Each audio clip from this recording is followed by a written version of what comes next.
get to go out the streets. You need to make sure you're taking care of him first beforehand.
'Tis the season of festival in Stormreach.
Hello and welcome.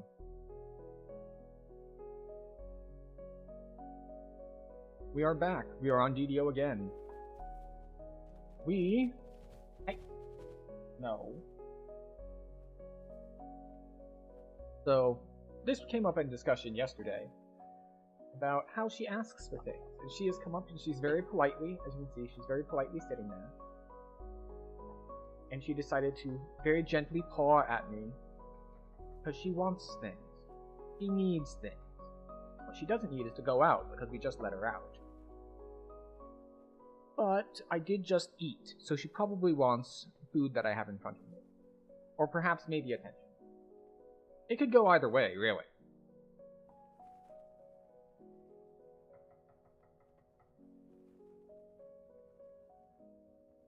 Is that what you wanted? You wanted attention as soon as I went live? Okay. Well, she will make do. Oh, I am quieter than usual. Oh well, not by much. It'll work out. So this is something that I neglected to do before, so we're going to do it on stream, just for the heck of it.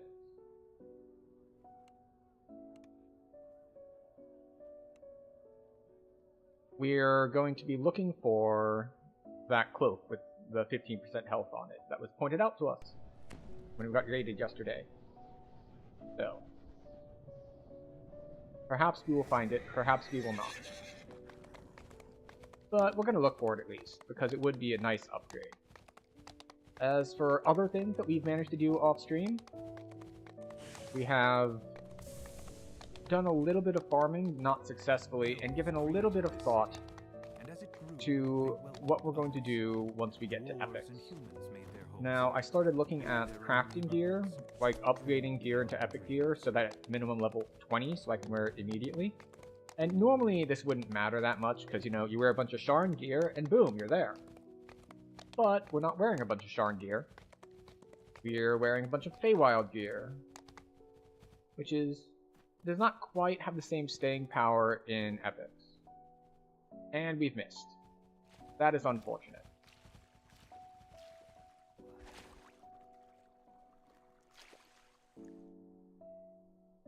Not only did we miss, but our dimension door got cancelled. Well, this is why we need to turn on Featherfall, basically. You can't really miss that jump if you have Featherfall on, but I did not. So, as I was saying, I was looking at what to wear. And I think that I probably want 3-piece, because I don't have the moon augments to do any of the profane bonuses. I'm thinking I want 3-piece Abishai set out of the Chronoscope. Now, I did try to run Chronoscope, and I ran it on 2 characters, and I didn't get the pieces I need, and I don't have the pieces I need in the bank, because they're the newer pieces. If they were the older pieces, like Scorching Grazers and things like that, I've got that. I've got plenty of those. What I don't have are what I want is like the Ring of the Black Abishai, which has Conjuration Focus and Insightful Quality Corrosion. Or the, slain by a Shadowfell Hornhook. I think that's one out of one of the loots. But where was I? Oh, yes. Or I believe I'm going for the belt. Belt has False Life and Profane Life and Insightful Constitution on it. So that's one possibility. There, of course, is another option, which is we ignore that and we just go for, alright, 21 is fine. We'll just farm Keep on the Borderlands. That said, farming Keep on the Borderlands is probably a good idea anyway. Band of Mental Magic. Enchantment and Illusion and Necromancy Focus and Insightful Wizardry. No, not particularly useful to us. Right, thank you. And yes, of course, you might think, wow, this purple name is going down fast. Like, yeah, I've taken a legendary character into heroic mode. Because I want the heroic version of the cape, not the legendary version of the cape. Go figure. So yeah, I might go with the 3-piece Abishai set. Some other crafting stuff.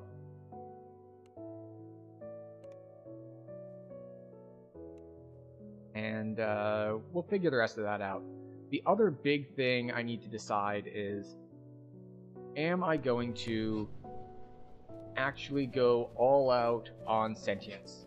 Like, am I going to take my sentient gem, which actually, do I have it on me? How many slots does this thing have anyway?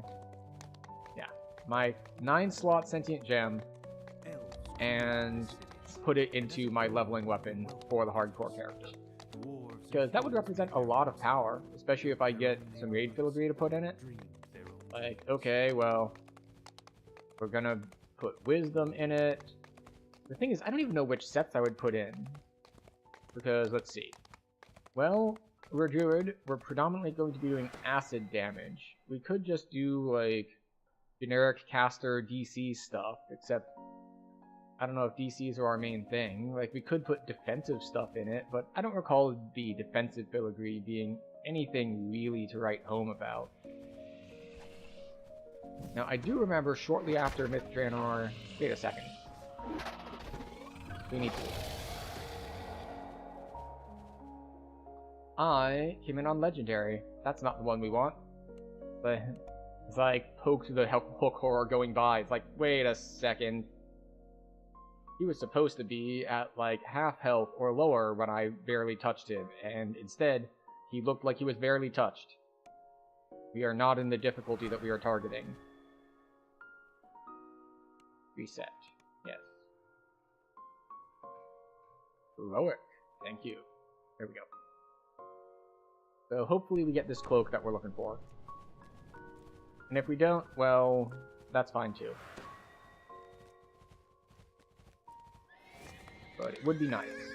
Because our hardcore character did manage to hit 18, which means we got our Greater Shield Mastery, and we're relatively healthy now. That said, as per the stream title, no, I didn't put that in the stream title. I put it in the announcement on Discord. I do have a decision to make regarding leveling. Because one option is, right now, the Blightcaster is feeling very strong, being level 18 and level 15 and 16 quests. So, it might be the better option to not level, just stay in those quests, farming loot, and of course, loot, and then only progressing to epics when we can't do it in heroics anymore. That's probably the safer one, because right now we are very strong, and going into epics, there's a big difficulty jump as soon as you get into Epic Elite. And unfortunately, as this is a first lifer, well, not this one, as our hardcore character is a first lifer, as would be expected, I'm not going to have a lot of fate points built up from epic past lives. So we're not really going to have the option to,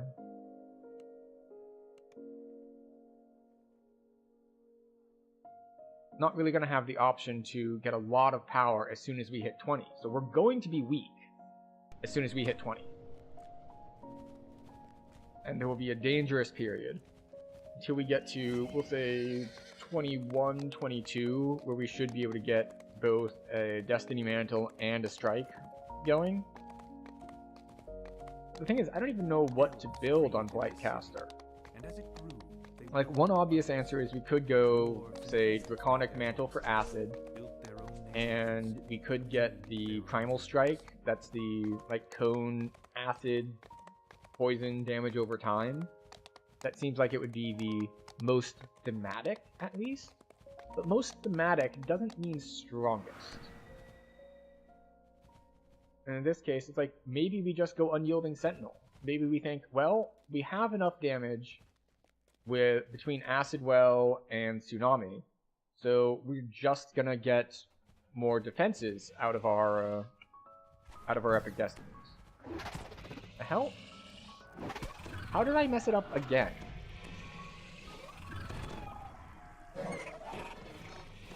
This is what I get for not paying attention?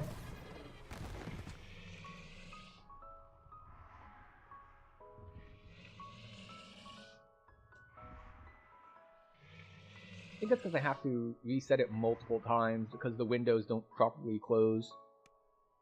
Which is just an annoying UI thing. Because we come here, we select an option. Oh, it worked that time. Before, when I'd selected an option, what changed?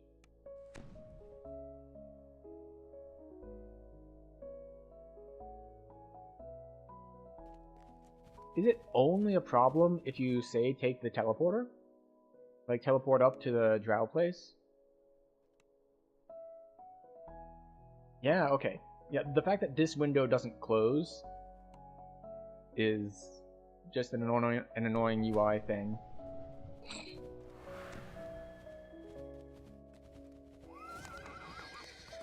But yeah, so I'm not sure really where I want to go exactly with the Epic Destiny stuff, but that is a future problem. As it says in the stream title, we're only at 1200, and I think that we can get up to 1500 before we have to get higher level. Like, because right now, last I checked the loot, it said you must be level 10. And we, of course, are level 10. So, no problems there. But I don't know what the next level cutoffs are. We can wiki it, probably.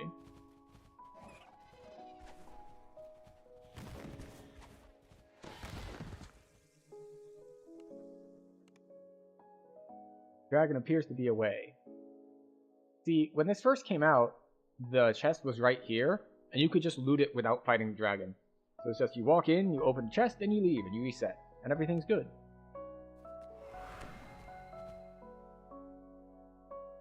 Reset. Heroic. There we go. You know, for something that was supposed to be a fairly quick farm, between me messing up and going in on Legendary, and the dragon sometimes being gone, maybe it'll take a little longer. That's fine. Yes, what is it?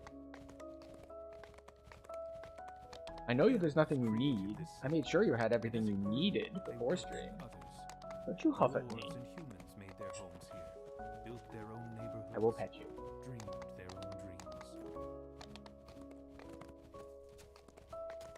There we go. You're being pet.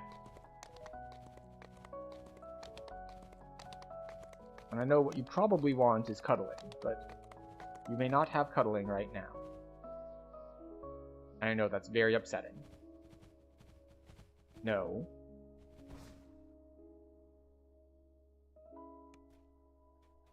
Oh good. The dragon is back. Hello, dragon.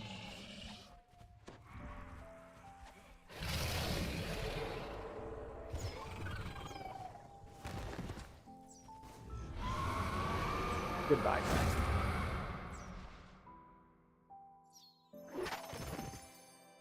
Well, we're getting some solar augments.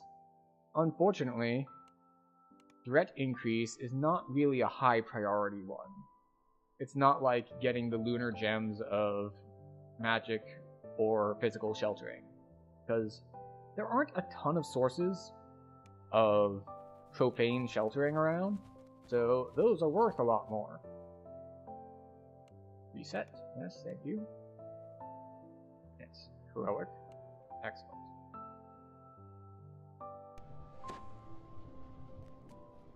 You can stare at me all you want.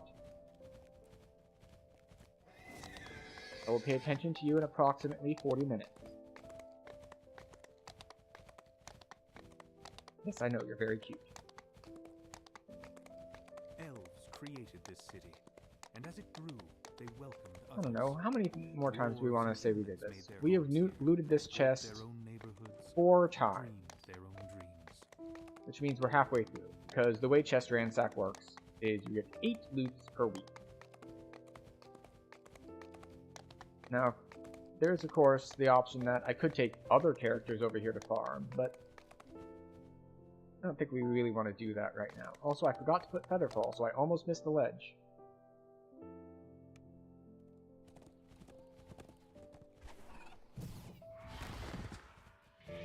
Hi.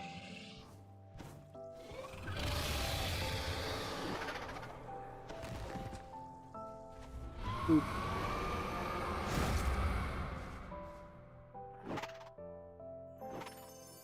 Band of Acrobatics. Jump, Tumble, Insightful Tumble, and Legendary Accuracy. Okay. Probably not worth keeping around at all. But sure, why not? It's 5. 5 chest loots. I will say that is the second named item we've gotten, so we're getting relatively lucky on getting named drops at all, even if it's not giving us the one we want.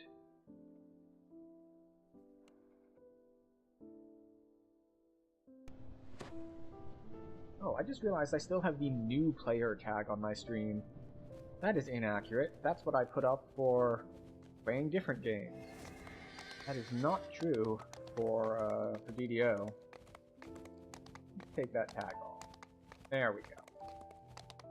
Don't want to mislead anyone. Elves created this city. Come in here, trying to give me beginner tips. Then again, it's entirely possible that there's a beginner tip that I simply never ran into in the time I've spent playing. Or, let's see, what is something I've learned recently? Oh, I think this was on Voodoo's stream. At the end of one of the quests for High Road, the one where there's a Medusa and she has a bunch of elemental ad thingies. That one, I did not know that there was an extra chest and a bunch of traps to disarm on the top of the pillars from the last room. That's apparently a thing. Like, there's a bunch of stuff up there. And I never did the platforming exploration side of things to know that there was a bunch of stuff up there. So, always finding new things. And a Kopesh of the Fallen Age, sure. And a Lunar Gem of negative amp.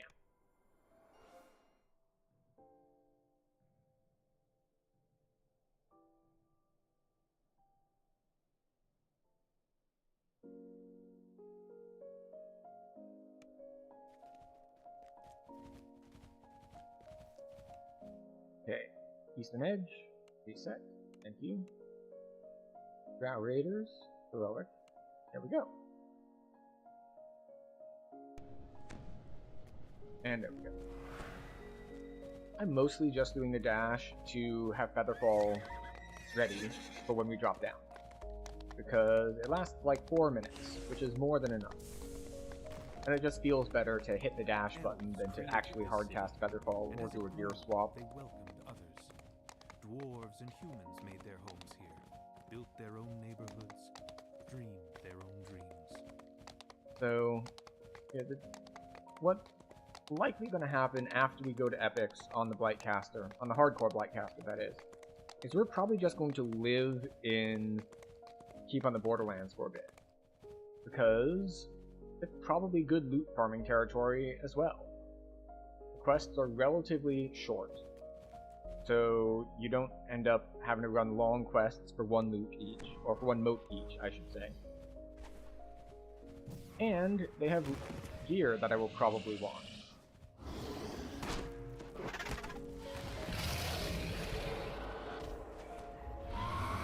This is what?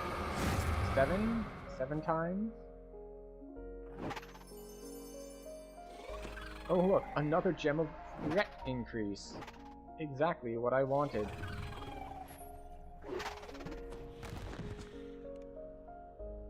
I wonder, like, this seems like a lot of gem drops.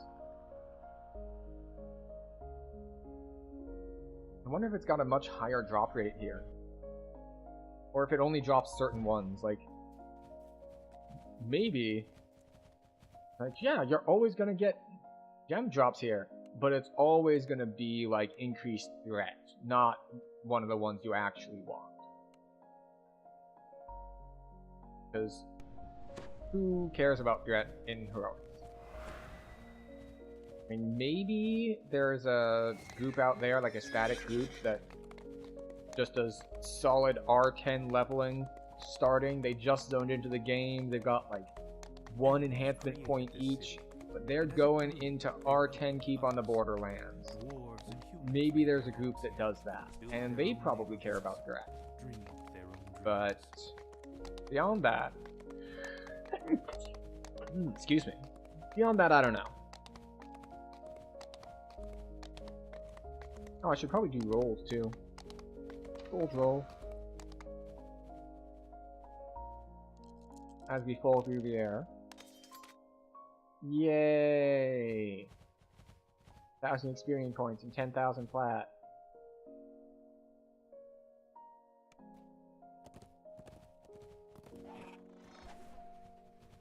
Huh. No dragon. Well, that's only the second time he hasn't been here, so I don't know what the spawn rate is, but it's either very good or we've gotten very lucky. That's only the second time we haven't seen him.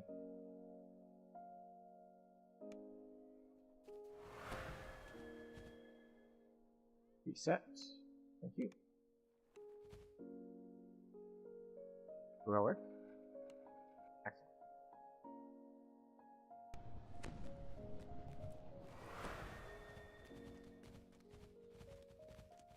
So, yesterday, we got through a variety of 13s and 14s, and then we hit Sharn.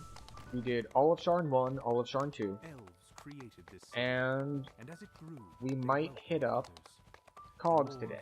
I think today we're just going to basically sit in Sharn whether that's cogs, whether that's Sharn 1, whether that's Sharn 2. We're going to see if there's any particular loot drops we want, and we'll just run those quests, collecting loots and loots on the way. Loots and motes, motes and loots.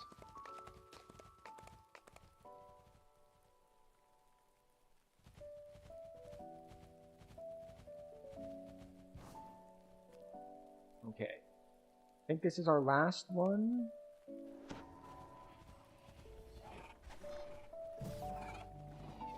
Right. Perhaps our luck has run out. The dragon is once again not here. Now, when I was trying to grab chronoscope gear, I made the mistake of I have a mostly ungeared level 15 warlock / rogue that I used a long time ago for basically showing full completion runs of quests. I've long since given up on that project because simply no one cares. And other people have done most of it. So it doesn't really matter that much. But it is a basic character that can get through a lot of stuff, and I use it for farming lower level things. Now, the trick here is that unfortunately it is fiend packed, and most of the things that take forever to kill in Chronoscope are immune to fire. So having an undergeared character who's only doing, we'll say, 40% of their damage, because it's missing all of the pack damage, meant that it did take quite a while, so we won't be replicating that. If we do want to do that, I'd probably bring a different character in. So, if the dragon is here, hopefully he is,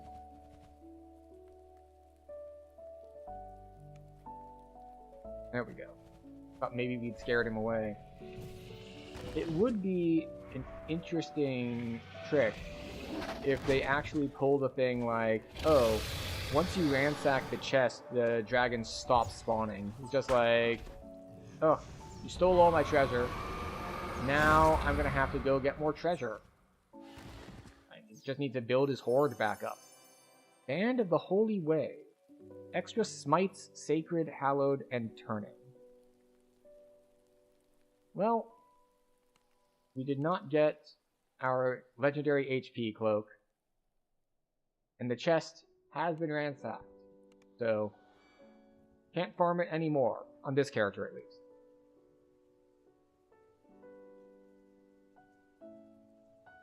It is time for us to head to Cogs.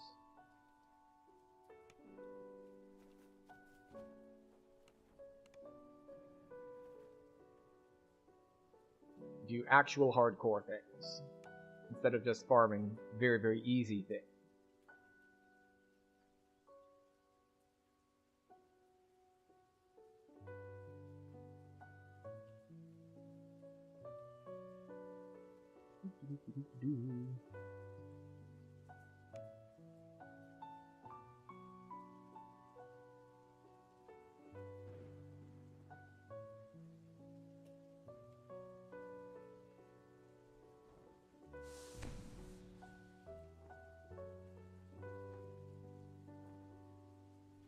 Let's see.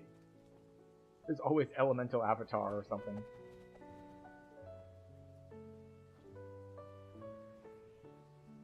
Or I could always go with Nystul's Mystical Defense, get like Sonic Absorption, a bunch of extra hit points. Oh well. But for now, we will roll some dice.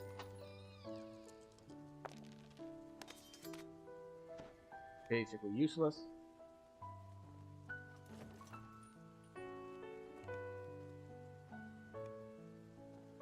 Okay, so let's take a look at our build, shall we?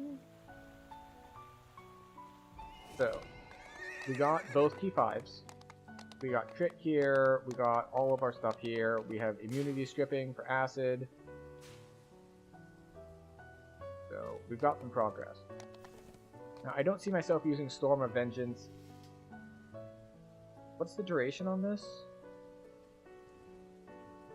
Cooldown 2 minutes.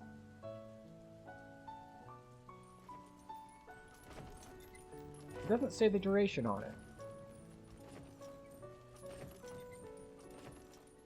Maybe it says the duration on the actual spell version.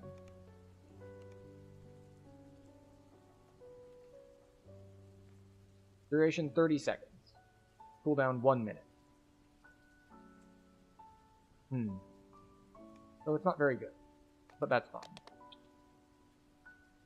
We do want to get reagents though. Yeah, we're running a little low on tier 1. So, Druid 1. Let's get 400 of those. 2, we'll get an extra 100 of those. 3, we're just gonna kind of top these off as we go. How about 4? How are we on 4? 4, yeah. Another 100 of those.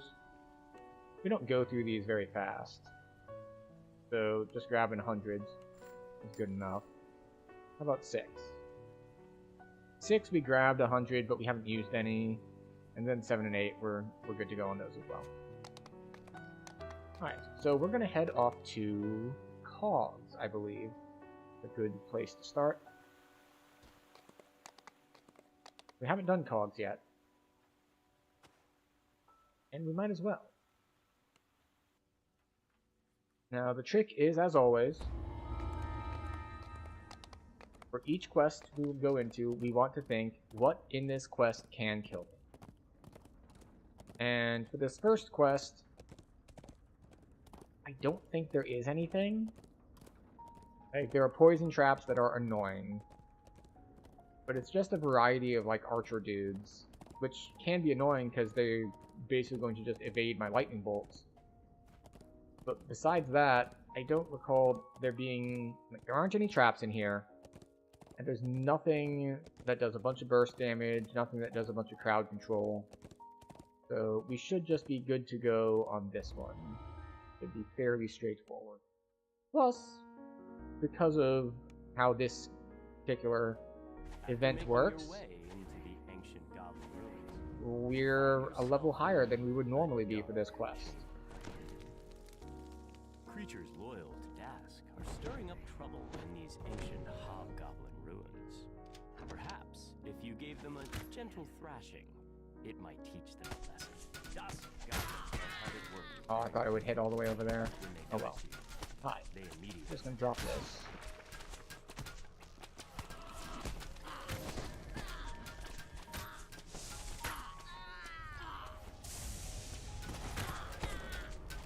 Yeah, as I predicted. They're annoying because they're making saves. But besides that, I'm not too concerned. Particularly because it's a short quest. The problem with guys making saves is that it's like, oh, well now I'm gonna run out of mana because I don't have enough mana to kill all of them because it's more expensive because they don't die.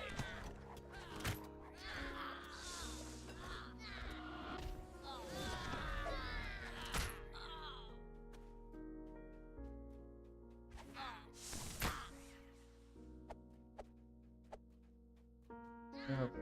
Oh right, these guys don't spawn until these guys die. Hi.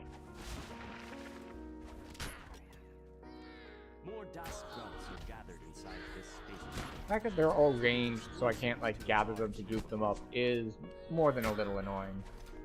Like, they keep walking away from me, and it's just very impolite of them.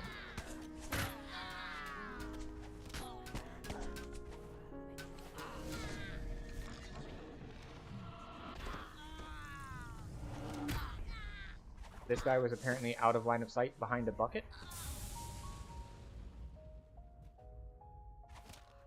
Yeah, having to like just single target all of them down takes forever.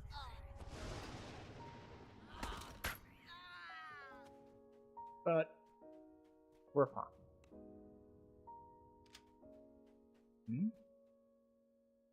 Can't do it until I clear the Dask grunts. Where's the last one? Like, these guys didn't spawn until I killed the ones before, so it's gotta be... Oh, there he is. The last Dask thug crumbles. Oh good, at a your moat. feet. Now you have a chance to find out more about the strange artifact that they will trying to unearth.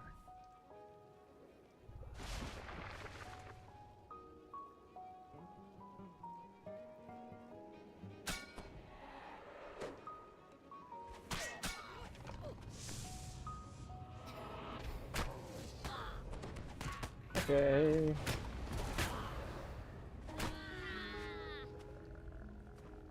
Yeah. Here we go.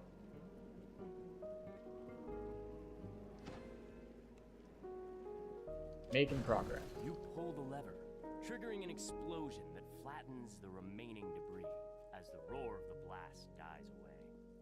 Now we have to fight this dude. This dude is... he's not that impressive. He talks a much bigger game than he actually has. It was a great help.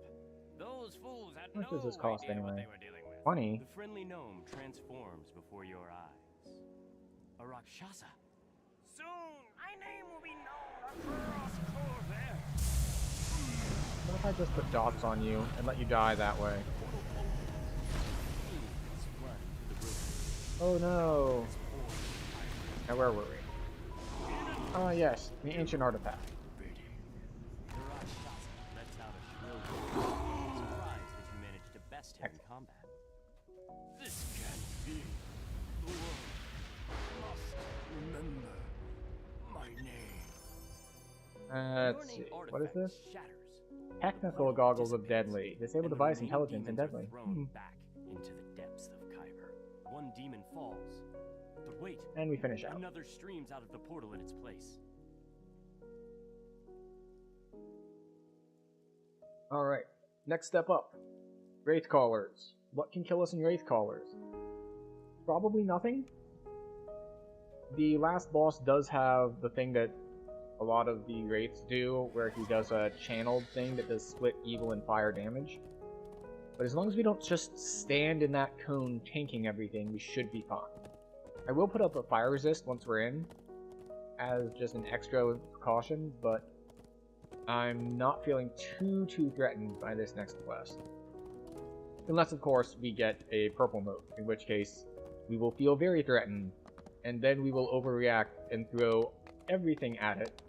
I could see the towers long before I reached the city. Because we've got a lot of area of effect stuff that we can set up beforehand, or we can set it up all beforehand, and then we cast the shorter duration ones as stuff spawns, and then hopefully we get a repeat of last time we had a purple moat, which is that Skates showed up and got 2-shot. Like, he shows up, and he's dead. I couldn't wait to soar with them. Which is ideal.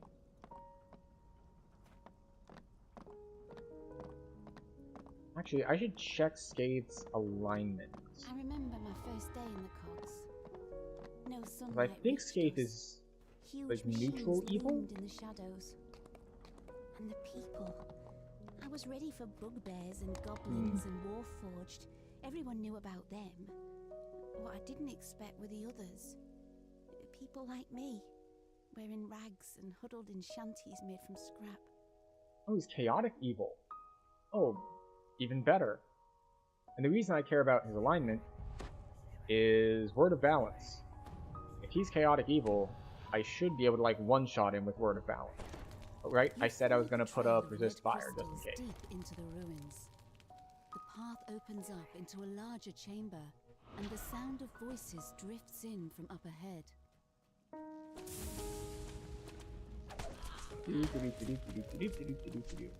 Oh, right. I should actually, like, kill stuff. Disturbing chants can be heard through the There we sealed metal door. Hi.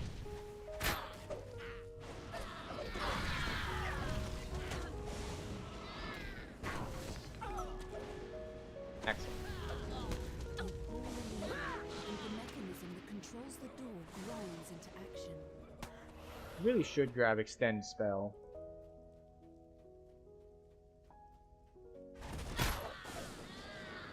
The voices grow louder as you round the corner, accompanied by the sound of massive machinery.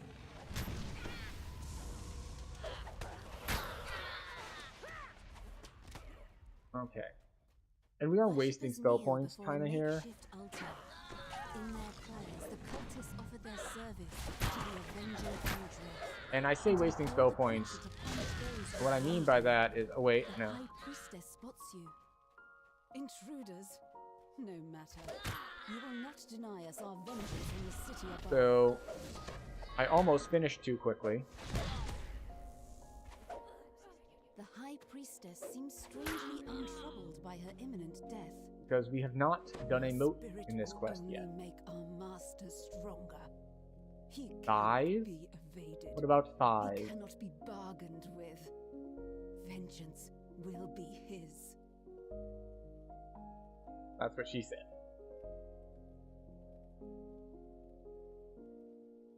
Ah, yes.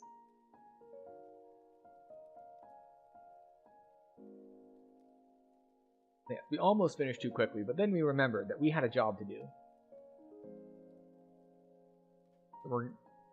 This is something we used to have to do a lot, but now, not as much, since they really upped the spawn rates on the modes.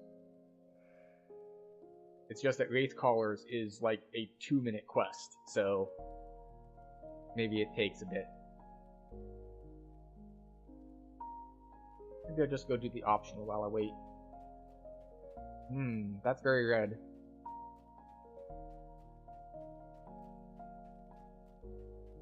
Can I do the optional? Do I see this? Search. Search is int-based. Chances of me actually seeing this are... Yeah, that's what I thought. Okay, moat.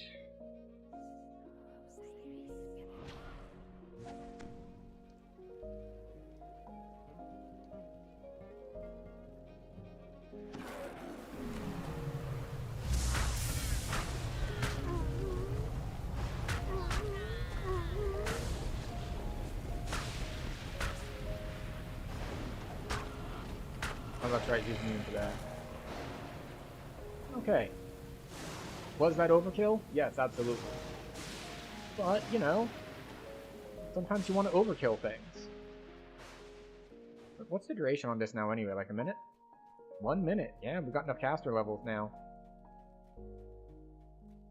Alright, and now we can safely come here and kill the Fortrade. Hello, Fortrade. Enjoy your 3,000 damage. As the Forge Wraith falls, shocked voices cry out throughout the cavern.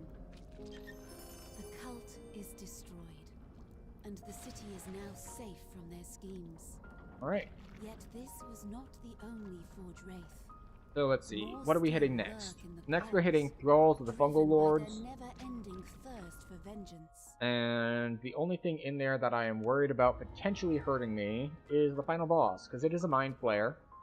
And Mind Flayers can insta-kill you if you let them, so we're just going to stay at ranged, so he can't get the opportunity to do that. No, I know you don't need to go out, I just let you out before streaming. And I know you have water in your water bowl, because I took care of that. And I know you've been fed. Can't fool me.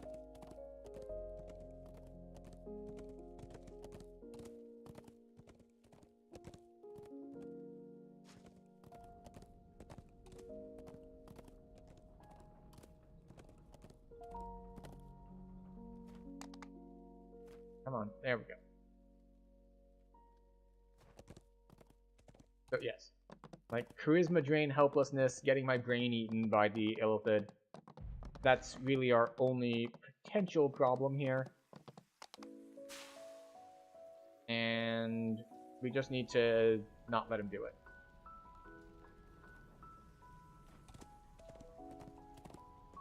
We should be fine.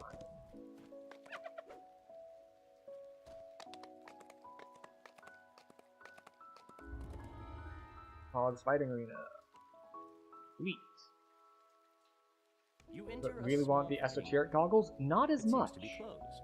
Because I have good goggles now. I would need to swap around a bunch of other gear if I wanted to change goggles. Because we got Collective Sight, which has our double wisdom in it. Another group of lumbering brutes attacks the fighting pit. Yeah, I still haven't gotten a generic potency item, but you know, it's working out fine so far. Red musk zombies drop into the pit from above. You must We've stop got this invasion, enough. so that Would the it be fights better in if we the had arena may more? continue. Yes, absolutely. But we don't have it, so we'll just have to make do. I'm still not sure what I'm going to do in epics. Like, I was looking for potential shields, and I didn't see any that really appealed to me. I might look into not wearing a shield and just doubling up on the what? Okay. Stop doing your stupid ranged thing. There we go. Just doubling up on keep on the Borderlands scepters. Draw your We'd attention to lose the a south. decent chunk of physical sheltering if we do that, though. Source of the zombie invasion. Speaking of which, I will need to figure out a how to slot in physical sheltering, because right now we have 11 sheltering, but at level 20 I can get 24 sheltering. I mean, I can probably augment it if I want to. Like, that's always an option.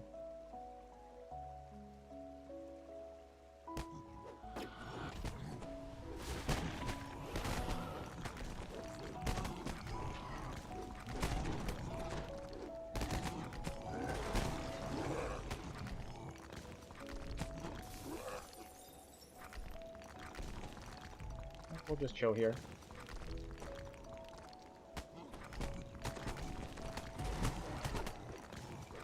He'll die eventually.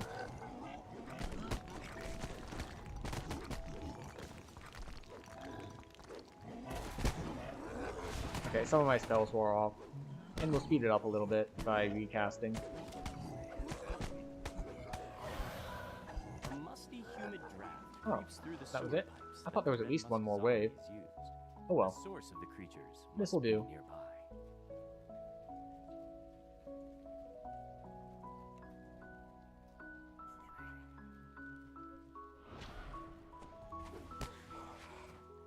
They're immune?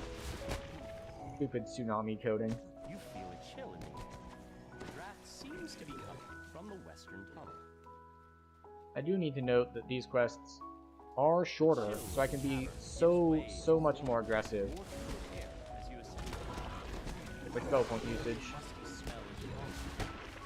The source of the red musk zombies must be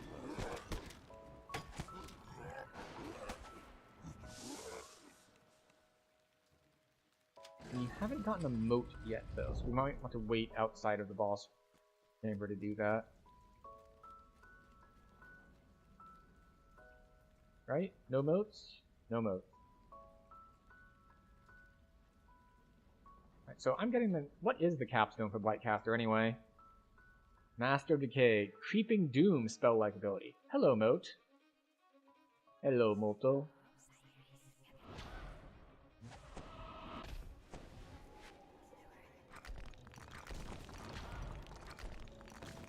Is this overkill? Yes, absolutely.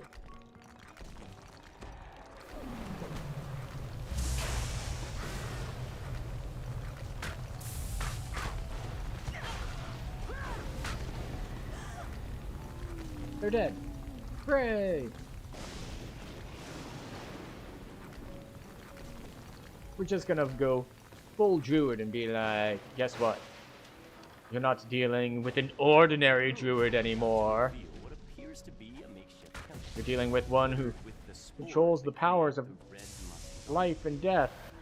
All of the spores responsible for creating these abominations have been destroyed.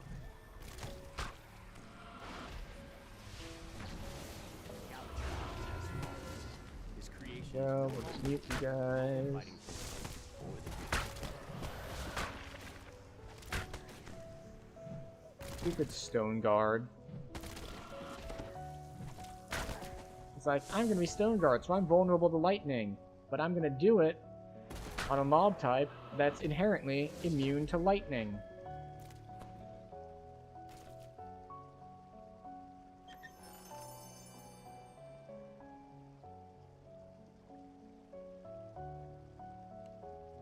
one more quest down.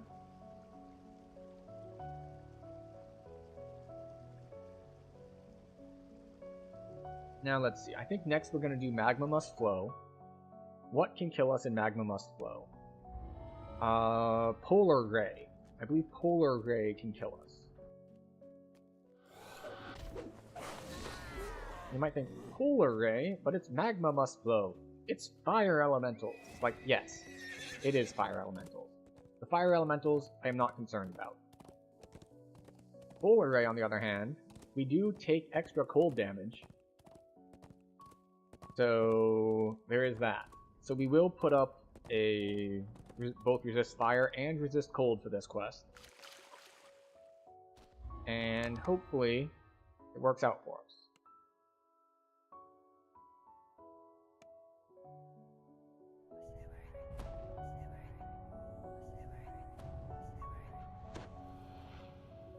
Resist fire. Absorb everything. Resist cold. There we go. The foreman turns and opens the door. Railton's disappearance no means trouble. Please find her and figure out what's got the magma running cold like a rocket. For countless years, these sweltering caves have served as a comfortable home for the fiery beasts that inhabit them. But whatever is happening to the magma has left the creatures enraged.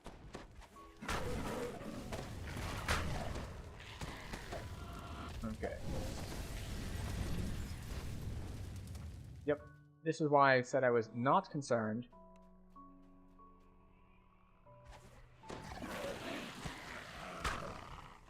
Oh look, a stone guard. Extra damage from lightning. A magma reaver stands among a throng. Magma Reaver.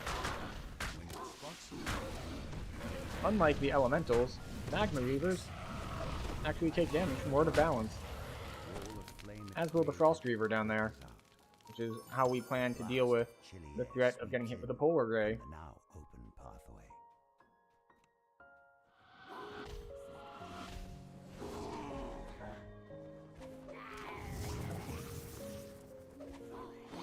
There we go. The methods I'm not as worried about. I think that guy's got Polar Ray. I'm not 100% sure. Wilson stands before you, But I think entombed in so. a sheet of ice. No doubt the creatures you've encountered are cold. Monstrosities end up down here. Blistering Oh, I missed. It's fine.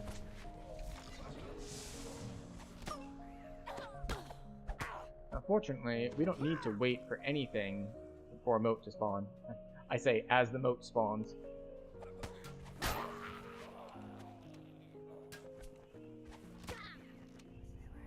young apprentice falls to her knees. I was gonna say, because this quest doesn't end when you kill the boss.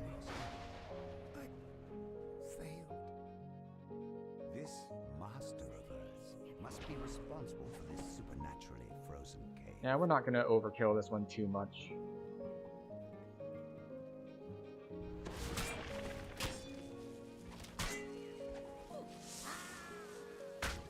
We'll earthquake it, I guess. Oh. And it's gonna displace a beast, which is not immune to crowd control. Which makes it pretty much the easiest blue moat possible. It just gets crowd controlled immediately.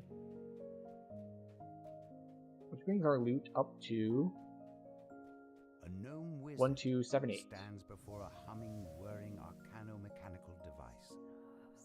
The jets of air released by the contraption are cold enough to freeze even the hottest magma.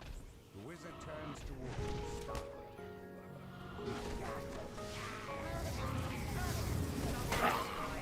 Okay, we'll just line you up. Tsunami you down. Oh, there we go. Alright, so deactivate the device. You haven't seen the last of me. Cackles the gnome as he teleports away. The wizard may have turned tail and run, but whirling device continues to freeze the lava. Okay, no named loot. You manage to disable the device, halting the flow of frosty go. air. You can feel warmth seeping back into the cave, a sign that things are Now, let's returning see. to normal. Next quest, what can kill us? The Odio's got a poison breath thing, but he's probably not going to live long enough to cast it, and even if he did, it's probably not going to hit that hard. The first room is going to be annoying because there's a bunch of like individual guys who each have evasion. So it's going to drain my spell points a decent amount, but it's not going to be threatening. Now, there is one risk that we have after this quest. In the wilderness, there's a hole that is instant death if you fall into it. We need to not fall into that hole. Well, we're going to put up resist acid just in case.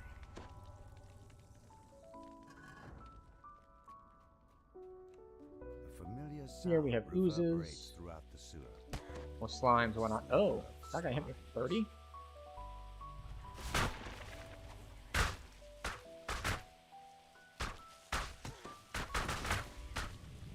Big slime. Members of the Dark Gang rummage through the refuse. One of the goblins runs off into an adjacent room.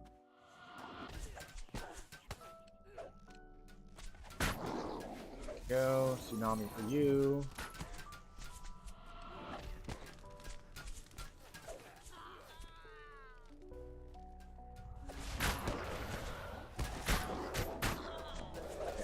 Get all these guys grouped up, then we can throw our ranged spells at these guys, while the melee people die to this AoE.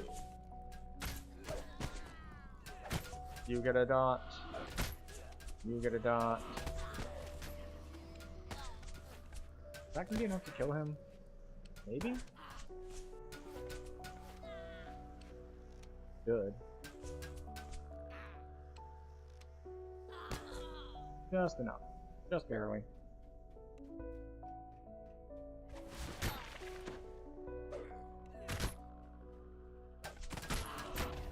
That'll do for you.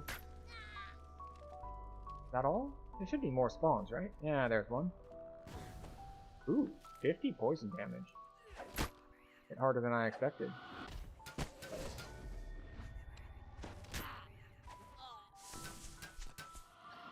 Slain the Dusk thugs, There we go. but found no sign of the scavenged arcane Oh, assistant. that was the wrong button. Follow the It's fine. goblin that ran off. Chances of us needing both hands are pretty small.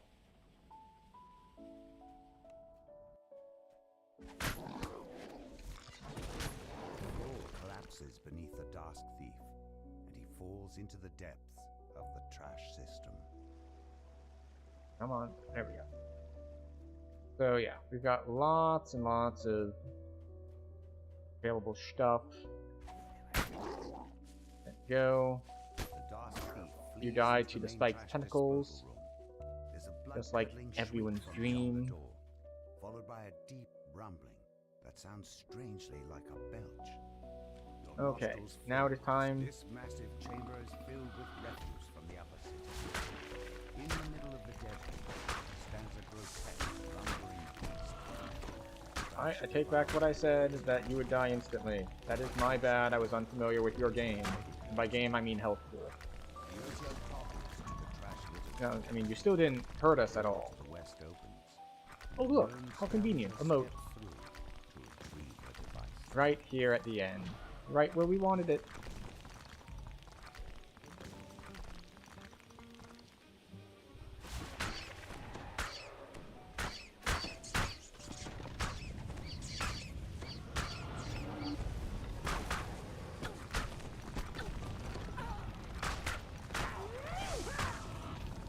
Well, you got a spell off.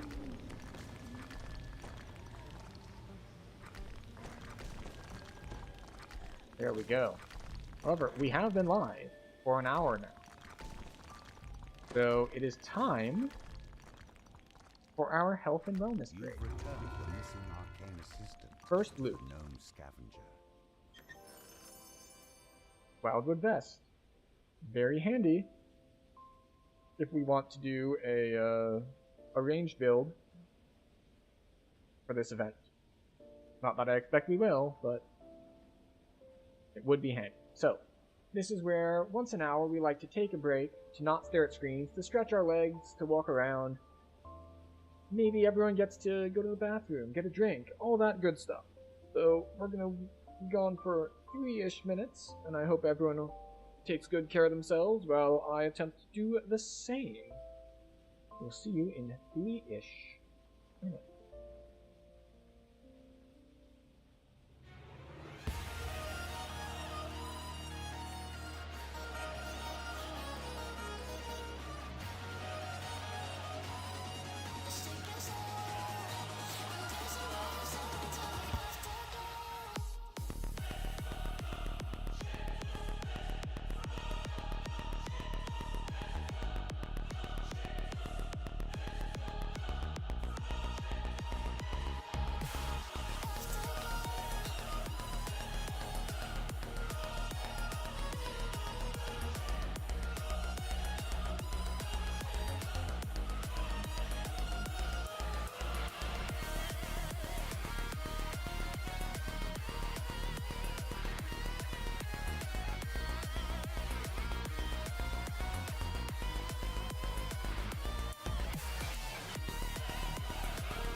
Okay, we're back.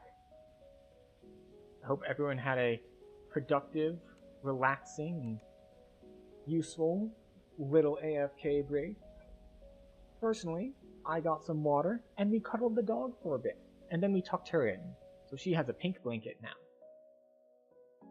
And now she's looking at me, because she's like, wait, you were cuddling me, and then you left. How dare you? Right, so this is the hole that we need to not fall into. That one, right over there with the waterfall. We need to not fall in that hole. That is our goal. They say any hole is a goal. That is not true for us right now. That particular hole is definitely not a goal. It is in fact an anti-goal. We need to not be there. Now, it is time for our usual threat assessment, which is how we stay alive during hardcore challenges. What in this next quest can kill me? And the answer is a bunch of force spells from the little caster ball things. There's also a chance to die to the crawling, exploding spider things, but that is less likely, that it's going to be harder for them to pull off. So step 1, we put up a shield spell. That gets rid of magic missiles, but not the larger, more explosive force damage spells. The explosion that destroyed Vaught's Forge seems to have left this area mostly untouched. A bloodstained note lies near a fresh corpse.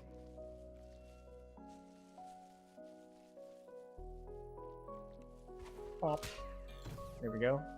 Death Eater stack.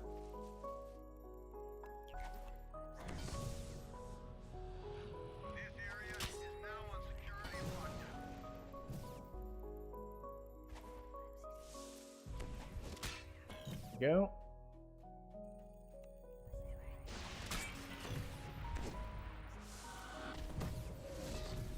Okay, so even their little, like, their small force blasts, we're hitting for like 20 something, which is not terrible. More threatening than a lot of things, actually. If I ever got the chance for like 4 or 5 of them to start shooting at the same time.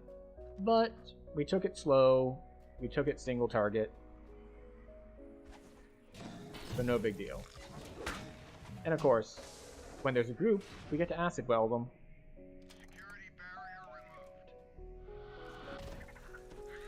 Yay, acid well.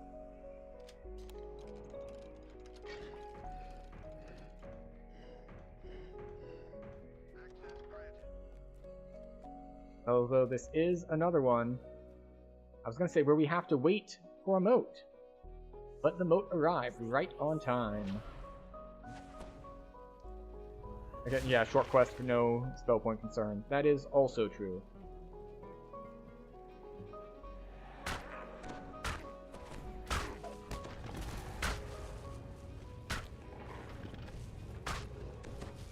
Oh, a displacer beast.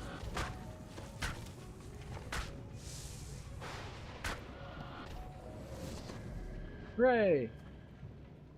Now, I think the Displacer Beast was taking less damage because it was behind the moat.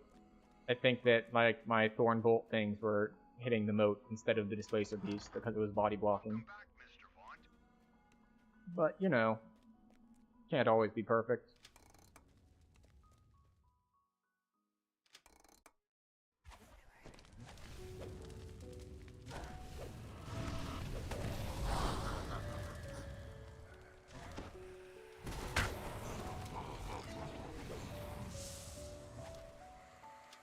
There we go. I don't know if this even affects them. It does? Huh. I guess they're not fire, but they are, like, ethereal, so I thought it wouldn't do much.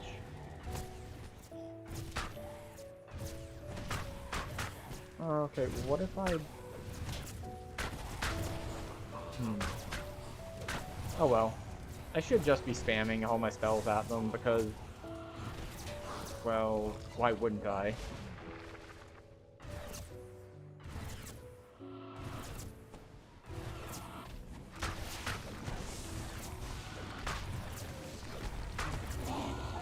Yeah. The more can be seen lurking outside in the distance. Oh, no named loot. But we did get a blue moat. Almost at 1300.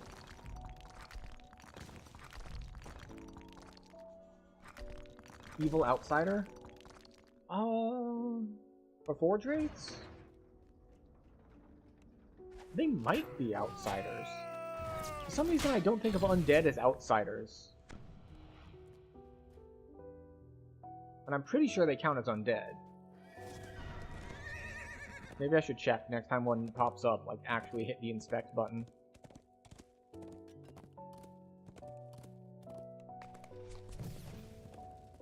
Type undead, race wraith.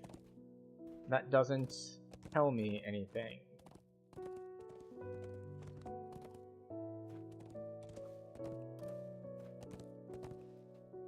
And turn them if enough dice. Yeah. Yeah, like they're undead. I guess you can have outsider undead? I don't actually know.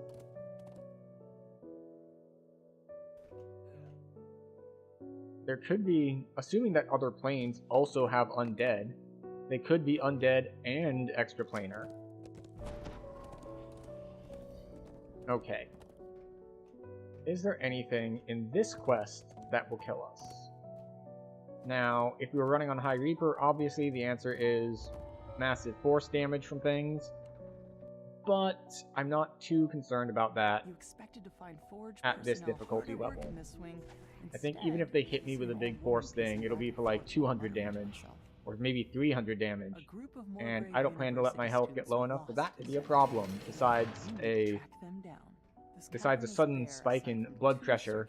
Doors, one of which stands open. You'll have to navigate the forge by using the pipe system.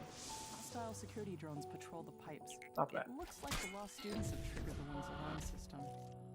Why did that not go off? It went on cooldown.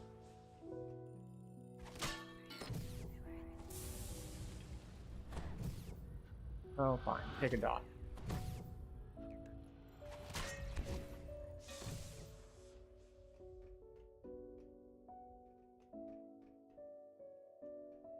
Yeah. Can't see anything.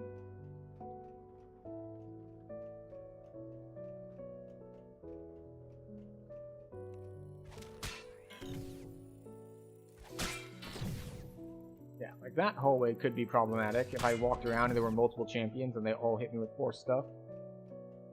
I think I've gone just entirely the wrong way, though. Oh, never mind. Here we are.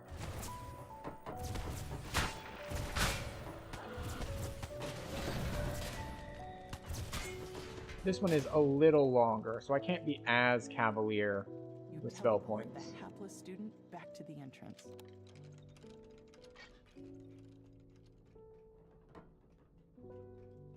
Close with a red gem.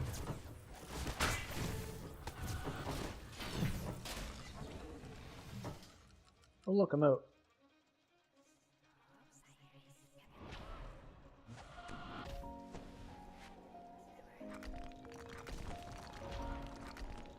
I say as I waste a bunch of spell points.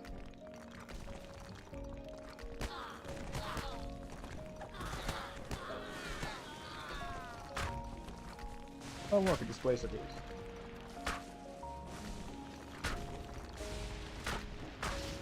That appears to have gotten an extra healing to full because it like fell down a hole and reset, which is unfortunate. You teleport the hapless student back to the entrance. That is red gem. Going down is a trap. We want to turn back around because the red gem here unlocks.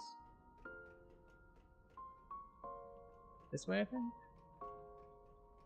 Yes, this is the correct way.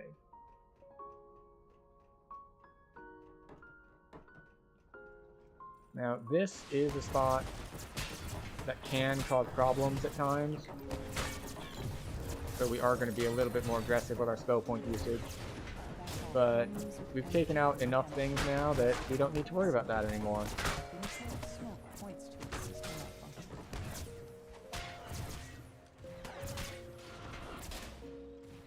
Now, where were we?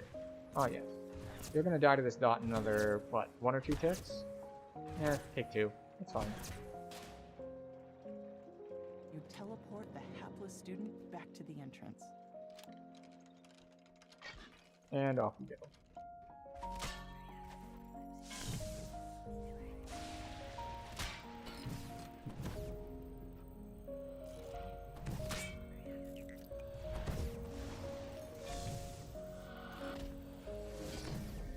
Oh, good.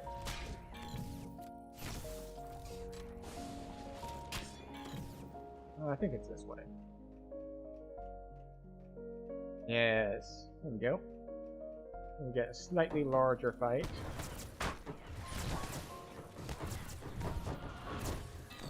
We'll use slightly larger amounts of mana.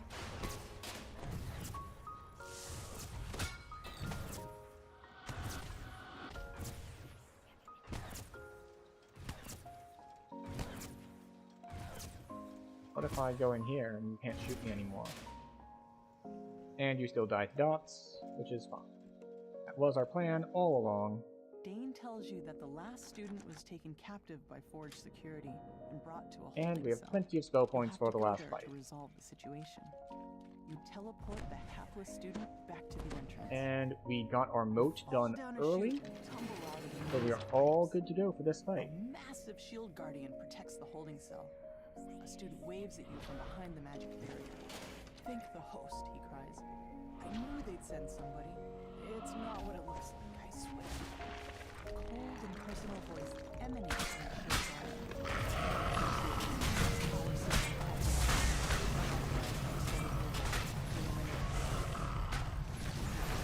You'll note that we did take a decent chunk of damage, because it's these security constructs around the outside that are the actual problem. Despite all of my AoEs in the middle, we actually were taking a bunch of force damage from all the guys around the edge. Okay. We pull this lever, and then this lever. We're going to be pulling a bunch of levers. Then we're going to pull all of them again. Then we're going to pull all of them a third time. And then one of them we're going to pull 2 more times.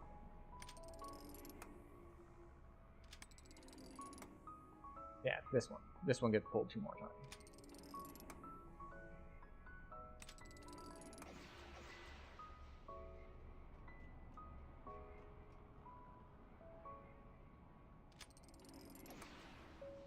And this one gets pulled 7 times.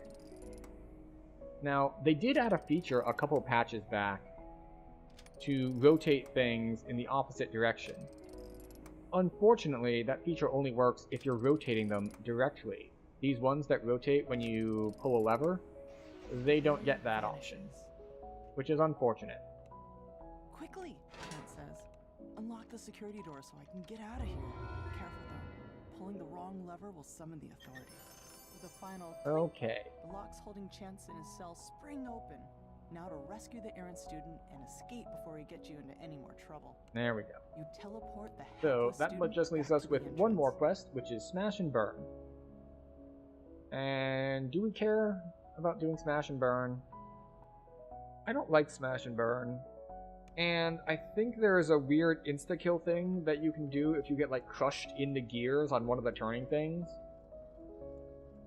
And so I think we're just going to skip that one. Excuse me. I'm actually going to look up now what the level lockouts on the loot are. Because I know right now I just need to be over level 10.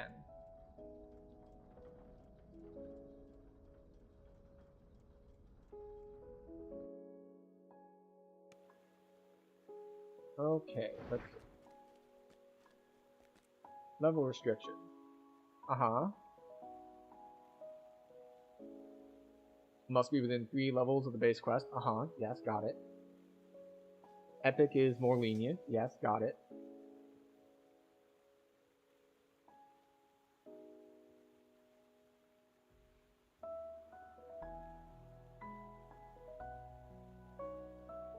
Oh, here we go. Musical modes.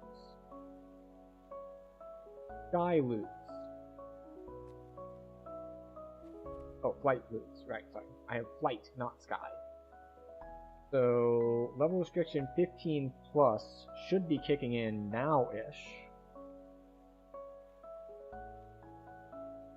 Yeah, you must be at least level 15 to progress this loot. Alright, so we're good to go until 1600. So I think we're just going to camp out here at level 18, running Sharn stuff, until we get to 1600. Because we're enjoying being the big fish in the small pond. This does of course mean that we can turn in this saga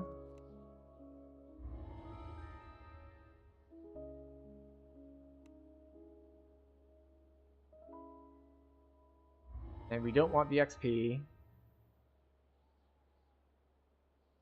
Take a stabilizing compound. Sure. And we got Sharn complete. we'll get a caustic compound. Hooray! Now, the question is, which quests do we even want to run? Because there is some stuff that we could get. Like, I could use a bronze dragon scale belt. What is that from? That's from security detail. That's annoying, because security detail is annoying to get to. Like, what is the teleport that'll get me close to it?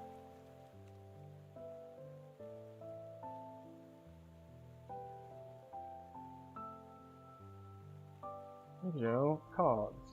I almost never use these.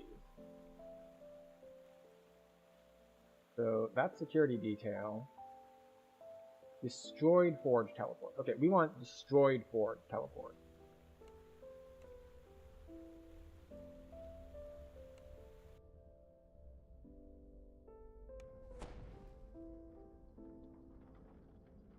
So we want to go up here. Where's our... There it is. So yeah, we're looking for the bronze dragon scale belt. So we're just gonna run this quest for a bit. And I guess we'll find out about the whole, whether or not we can get moats back to back.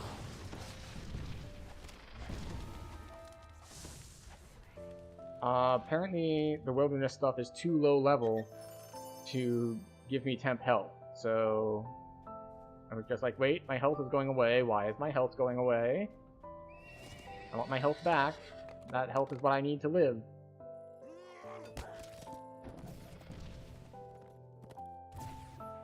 Okay, so off we go.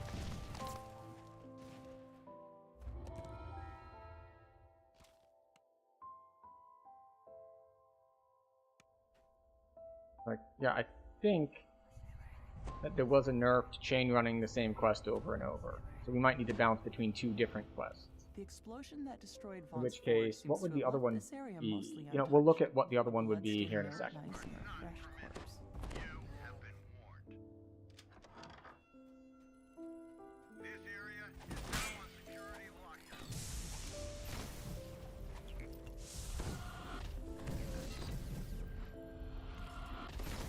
Oh, I thought that hit both of them. I was wrong. Hold on. This door actually doesn't lock, so you can just walk by them and open it as long as they're not hitting you to interrupt you. But we'll check which other quest we want loot from that we can bounce between that one and this one. It's a shame that this one's in the middle of nowhere, so it's inconvenient for just going back and forth between stuff.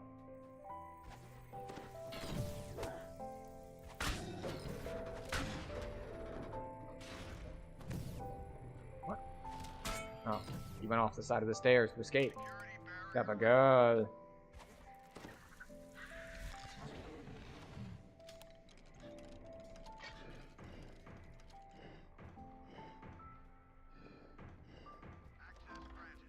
There we go.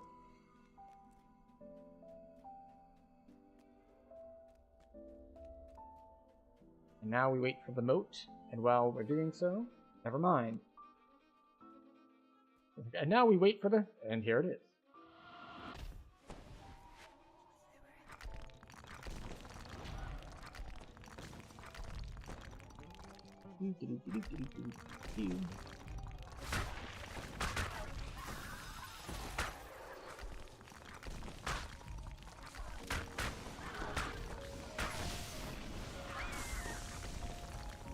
Excellent.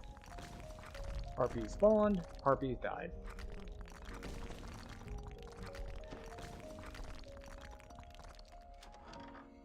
And now we get to put up resist fire.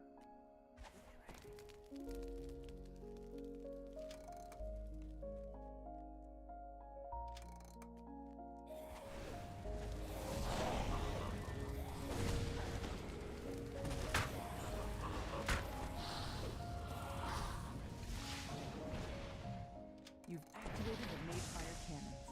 That should help us catch the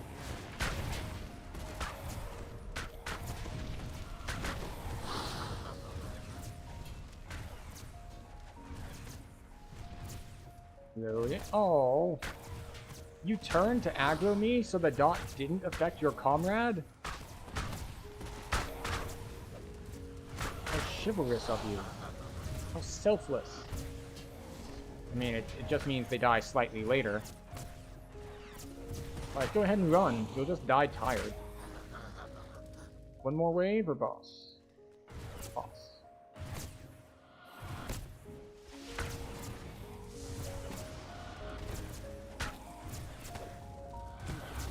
All the forgeries in the room.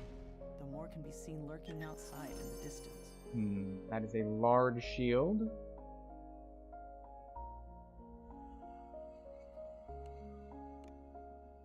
Okay. So we're going to experiment a bit.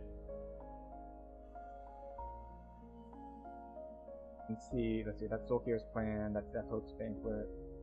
That's all with them. I guess the other one we can do is Red Rain to see if we can get some different shoes. But the problem with bouncing back and forth between two quests is, in the cogs, I can just go out and then back in immediately. No turn-ins, no nothing. So, it's very efficient, assuming that they didn't nerf the chain-running single quests in response to people just sitting into the mists. A bloodstained note lies near a fresh corpse. This area is now on security lockdown.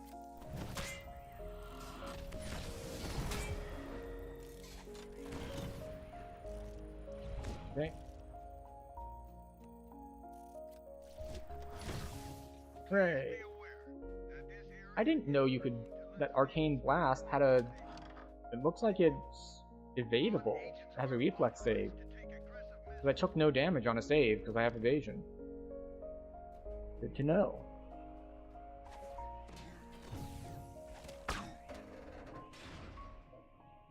Security barrier removed.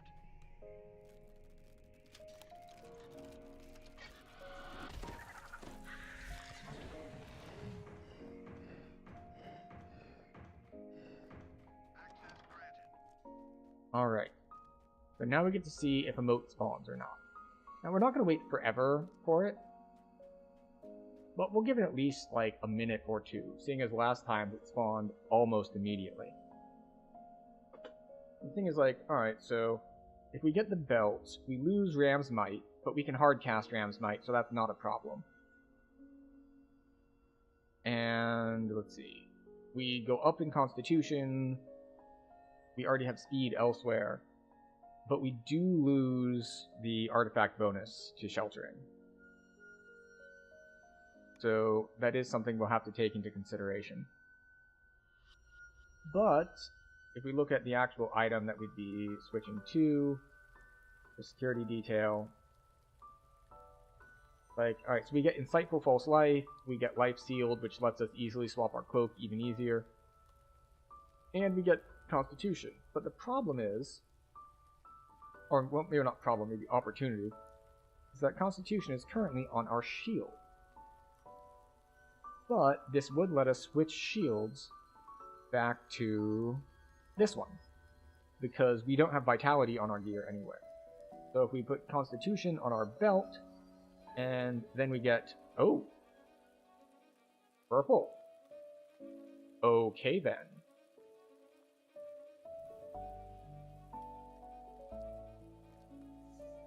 The game is on.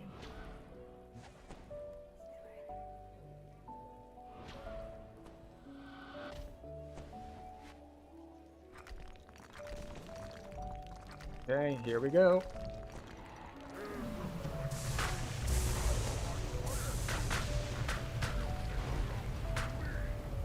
Hello, Scathe.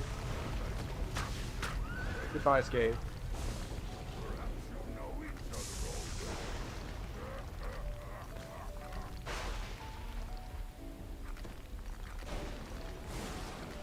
Welcome back, Mr. Bond. I was a little bit concerned that he was going to get a spell off. But, you know, it worked out.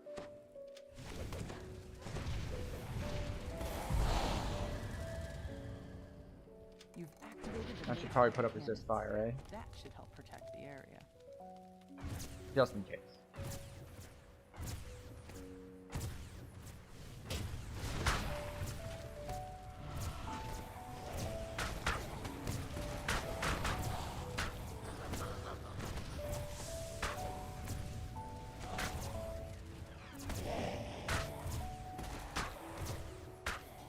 You know what? I'll put this up too.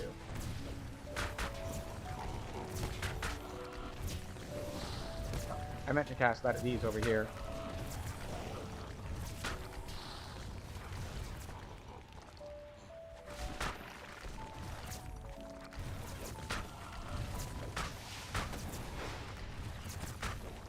Oop. All the forge wraiths in the room. The more can be seen lurking outside in the distance. Okay, so what did we discover? We discovered that it will, in fact, spawn motes even if you've done the same quest back to back. It took a little bit longer, but I don't know if that's RNG or if that's planned. On the plus side, we even got a purple mote, which means we're up to 1350.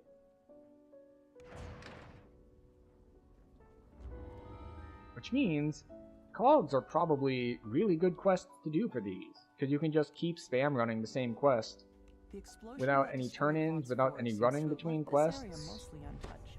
A bloodstained note Very lies in a convenient. crushed corpse.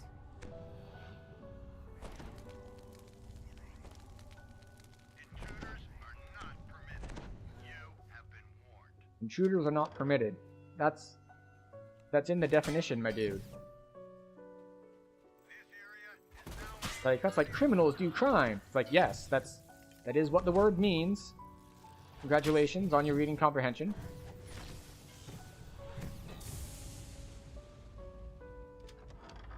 Intruders are not allowed. It's like, yeah, if they were allowed, they wouldn't be intruders. That's why you call them intruders. lawn agents are authorized to take aggressive measures.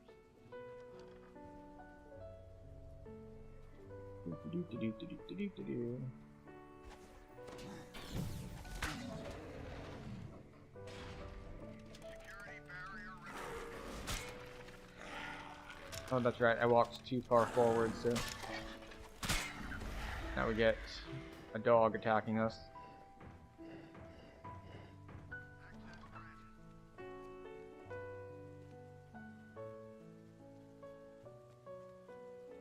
Okay. And we return to our moat spawning spot. Now, if we want to look at our gear, there's a couple spots that we can stand to improve. What? Excuse you.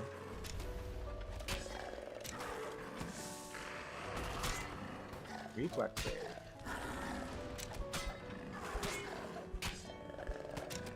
Okay. Where were we? Oh, yes. So, ways that we can improve. So, our ring is not amazing, because true seeing isn't actually letting us see all of the secret passages anymore, so it's lost a lot of its effectiveness. Insightful fortification is okay, not amazing, but it's not the worst. So we could stand to improve our Nocturne Ring. This is our only source of kinetic lore, so it's good for that. We might want to try to get a different ring for kinetic lore. Actually, wait, no. Wait, that's kinetic lore. I have kinetic lore here. I need a different ring. What other rings do I have? Deflecting of magnetism? Well, it's better than... 77 corrosion, so I think kinetic lore corrosion might still be good just because of the corrosion. Alright, we can look at this in a moment.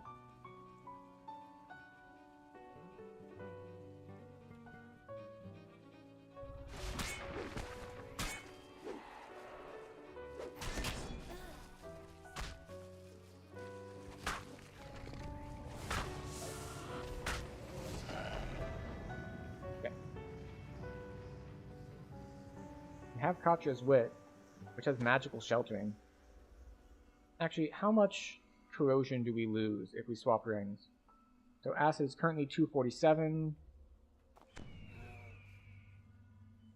Yeah, we lose 34 acid, so I think we'll keep with our corrosion. But let's see, that's 32 versus... Oh yeah, it's only 4 magic resist rating. So yeah, I think it is for the best that we stick with the corrosion.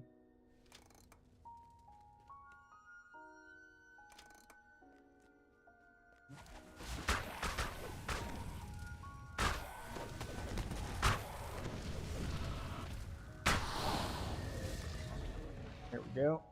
You've activated the mage fire cannons. That should help protect the area.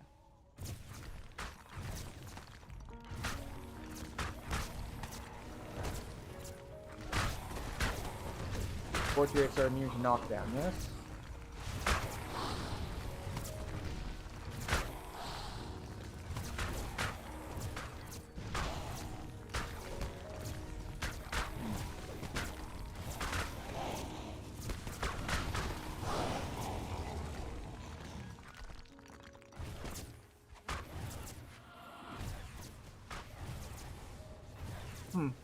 Surprised that he didn't die from that. All the forge wraiths in the Oh room. well.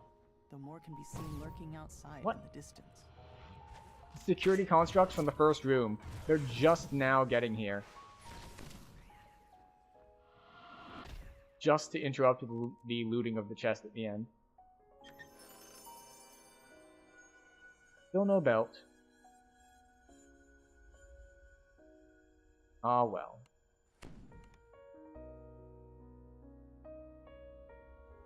So even with having to wait for motes a little bit, just based on buff duration, we are doing pretty well on it being under 5 minutes.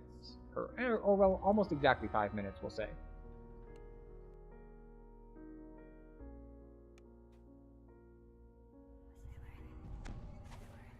So after we ransack this one, explosion that destroyed Vaughn's we'll forge seems to have look left at this the area mostly untouched. the other options. Being no ice nor fresh corpse. You have been warned.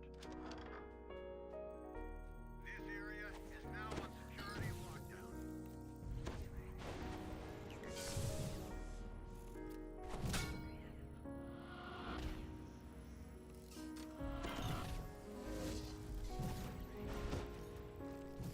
So we'll look at what other quests in the cogs have gear we might want, and then we'll farm them, because I'm really liking the convenience of just zone out, zone back in. We can get right back down to business.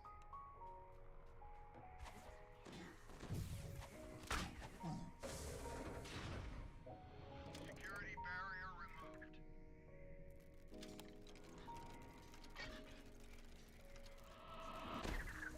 Why is this one so much slower?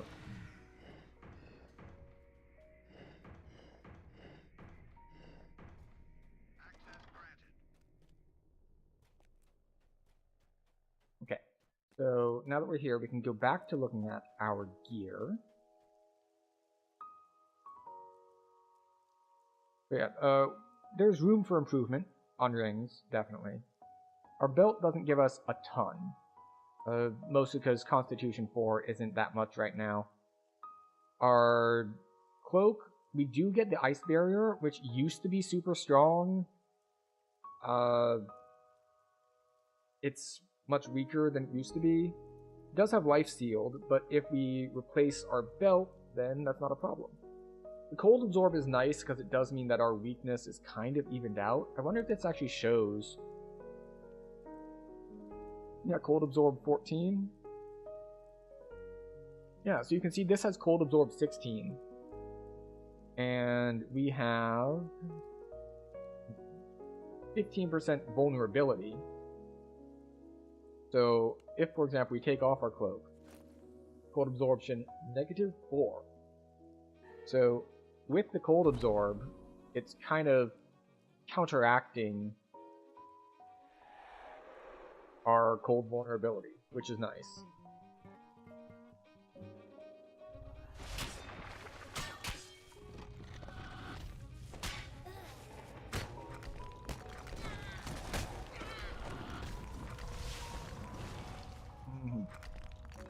This is kind of why I don't want to head to Epics until I have to.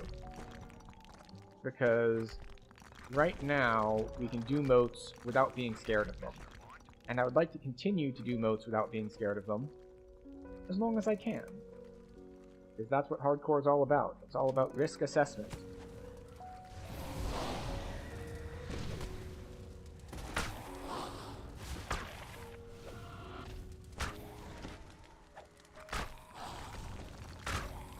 Why will you not let me target the lever? There we go.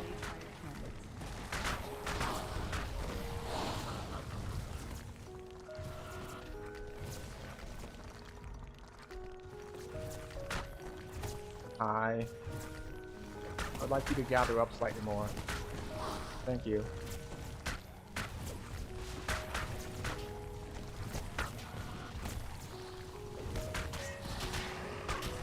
Oh no, dogs. I'm gonna hit you with insects.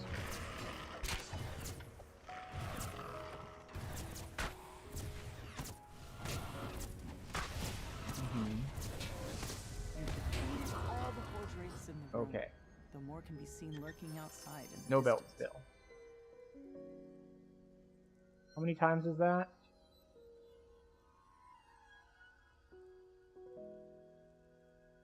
Oh, do I not have it turned on this character? Why is that a per character option?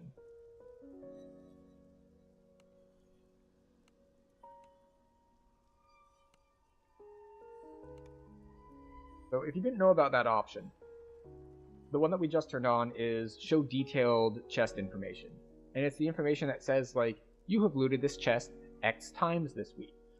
So it tells you how close you are to ransacking. And it tells you how long until it will reset, too. So, very useful information if you're farming things. The explosion that destroyed Vaughn's Forge seems to have left this area mostly untouched. A blood-stained note lies in a refreshed corpse. Intruders are not permitted. You have been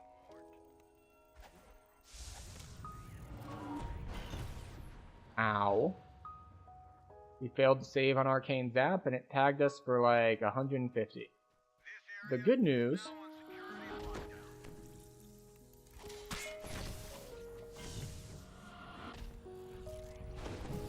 is that that's about as hard as I think these guys are going to be able to hit. Because that was one of the champions that gets a big power spike if they get knocked below 50% health. And I'd knocked it below 50% health. So, we took a shot, but, you know, less than a third of our health, so not too dangerous a shot.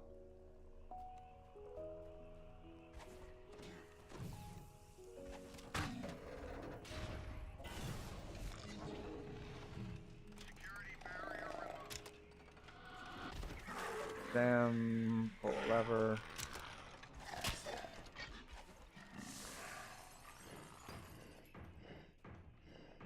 I will say the Crown of Snow, while convenient, I don't know if the proc rate is high enough that it's better than upgrading it in certain ways. Oh, there's a moat.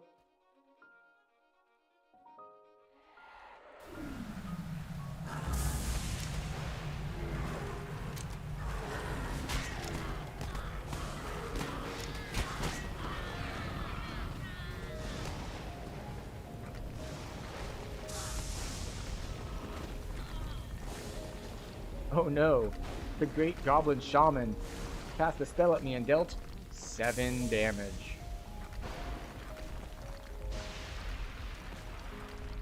What are we up to? 1378 or 79. We'll take it.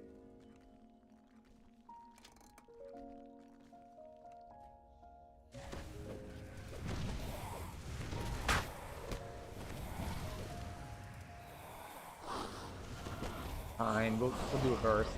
They were gonna die to a dot, You've but activated the mage fire cannons. That should help protect the area.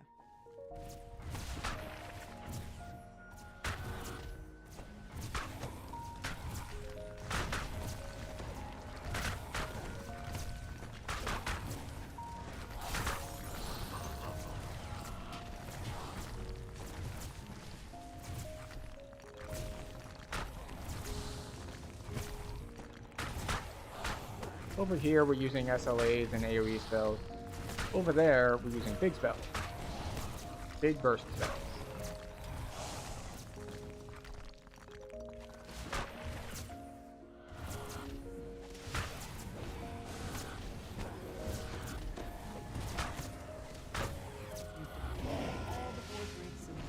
Alright. Can be seen lurking outside in the distance.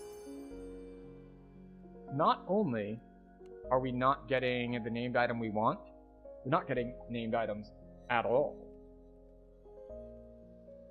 So that's unfortunate. What? Oh. Once again, they've come back to interrupt us. Not to be dangerous, just to be annoying. Also, I didn't know that you could dodge that spell. As you just saw, the big arcane zap or whatever it was. They shot it at me while I was in the air, and then I just fell away from it, and they could not hit me. So, that's convenient. Not that it would have chewed through my, my temp health anyway, but still.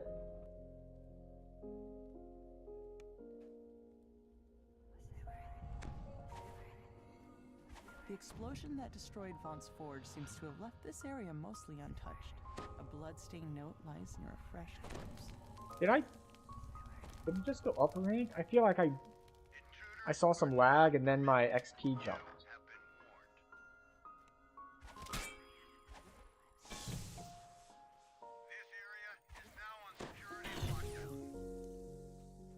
So we're just gonna kill these guys this time, so they don't make annoyances of themselves. And you might be thinking, but you didn't actually kill that one. It's like, I put a dot on it. It's going to die. It's not going to interrupt us later. Alright, that was 6 loots so far, so we have 2 more tries at this chest.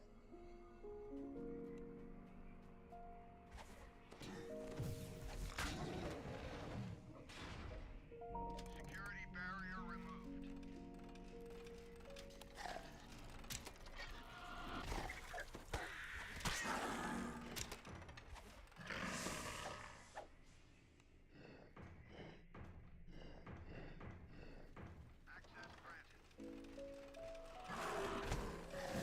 Might as well just kill these guys here.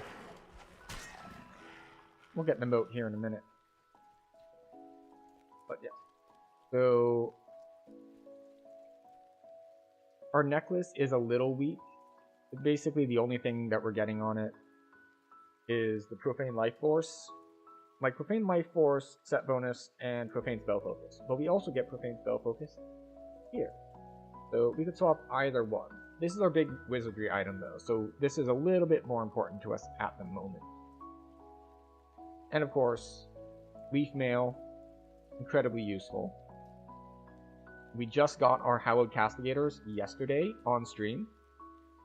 So this is very handy, mostly here for the insightful sheltering, but it's also nice to say, well,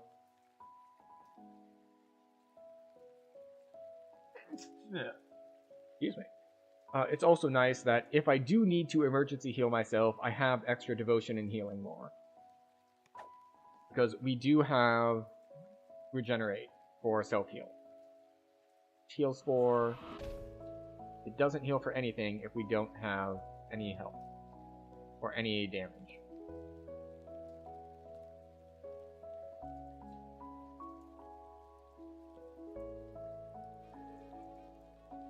Alright. Blue again.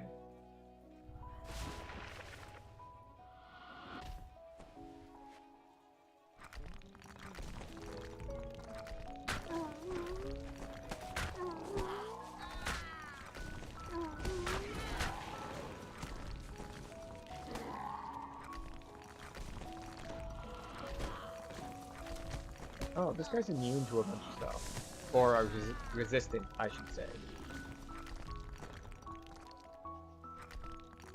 Well, I failed against the save on the Glyph of Warding, but I don't know what that does. Didn't appear to hurt me any, so, you know. Welcome back, Mr. Vaughn. No harm, no foul, I suppose.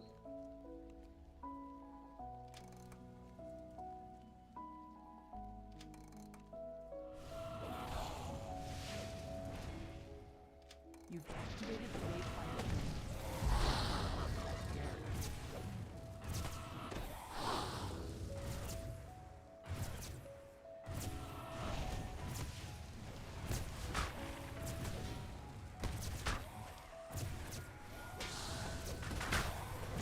Okay. We're using the big spells for a little bit of extra speed here.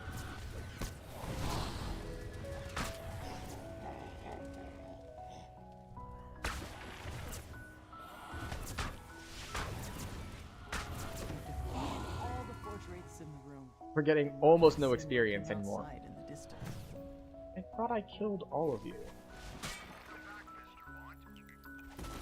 Where did you even come from? Very odd. Now where were we? Oh yes. Loot number 7? Right, we did get Rumbling Thunder this time, so if we wanted to do a great crossbow build for this event, we could do that now.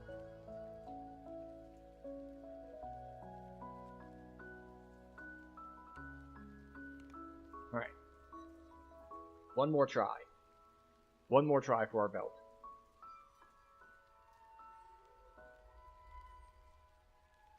If we don't get it, that's fine. We have other options. We could get one of the Abishai belts. We could get a Borderlands Wisdom belt. The explosion that destroyed Vaughn's Forge seems to Although have if we left go this for the area mostly Borderlands untouched. Wisdom A bloodstained note belt lies and in ring the combo, corpse. then we get an opening in our goggles slot. And I don't know what I would put there. I'm sure I can look for something though. Not permitted. You have been warned. This area is now on security lockdown.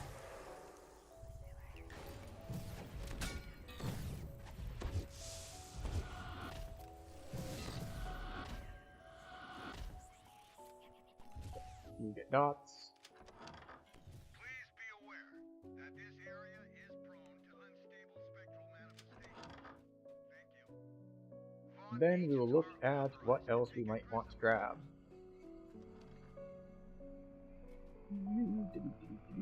Oh, right. I need to do this.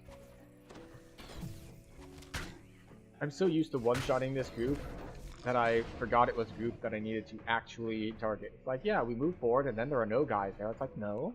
There are guys there. Security barrier We've just been, like, one-shotting them, so they're not there for long.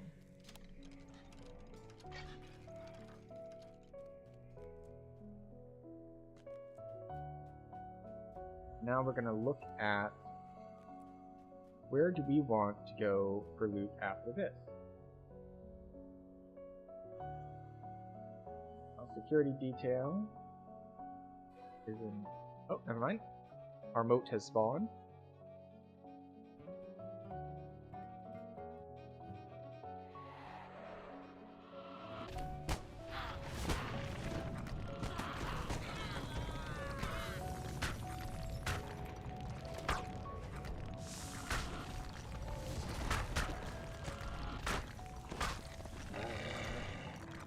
Yep.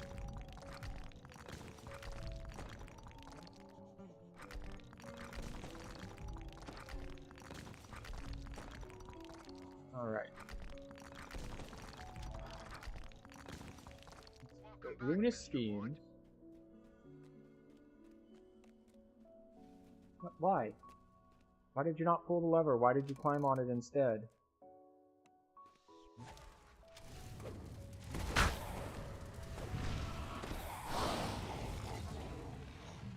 You've activated the Mage Fire Cannons. Okay. That should help protect the area. It has a helm that's not useful to us. It has heavy armor that's not useful to us. It has a shuriken that's not useful to us.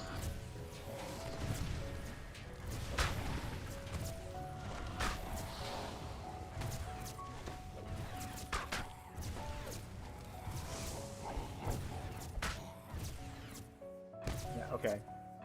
So, nothing there.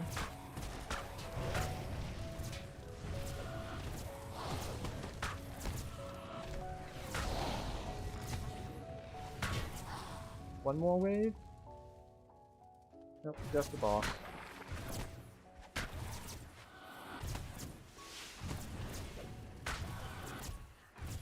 What do you mean I'm not facing it?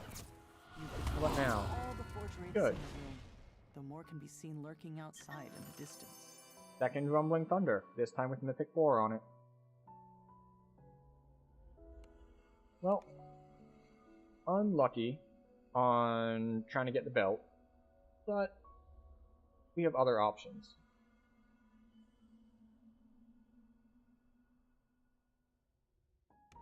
Like Belt of the Green Abishai, which has 4 Insightful Constitution, and then 36 False Life, and 32 Profane Life. Of course, having Profane Life means that we can't really benefit from as much, we'll say, from the Borderlands rings, because those also have Profane Life on them.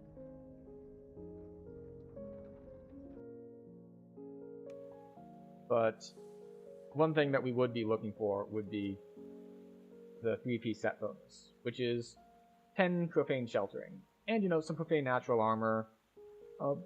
Profane ability scores and Profane DCs is actually pretty solid as well, so we might want to go with a 3-piece there. So Green Belt, Black Abishai Ring, because that gets Insightful and Quality Corrosion, as well as Conjuration Focus, which is very nice for us. And then probably the Envenomed Cloak, which has Constitution and Resistance on it. So we'd have Constitution, Insightful Constitution, Resistance, and a variety of other things. And then we'd have to shuffle around other gear somehow. But we were going to look at what other places we could run. We said Ruinous Schemes, there's nothing we want there. How about Wraith Collars? Wraith Collars, Black Velvet Capelet. Don't care about that one. Enforcer's Plate. That's heavy armor that we can't wear. That's Plate of the Family, we don't even want it. There's a large shield. Alright, Wraith Collar, doesn't have anything we want. Rolls of the Fungus Lord. What comes in here? Dusk Lenses. So that's worth having in the off chance that, say, we end up going with a Borderlands style gearing. We get Wisdom on a ring, we get Wisdom on the belt, and then we don't need our current goggles anymore, so we can go with Dusk Lenses. So Dusk Lenses is good. Alright, so Thralls of the Fungal Lord. That's on the list of things we can run. Scavenger Hunt. What do we have in here? Garbage Can Lid. What is the Garbage Can Lid made of? Dense wood. Okay, so we could wear the Garbage Can Lid. It has Impact, Bludgeoning, Shield, Bashing. So it doesn't have the stats that we actually care about. Okay, yeah, so Scavenger Hunt is not really useful to us either. Magma Must Flow. Has Black Satin Waste, which I don't think is good enough for us to care about. Nothing there either. Then Roll Call is Aether Band, which we're not going to use. Blessed Vestments, which we're not going to use. And a Kopesh that we're not going to use. Alright, so the only other Cogs quest that we really want to run as far as loot is concerned is the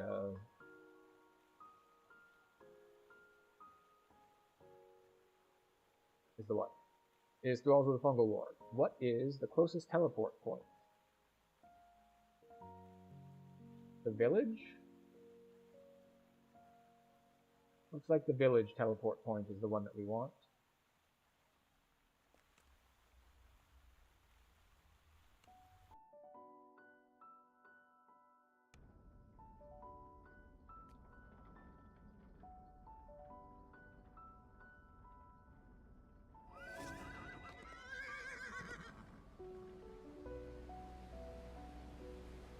Where are we?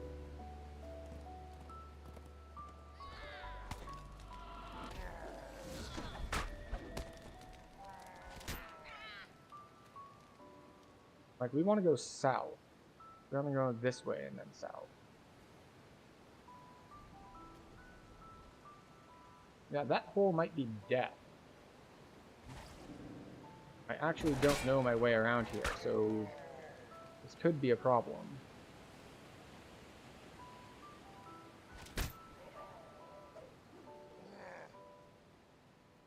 Wait. Now I know where we are. Excellent.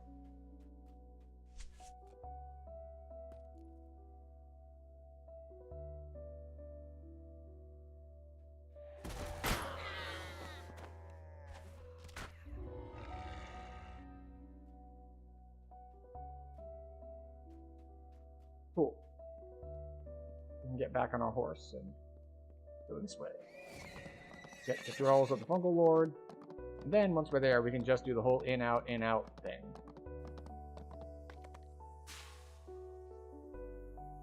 There we go.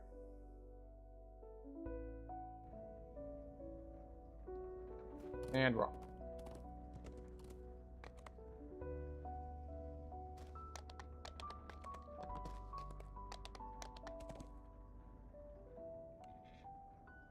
In we go. And we should be able to clear this out fairly easily. It seems to be closed. The ring is quiet, and the stands are empty.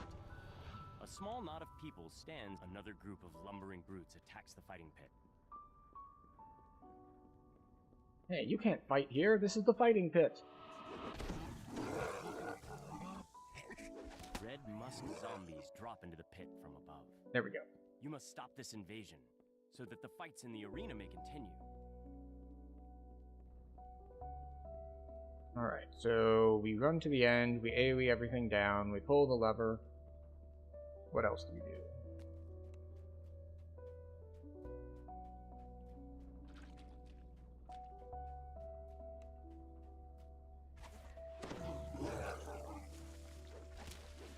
Alright, I forgot about that.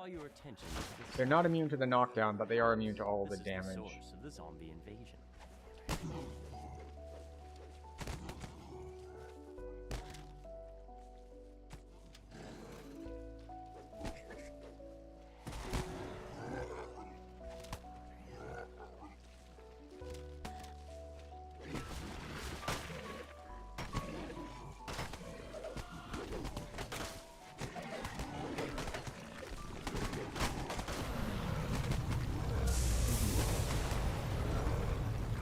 One more wave, right? Yeah. Come on over.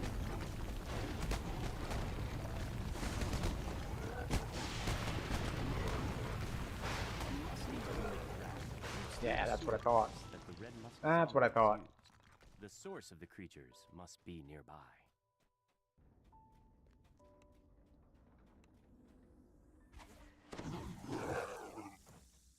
You feel a chill in the air. The draft seems to be coming from the western tunnel. Yeah, we're not exploring the western tunnel. We don't care. The chill of the cavern gives way to warmer, more humid air as you ascend. The familiar musky smell is stronger here. The source of the red musk zombie must be close.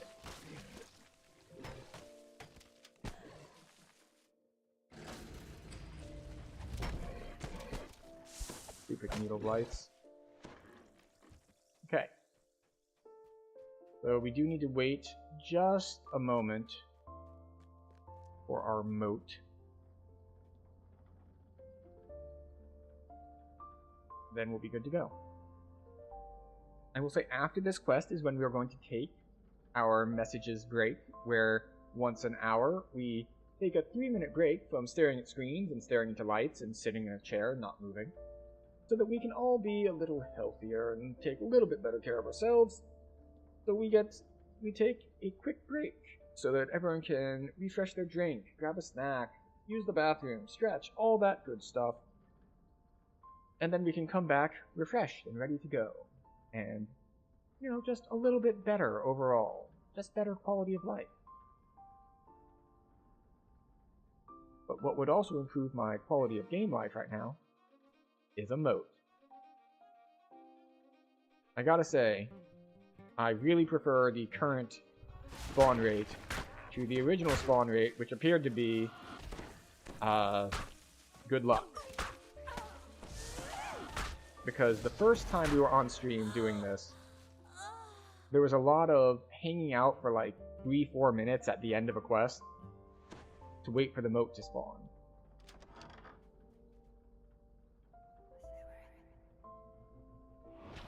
Now, we don't need to do that anymore. To reveal what littered with the spores that create the red musk. Alright. At the We're gonna room's put dots on center you. is an unusual looking minefield. With the shutter, you realize all of the spores response to Galvatraz. There we go. His creation is no longer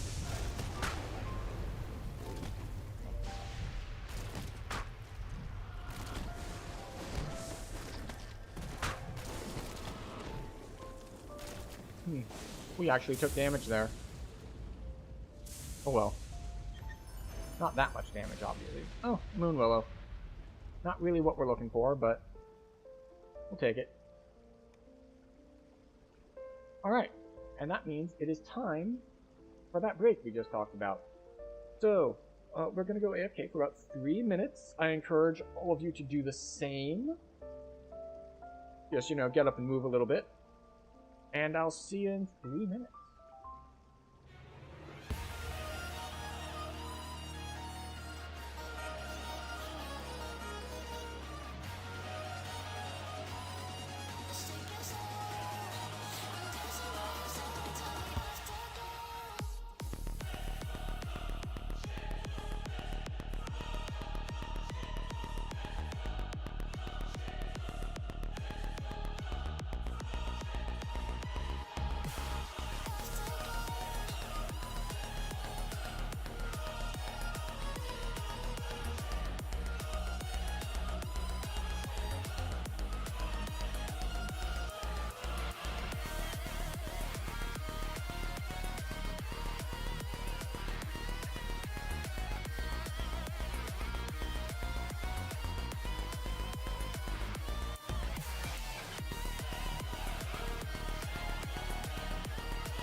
We're back.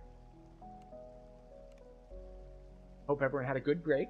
I had a good break. We found a dish that needed to be cleaned up, so we cleaned that up. We walked around. We tried to do a little physical therapy-y stuff for a bad elbow. All in all, quite a productive couple minutes.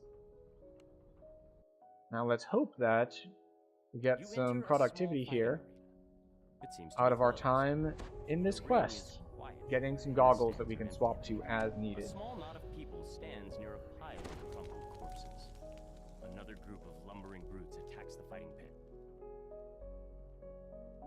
Oh, missed it.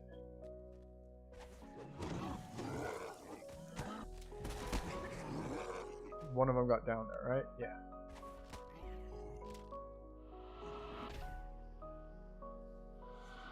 There we go. That should guarantee he dies. Red musk zombies. And there we drop go. in the pit from above.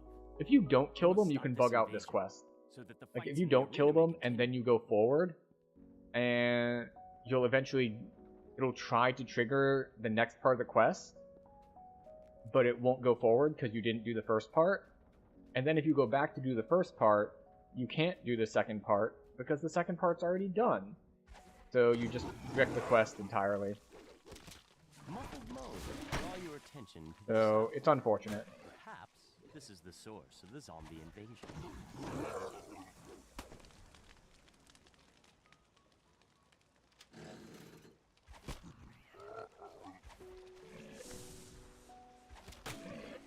Go. Group all y'all up. Or I guess you started out grouped up enough. That's that. Grouped up. A musty, humid There we draft go. creeps through the sewer No pipes need to that do the red all musk the zombies ground use. target AoE The stuff. source of the creatures Just must be acid well. nearby. We're simplifying things a bunch, so I just use acid well.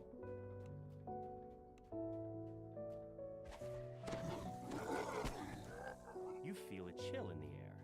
The draft seems to be coming from the western tunnel.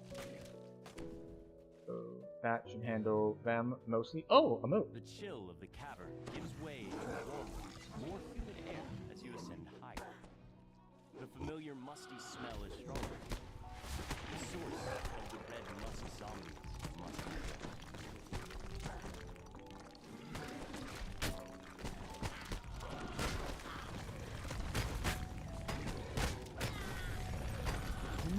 Our health is still fine. Our health is still fine. Oh, a hound. Well, we did take some damage there. But we're okay.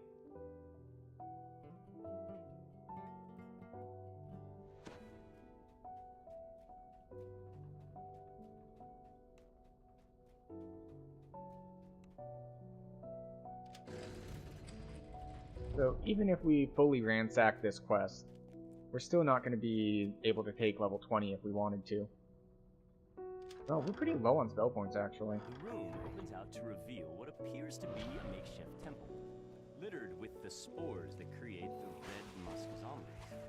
At the room's center is an unusual-looking mountain, which Alcatraz has fallen. There we go. His creations no longer threaten the local fighting pit of the cause. Gambling mounds feel like way more dangerous than him, but that might just be because I focused him. All of the spores responsible for creating these abominations have been destroyed. Alright. Enforcer's codes. Alright. So, Cause quests each have 3 named items they can drop. We have successfully gotten 2 of the 3 items that can drop in this quest. That's not the one we wanted, though. We wanted the 3rd one. So, we go again. We do continue to make loot progress, though. So we have that going for us, which is nice. The ring is quiet, and the stands are empty. A small knot of people stands near a pile of crumpled corpses. Another group of lumbering brutes attacks the fighting pit. Oh, yep. Once again, one got ahead.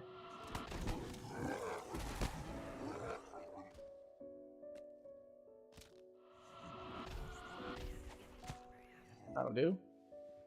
The dots were probably going to do it on their own, but we tossed in an extra splinter bolt just in case.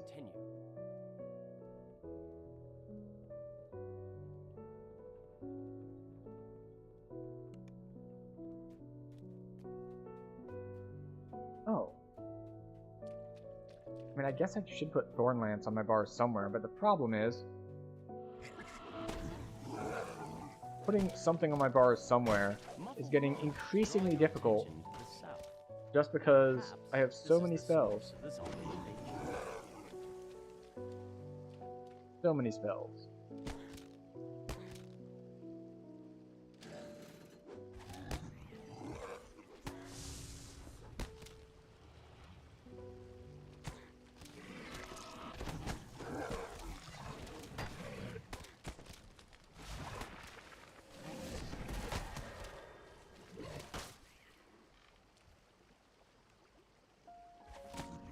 You're the one that was keeping the next... Yeah, you were the one keeping the next wave from spawning. Okay.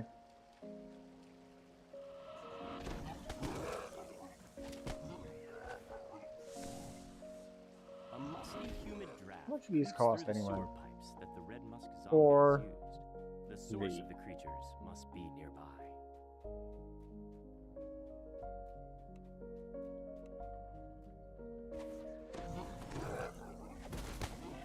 You feel a chill in the air. The draft seems to be coming from the western tunnel. Mm-hmm. The chill of the cavern gives way to the warmer, more humid air as you move higher. The familiar musky smell is familiar. The source of the red musk zombies must be close. I'm sure it must be. But before we handle the source, we need to handle a moat. Which I guess I shouldn't be rushing to get here to kill everyone. Because I'm putting myself in kind of just a hurry up and wait sort of situation.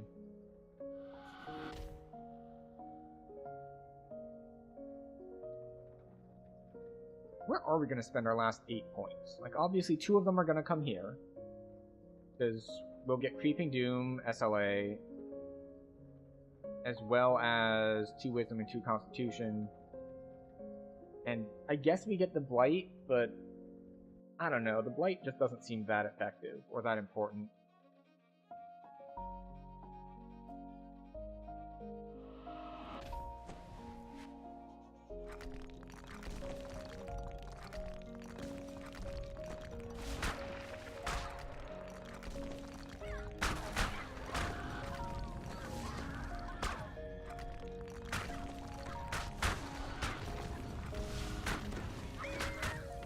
Alright.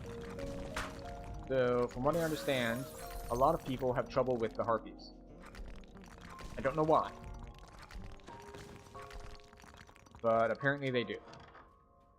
The room opens out to reveal what appears to be a makeshift temple, littered with the spores that create the red musk zombies. At the room's center is an unusual-looking minefield, with the shutter Alcatraz has fallen. This creation is no longer threatening the local fighting pit or the people. An evil-looking mind player seems a little redundant, actually. All of the spores responsible for creating these abominations have been destroyed. Like, isn't that like all of them? Also, 6 stacks of acid damage over time. Taken for 21. Taken for 21. Oh, I only have 5%. Okay. Like, I have resist. Like, wait, no, I don't have resist. Oh, another enforcer's coat.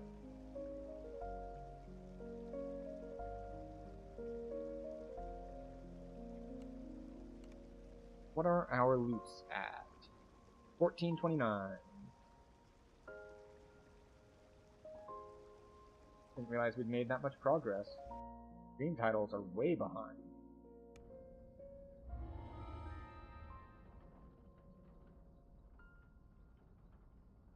There we go. Let's update that progress. We don't want to mislead people. Make them think we're further away than we are.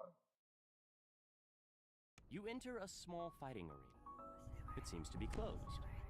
The I think ring it is helps that we quiet, got and those stands purples earlier. A small knot of people stands near a pile of crumpled corpses. Another group But yeah, of apparently the hungry brutes harpies attacks the are fighting very pit. dangerous, and I haven't run into it yet. Just like, yeah, they're harpies, and what about them?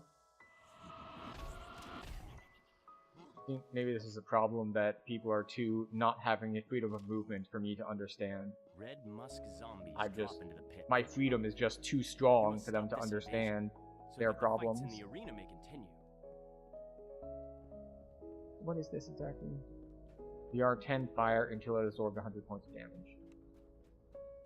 I mean, VR10 is nice. Right, you hit that button.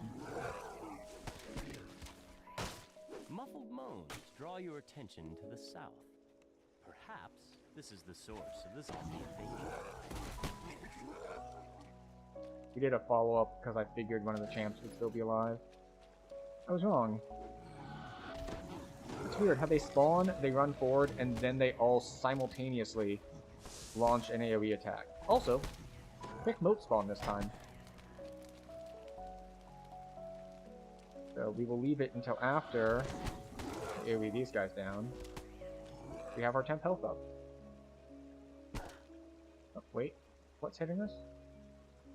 There you are. A musty, humid draft creeps through the sewer pipes. We'll that the red musk zombies do use. this. The source of the creatures must be nearby.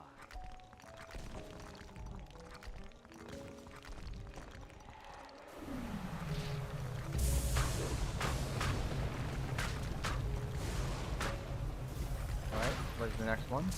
Oh. Harpy. Theoretically dangerous. So far, not dangerous to me.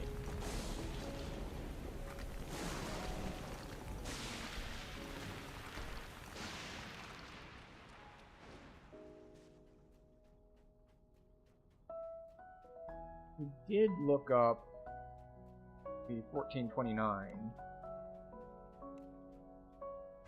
Or no, the levels. You But I do feel not a recall chill what in they the were, air. The draft seems so to be that's coming unfortunate. from the western tunnel. But it'll be fine. The chill of the cavern gives way to more humid air as you ascend higher. The familiar musky smell is stronger. The source of the red musk zombies.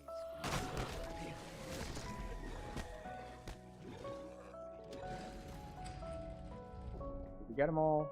We got them all enough. Do we have enough spell points? I think we have enough spell points. The room opens out to reveal what appears to be a makeshift temple, littered with the spores that create the red musk zombies. The room's center is an unusual-looking minefield. With the shutter, you realize that Galvatraz has fallen. His creations no longer threaten the local fighting pit or the people of the Engulfed slow. Oh right, you're immune to lightning. Also immune to a bunch of other stuff I have. Why do you guys have like as much health as the boss though? That's what I want to know. The spores responsible for creating these abominations have been destroyed. Oh look, a third Enforcer's coat. I'm sure there is someone who's like was kept trying to get that coat. Meanwhile, I'm trying to get the goggles and I've gotten the coat 3 times in a row. Which is super lucky. Because it's supposed to be only a 1 in 3 chance of any named item. And we've gotten one, I think, every time? Or maybe every time except one? Let's see, number of times looted 5. Well, we got 3 coats and a sword. So, we are at 4 out of 5 You enter a for small a fighting 1 in 3 chance.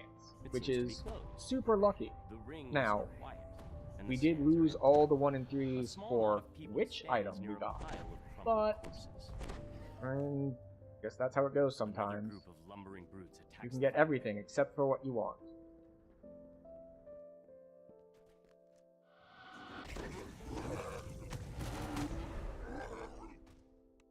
Where are you? Go. Cross dots. Just go along our merry way. Red musk zombies There we go. I drop was like, into the pit from above. why is he You not must dead stop yet? this invasion, so that And then the he fights died, in the and arena may all was continue. right in the world.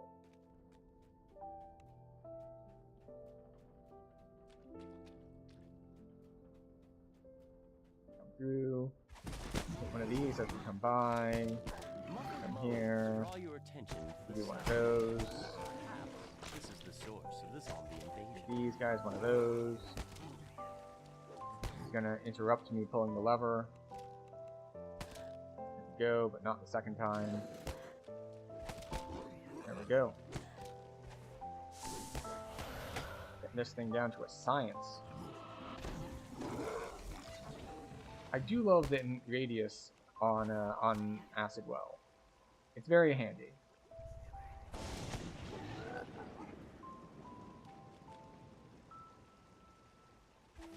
Where are the others? There they are.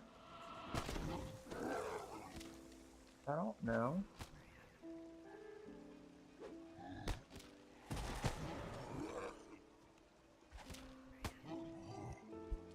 A musty, humid draft creeps through the sewer pipes that the this. musk zombies use.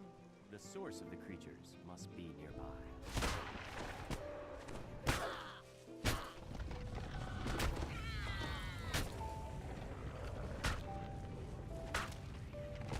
That's the hound. Blow the hound up. He did put a little bit of AoE damage on us, but not much. I think, what did we say we were good until? Because, like, you need to be level 20 starting at, I think it said 1600? You feel it. So we're good for the moment. The draft seems to be comfortable. We're only at like 1450? Yeah, 1450. The chill of the cavern gives way to warmer, more humid air as you ascend higher. The familiar musty smell is stronger. The source of the red musk zombie. Do you mind? must be close. Stupid needle blight.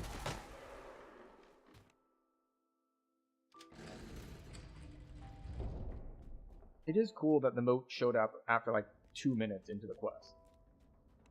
Makes it much, much nicer. The room opens out to reveal what appears to be a makeshift temple, littered with the spores that create the red musk zombies. At the room's center is an unusual-looking mind flare.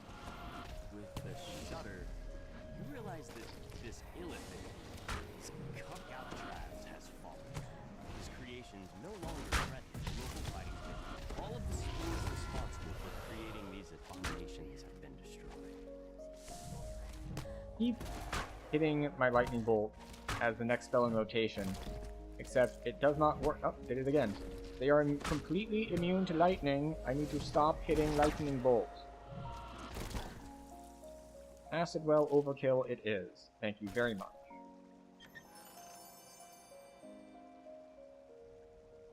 Alright, no named item this time. So 6 loots. We got 4 named items, which is 1 sword and 3 chests. We've got 2 more shots at the goggles. Also, you know, loot progress. You enter a small fighting arena. It seems to be closed. The ring is quiet, and the stands are empty. A small knot of people stands near a pile of crumpled corpses. Another group of lumbering brutes attacks the fighting pit. Okay. What the hell? You two? Why did Acid Well just decide to not work? Who knows?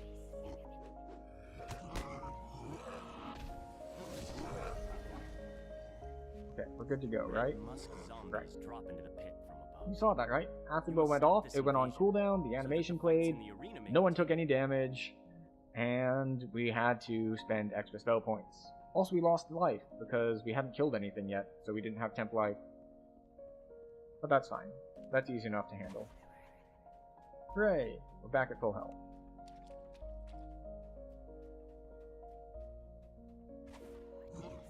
Boop. Muffled moans draw your attention to the south. Perhaps this is the source of the zombie world. Oh good, they all die, which means I might get this without getting interrupted. I was wrong. I very much did get interrupted, because I hadn't actually killed these things all.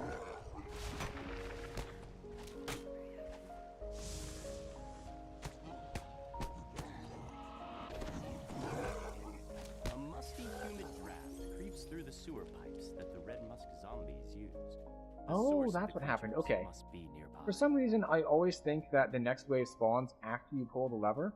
The next wave spawns after you kill the first group. So this time, because I actually fully one-shot the whole You group, feel a chill in the air. The draft seems to be coming. I from got the second wave spawning on me while I was trying to pull the lever. The chill of the cavern gives way to warmer, more humid air as you ascend higher. The familiar musky smell is stronger. The source of the red musk zombies must be close.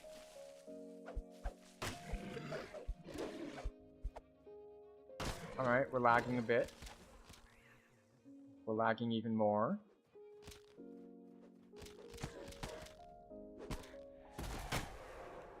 At least it wasn't while we were doing the moat. Okay.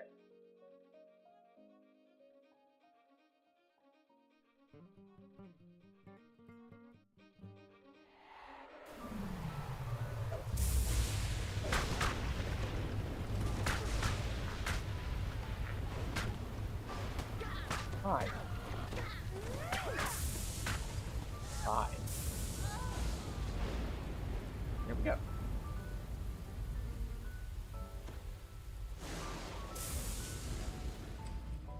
Very nice thunder effects. We are, however, down to 666 spell points for the final fight. The room opens out to reveal what appears to be a makeshift temple, littered with the spores that create the red musk zombies. At the room's center is an unusual-looking mind flayer. With the shutter, you realize that this illithid is covered in fungus. Galatraz has fallen. His creations no longer threaten the local fighting pit or the people.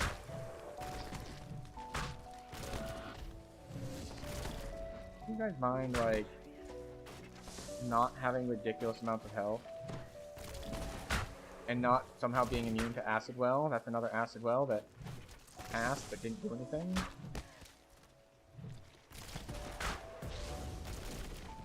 All of the spores responsible for creating these abominations have been destroyed.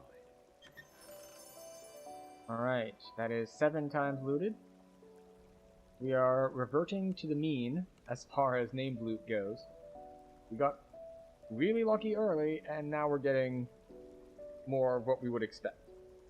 Which is, you don't expect to get named loot every time. Alright, last shot. You enter a small fighting arena. It seems to be closed. Another group of lumbering Oh, right. brutes attacks the fighting Forgot to put up buffs before talking. So we fight the zombies down here.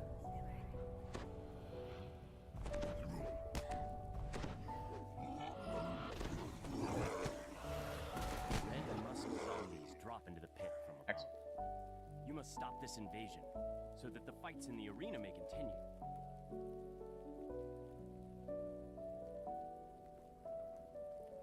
I'm just thinking if I'm using the right spell rotation for each group. It's like, I could try to group everything up. Like, I've been trying to do that a little more the last couple runs. But the problem is, so many of them are ranged. I think I should just try to kill each of them where they stand.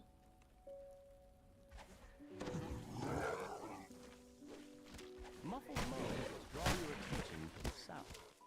Perhaps this is the source of the zombie invasion. I don't think I got all of them. I did not.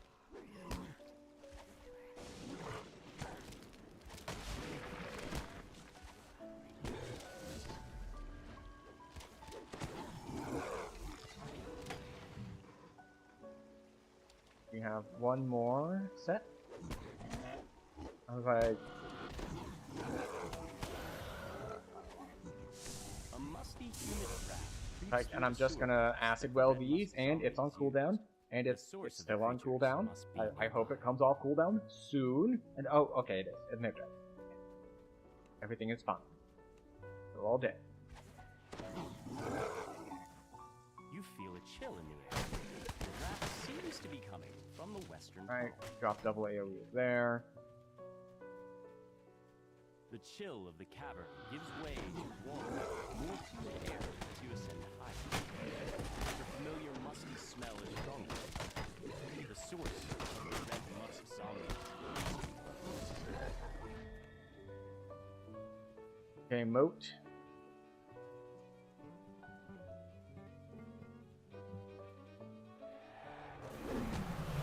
Get earthquakes.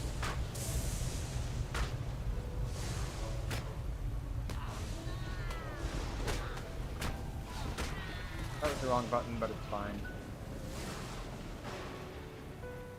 We left ourselves plenty of spell points for the final fight.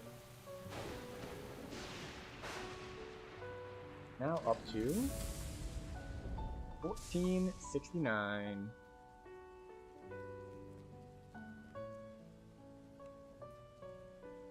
One, 4, 6, 9. The room opens out to reveal what appears to be an ancient temple, littered with the spores that create the red musk zombie. At the room's center is an unusual-looking mine flare. Alcatraz has fallen. His creations no longer threaten the local fighting pit.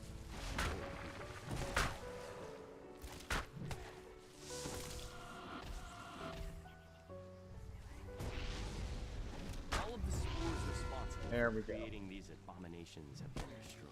Oh. For some reason, because the quest completed, I thought he was dead. But no, you don't need to kill those guys to complete the quest. Oh, and another moon willow.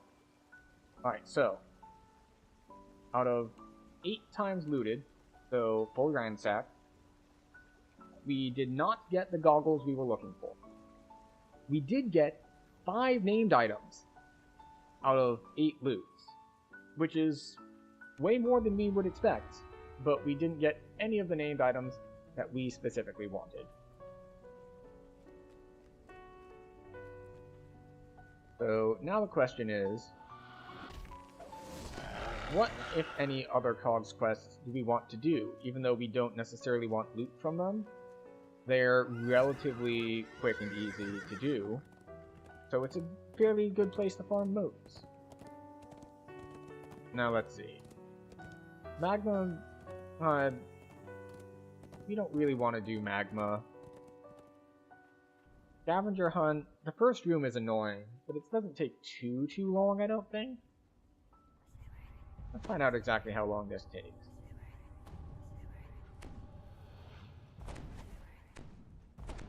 Like, the first room is a little annoying, but besides that, it's pretty much a Familiar cakewalk. sound reverberates throughout the sewer.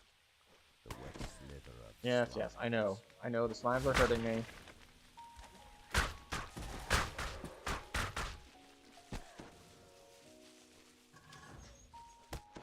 Members of the Das gang rummage through the refuse. One of the goblins runs off. Shaman, to the muscle. adjacent room. Please run over here with me, thank you very much. What do you mean, out of range? Thank you.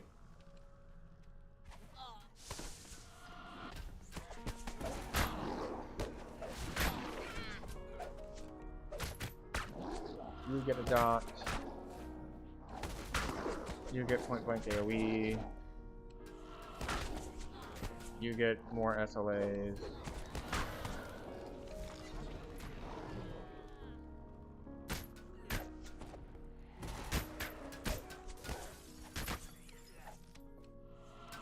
You can have a dot.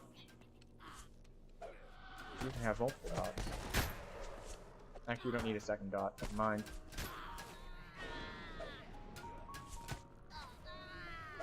Oh look, a moat.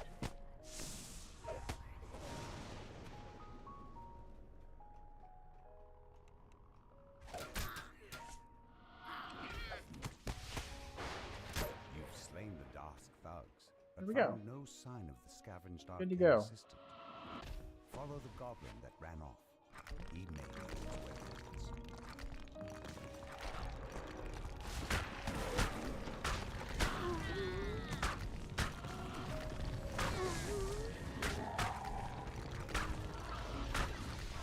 The matriarch. Oh, interesting. there's the danger. We got knocked down, even though, according to our form, you become 15% more vulnerable to cold and are immune to many mind effects and knockdown. So much for that immunity to knockdown. But now we know. The primary concern on the crowd control, at least for us, for right now, is Cyclonic West.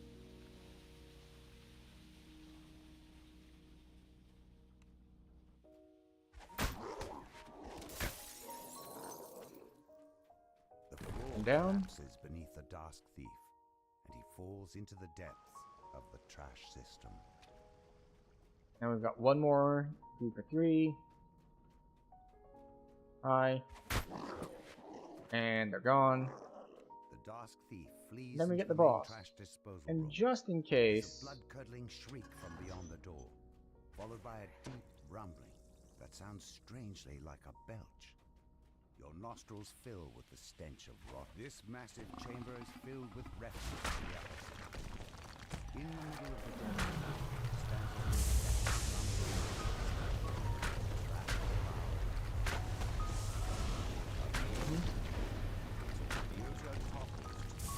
yep, there we go.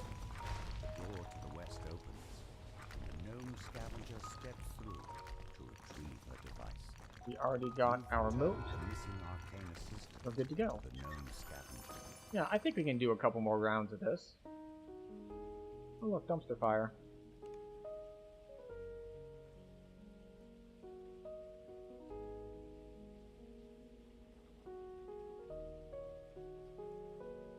If we ransack this, we get blue motes each time. That'll bring us up to about 1550? 1550, if 1600 is the cutoff, that should bring us close to where the point where we just need to run something for experience in order to level. Because we've been prioritizing moat progress, and rerunning the same quest a bunch of times is really bad for XP progress. A familiar sound reverberates throughout the sewer. The wet That's fine, we could probably hit like Red Rain an extra time or something.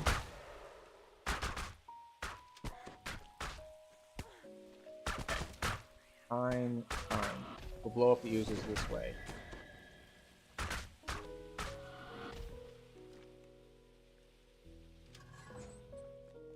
Members of the Das gang rummage through the refuse. One of the goblins runs off Muscle. into an adjacent Shaman. Crapper.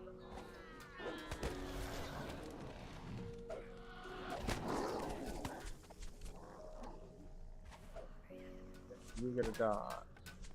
You get a dodge.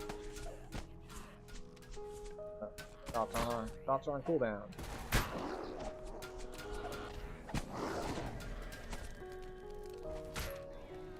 Are you gonna die? No, you're not gonna die. How about now? Good.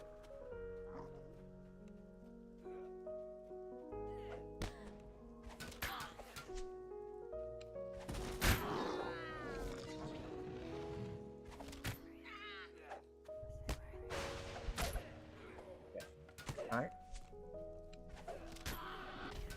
2 SLAs for you. Are we done? No, there's gotta be more spawns still, right? Yeah, there we go.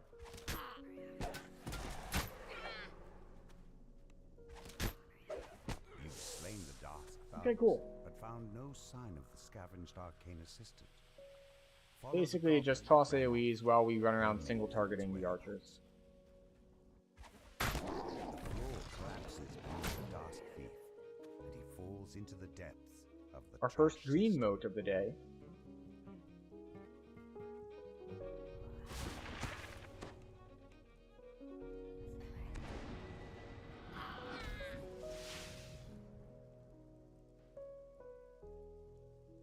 So it's been almost all blues. We've gotten 1 or 2 purples, and that was the first green.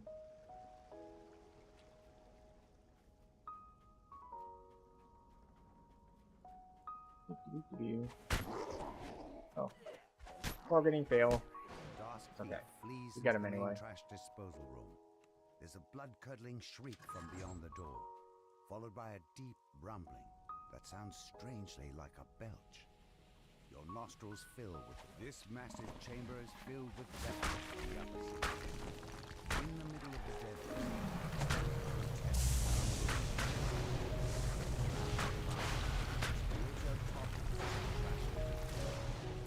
Hooray! We wasted a lot of spell points there. gnome scavenger Because these spells are balanced around the fact that they last like a full minute.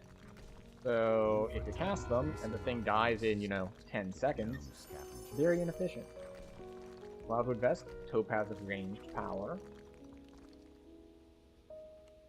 Not bad, not bad at all. How many more runs do we want to give this? For a little bit of variety, let's stick to only doing 2 more of this quest.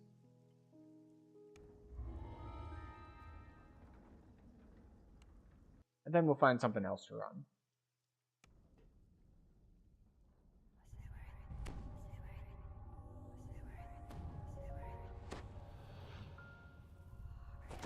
And we will put up our resistant acid.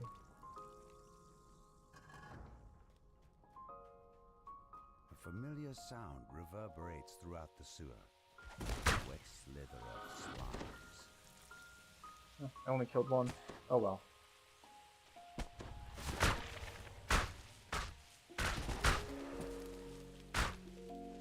Now we killed one. Leave me alone. Thank you.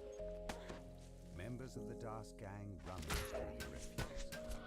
One of the guards off to the adjacent room. Trapper. Another trapper.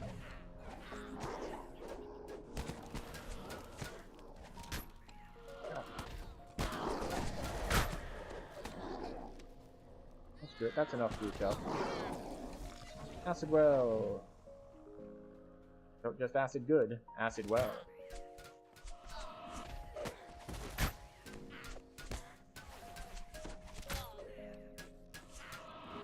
Probably not enough to kill him, but...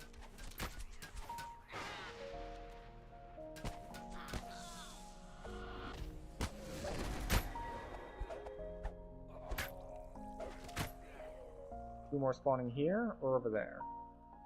Here.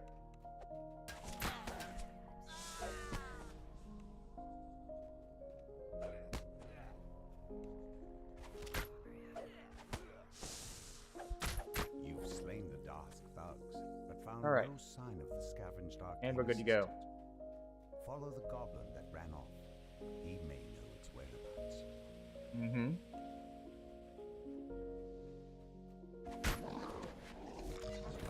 Collapses beneath the Dask thief, and he falls into the depths of the trash I system. thought that I saw a moat spawn. It was a different spell effect. It would have been bad if the moat spawned like right as I jumped down. It's like, well, can't get back up there. Too bad, no moat for you. The Dask thief flees into the main trash disposal room. There's a blood-curdling shriek from beyond the door, followed by a deep rumbling that sounds strangely like a belch. Your nostrils fill with this massive chamber is filled with refuse from the upper. In the middle of the dead room stands a grotesque, lumbering beast. Trash devoured. Yojo topples from the trash Alright, and since we already put up door to the west. various effects, we go immediately into the moat.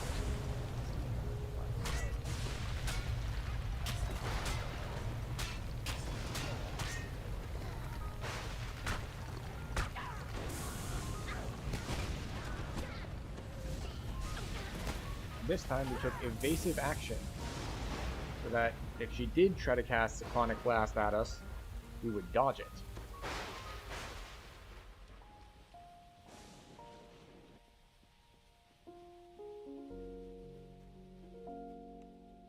You've returned the missing arcane assistant to the gnome scavenger. Another Wildwood Vest. Well, the cog really wants me to have chest armor today, I guess. Between the Wildwood Vests and this one, and the Oh, what were we getting in the other one? Wild card? This is our last run of Scavenger Hunt. Not because it's going to be ransacked, but because we want a little bit more variety.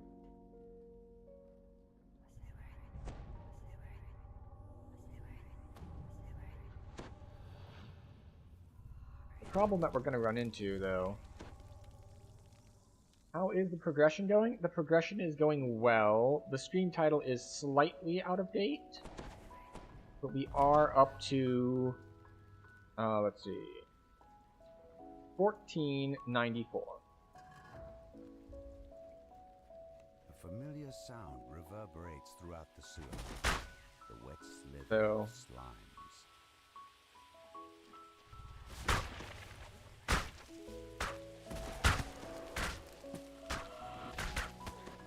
Oh, got some champion slimes in here who are actually dealing damage. Go figure. Oh well. There's less damage than I can heal. Members of the Dark Gang Now, we are have already gotten our golden moat, so we don't have like a big burst waiting for us. But, you know.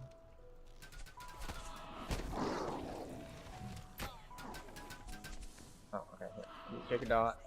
You take a dot and splinter bolt.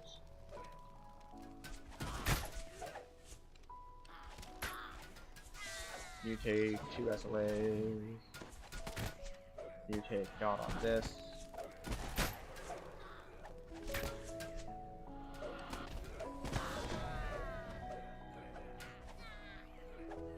Okay. We got the ranged guys. Well, now we get to take out the melee guys.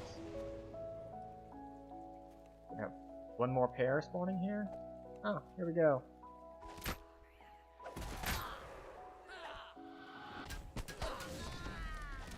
You've slain the Dark thugs, but found Made no progress. sign of the scavenged arcane assistant.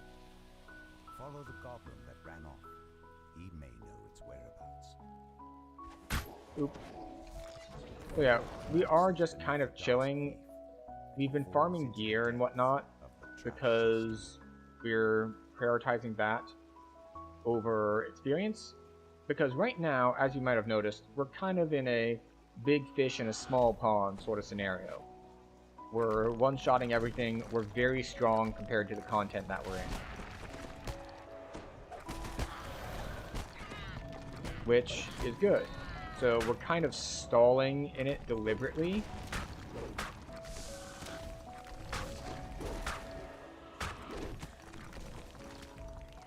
There we go. Kind of stalling in it deliberately to take advantage of that. And it's going to work out almost perfectly. 3 levels over level? No, I mean the moat progression. So there are level walkouts on moat progression.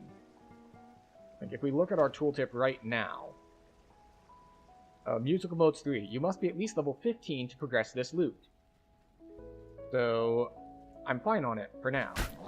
But, after I get to 1600, I can't progress it without being level 20. So, basically I don't want to take 20 until I get to 1600-ish, because... Well, basically, because epic levels are going to be... Suddenly, I'm no longer going to be the big fish in the small pond. We might actually be in a bit of danger and that sort of thing. So we're going to take the easy progression while we can get it. And then we'll figure things out after that. And it's going to work out pretty well because... Oh, look. Another Wildwood Vest. And it's going to work out pretty well because we are half a rank away from level cap. And we are at... 1504 durability. So we're going to update our stream title since that's progressed a bit. 1504. There we go. Stream title updated. So now for a bit of variety, we'll go somewhere else. I do want to actually look at... Not this one.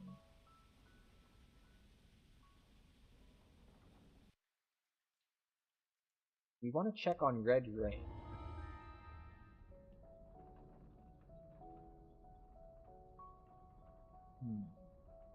No, I don't think we will. Or that one, for this matter. Here, some are leveling to 29 or 30, then starting after farming gear. Yeah, that's another option. Like, you just don't do any loots until then. I don't think I'll be doing that, just because I'm going to be a little bit too impatient for that. What I am likely going to do is farm out a strong level 20 gear set, or level 20, level 21 gear set. And maybe do that. Actually, you know what quest we're going to do? We're going to do some Wraith Callers. That's what we're going to do.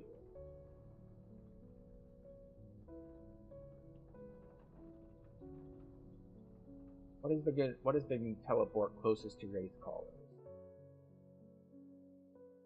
Is it the village? Yes, it's the village.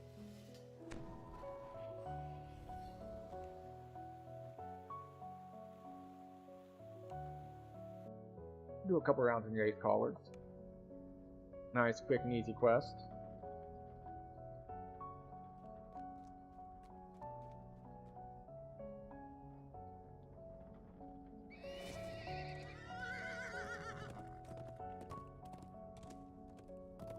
But yes, especially because the level range is expanded in Epics. You can be 6 levels over. So if I wanted to be very safe about it, I wouldn't do any loots or anything risky until level 26, and then I would just finish out completely and keep on the Borderlands. As it stands, what I'm going to do is I'm just going to hard farm keep on the Borderlands starting at level 20. That's my plan right now.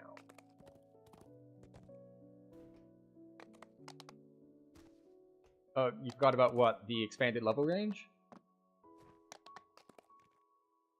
Yeah, it's a thing. The trick is, I forget how many points in Epic Destinies I get just at level 20. Because I'm used to my character who's missing, like, I think 1 Epic Past Life. So I get a lot of points as soon as I hit level 20. But I think it's, what, 1 fate point per destiny unlocked? So, and you get 1 actual point to spend per... Oh, what is it? Per 3? So, that means what? I'll start with 5 points?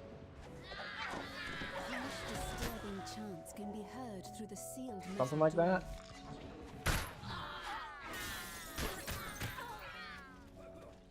Which is not a lot. It's enough to get, like, maybe an Epic Strike and a Stance. So we're going to be much weaker than average.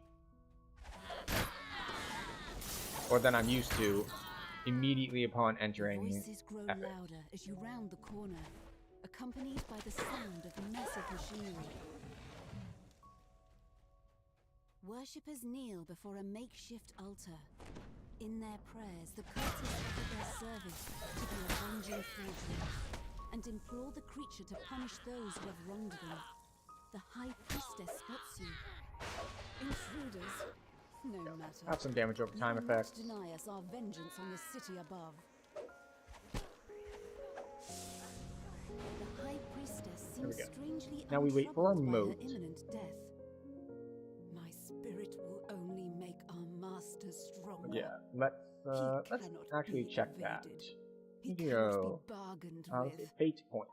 Vengeance will be Epic his. Destiny. There we go. First 12 are available for free.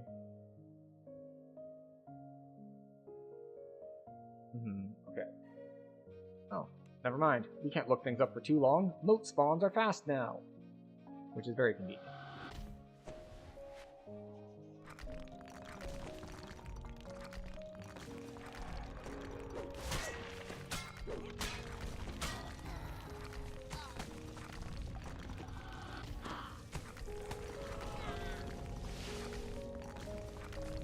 This is why we want to kind of stay at this level, because it means blue moats are trivially easy. And then we can come over here and we can just say, hello, called Forgery.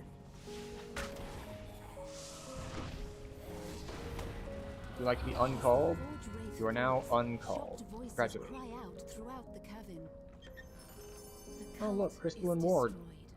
Unfortunately, there's a city large is now shield, which means safe it from their disables schemes. evasion. Yet this was not the only Forge Wraith. More still lurk in the cogs, driven by their never-ending thirst for vengeance. Okay. Your character gains 4 destiny points per level. Yes. Receive additional from various instances of past lives atoned.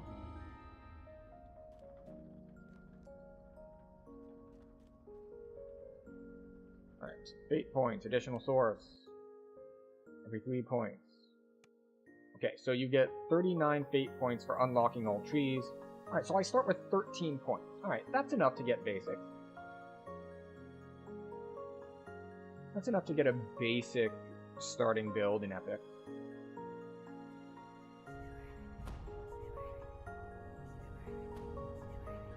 Like, it's not going to be as flexible or as powerful as an established character, but You it's follow the enough. trail of red crystals deep into the Character looks very ruins. strong? Yes. The path Yes, opens we up into a are larger quite chamber, strong, and the sound of voices which is drifts why in I'm through the referring to curtain. us currently as like a big fish in a small pond.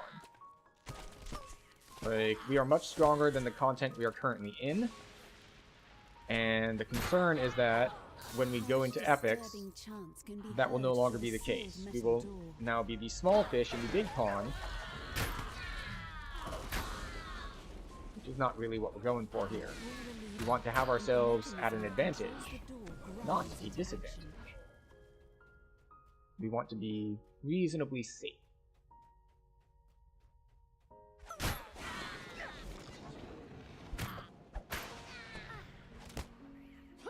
The voices grow louder Oh, as you moat round the spawn. corner, accompanied by the sound of massive machinery. It is nice that they added better indications that moat spawns.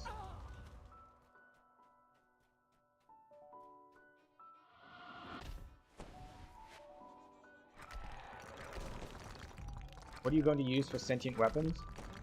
So, I'm a little bit undecided. Well, I mean, not on the weapons, of course. The weapons are easy decision. It's going to be a Keep on the Borderlands Scepter, because they are exceptionally hard to beat for power at level 20. But what I don't know is what I'm wearing in my offhand. Like, I could get a shield. I could wear 2 scepters, although that will make me a little bit more vulnerable, because I did take the shield fighting feats. Not because I'm fighting with a shield, like hitting people with it. Like, I have a little bit of melee power because of it, but the main thing is for the hit points.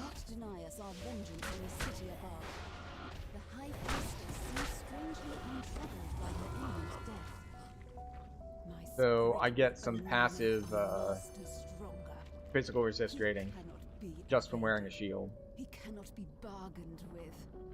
But it might be worth it to just dual wield scepters. Have a Force Scepter and an Acid Scepter.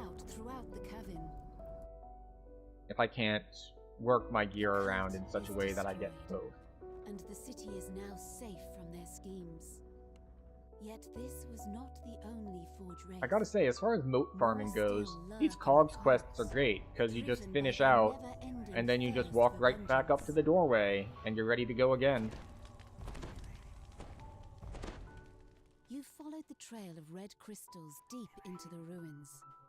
The path opens up But into a larger the main chamber, thing I'm and not the sound of voices drifts sure in about onto as the far path. as sentience goes is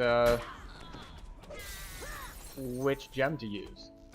Like, do I want to pull my 9-slot gem out of its current weapon and use that many different Harsh, disturbing chants V-spec can be things? heard through the sealed metal door.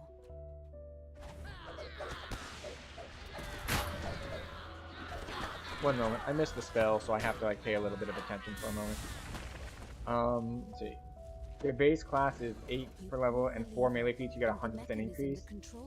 I will admit, I do not remember the exact numbers on it. I do know that the last time I leveled, I got like 60 health.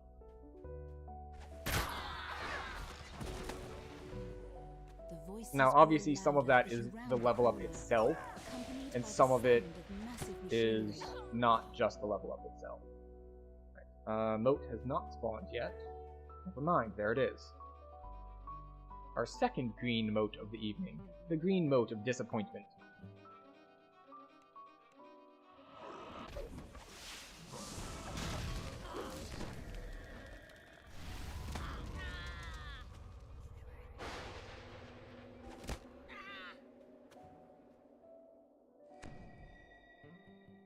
Right.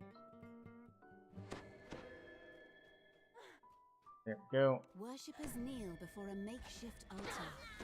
In their prayers, the cultists offer their service to the avenging Forge Wraith, and implore the people to punish those who have wronged them. The High Priestess spots you. Intruders? No matter. Hi. You will not deny us our vengeance on the city above.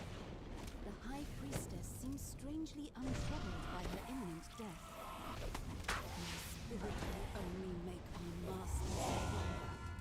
He cannot be evaded. He cannot be bargained with.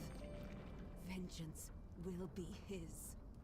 As the Forge Wraith Alright, falls, so shocked voices it is cry time out for throughout our the cavern. hourly crit. The What is the cult easiest is way to max out destroyed, spell crits and in the Epic? city is now safe from their schemes. Define easiest. Yet this was not the only Forge Wraith.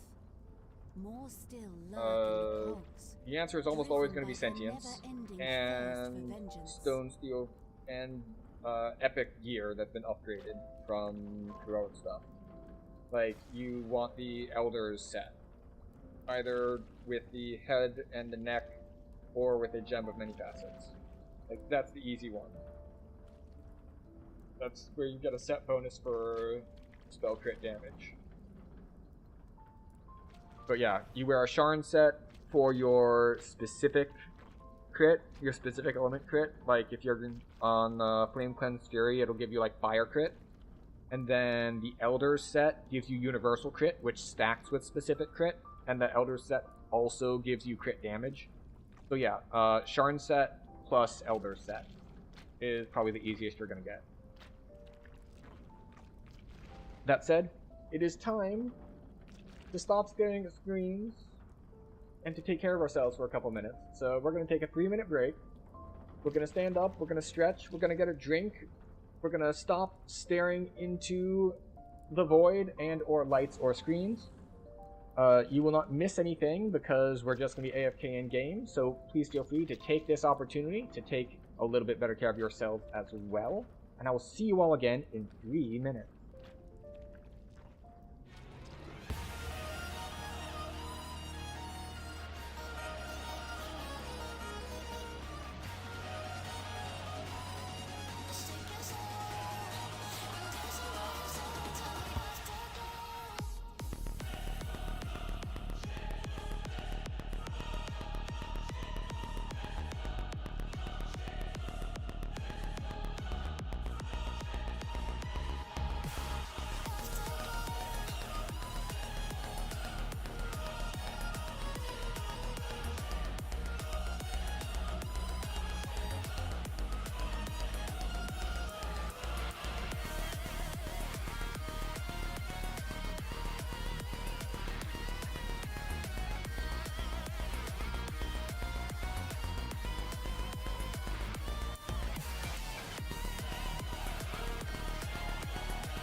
And we're back. I hope everyone had a good break. I had a good break, you know? Moved around, got the blood flowing. We pet the dog briefly, and now she's wanting things from us. It was like, wait, you're moving, maybe I should move too. Just looking at me sadly. Why are you looking at me sadly?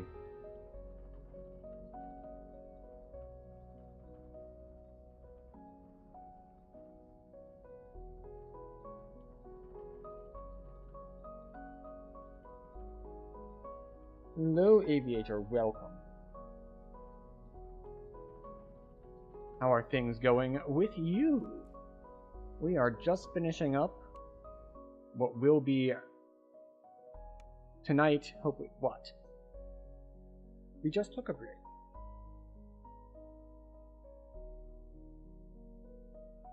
He is not satisfied with the duration of the last break.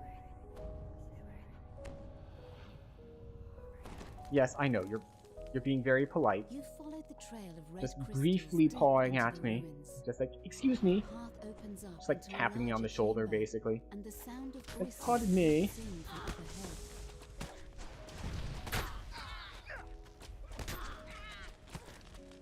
But yes, we're trying to get our loot close to 1600 before we go into Epic. Because 1600 is the most you can do in Heroics before your loot is like, no. You need to move on now. You pull the lever, and the mechanism that controls the door grinds into action. Just moving through. Hi. The voices grow louder as you round the corner, accompanied by the sound of massive machinery. Go. Worshippers kneel before a makeshift altar. In their homes, the cultists offer their servants to the avenging Forge Wraith, and implore the creature to punish those who have wronged them. The High Priestess And we also, don't want to be in range of the Forge Wraith aggroing us, you will not deny because we need to wait for the moat. Waiting for the moat used to be something that we did a lot until the patch last week. And then the patch last week was like, you know what, we're going to speed up this fall. You died on your first winter try, then did summer for like everything. Now back to trying winter flight. 600 isn't bad. That's good progress, especially since that means you're not at the level where you don't get the golden loot yet. Or golden moat. So that's an extra 200 plus. But still, that is a lot of grinding on the summer runs. Because like what, wings are 2k, mount is 1500, and cape is also 1500? It's a lot of moats. I think the only two I've put progress on, you're concerned what to do when Froggo stops being able to get traps? You run quests without traps.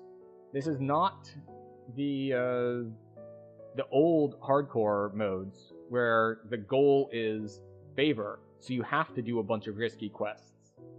This is just run quests. You don't need to do high-risk ones, you don't need to do ones with traps. You just hang out doing whatever quests you feel like that are safe. Like, I skipped half the quests in Giant Hold because I didn't want to take the risk. We skipped Pop. We skipped Feast or Famine because that's got those blade traps when you open the doors. Like, skipped Maze of Madness just because sometimes the spike traps that come out of the floor will do like that whole like you lagged a little so it double hits you thing. So yeah, there are a variety of reasons to just, you know, just don't do that particular quest.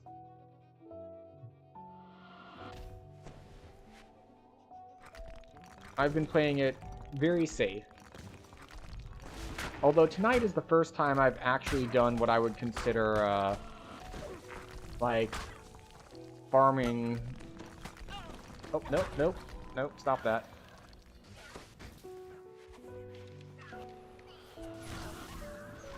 I almost took a bunch of damage because I was off by one. And let's see, does that show on stream? It does not show on stream. Alright, so what happened is, it turns out my hotkey for the Steam overlay is 1 key over from Word of Balance. And it's like, so this overlay opens, so suddenly all my inputs are getting eaten. It's just like, if I were in any danger to start with, this could be a problem. That's a pretty bad fat finger to be like, yeah, we opened an overlay. I should disable that entire overlay just because I never use it. The only time I ever see it is if I fat finger it for some reason in some game. You play DDO through Steam? Yes. I know that that for a certain group of people, the Steam installer like just doesn't work right. But it works fine for me. So I see no reason why not to. You don't have to? Yeah, I know I don't have to. I know that you can get the client standalone. But I'm pretty sure that overlay opens even if you're not on a Steam game. Like, I'm pretty sure it's... it is a global thing that works in any game. Because obviously I didn't set up a hotkey for that in-game here.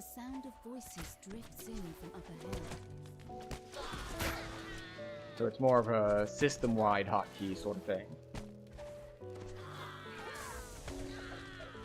Harsh, disturbing chants can be heard through the sealed metal door.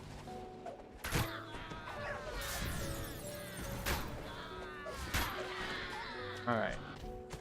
Well, we had a lot of things like not to get one shot, so I guess we got unlucky on crit. But it is fine. The voices grow louder as you round the corner, accompanied by the sound of massive machinery.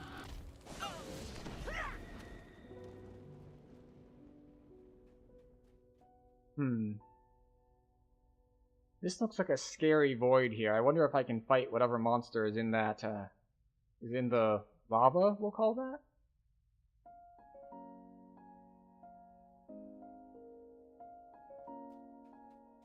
Yes. Definitely a demonic portal there. Definitely a deliberate in-game feature. And implore the creature to punish those who have wronged them. The High Priestess spots you. Intruders, no matter. Alright. You will not deny We are us once our again vengeance on the in city moat above. waiting mode, The High Priestess seems which fortunately is strangely nowhere untroubled near as by long her as it used to be. death. My spirit I think I still have the will VODs up make our for master 2 stronger. weeks ago when we were Keep moat her farming, being and evaded. like the entire stream was Be bargained get to end of for. quest, wait like 3 or 4 Vengeance minutes will for a be moat to his. spawn, then move on. The only reason we're in waiting mode is because Wraith Callers is exceptionally short.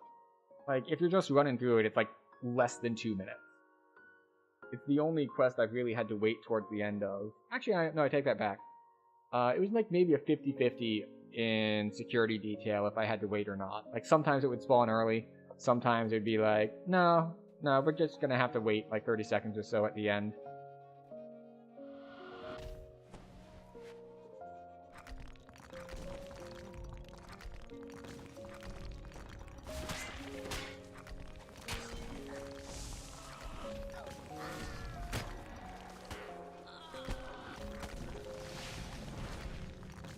Is that all of them? Yep, that was all of them. We are now at 1549.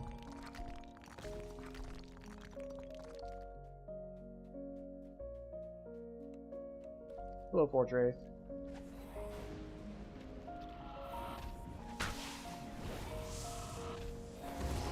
As the Forge Wraith falls, shocked voices cry out throughout the So cavern. next run The cult will be is level cap. destroyed, and the city is now safe from their schemes. Yet this was And I not the think that only when we Forge do Wraith. get level capped, More we'll be still done. lurk in the cult, or not will be driven done. by their We never-ending will thirst go for ahead and take vengeance. levels. Because I don't know if it's worth... Okay, regardless of if we cap this run or not, we're going to do 2 more runs, because that'll give us ransack. Not that ransack means a whole lot, because there's not any loot in here that we're going for. But, you know, it's good to have a plan. So I'm going to say that the plan is 2 more runs of this, and then we level. And then we look at what sort of epic build we want.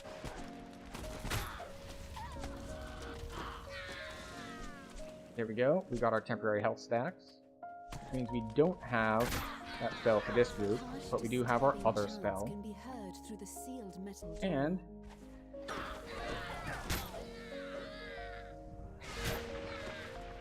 there we go. Yes, what is it? Did Timmy fall down the well? Is it time for you to be tucked in? It is getting close to bedtime. Yes, I understand. The voices grow louder as you round the corner. While we wait for the moat, we will tuck you in. Is that acceptable, Lisa? Can you handle that? I hope so. I hope you'll forgive me for the slight delay. In their prayers, the cultists offer their service to the avenging Fate and implore the creature to punish those who have wronged them. Oh, oops. The High Priestess spots you. Intruders, no matter. You will not deny us our vengeance on the city above. Okay, Liesel. The High Priestess seems strangely untroubled by her imminent It's time death. to tuck you in, I understand. My spirit will only make our master stronger. He cannot be evaded. He cannot be bargained with. Vengeance will be his.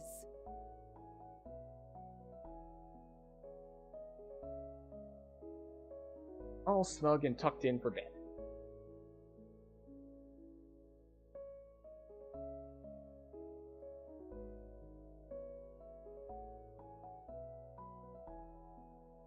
And with no real delay in game, because we were waiting for moat as well.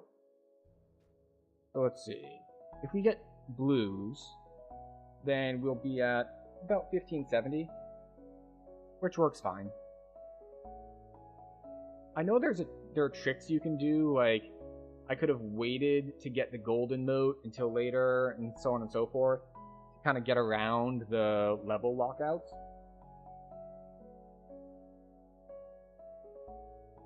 But I wasn't going to be too, we'll say, committed or strict about it. It just means that we'll be doing things that are slightly higher risk when we get into epics here. Did I miss a moat? Let's see, pull the lever. It cannot be evaded. Vengeance will be his. Okay, yeah. So we didn't miss a moat. It's just being a little slower this time. We'll give it until this buff hits 1 minute. And there it is. Anyone else notice them jumping? Like, it spawned, and then I moved, and then it moved.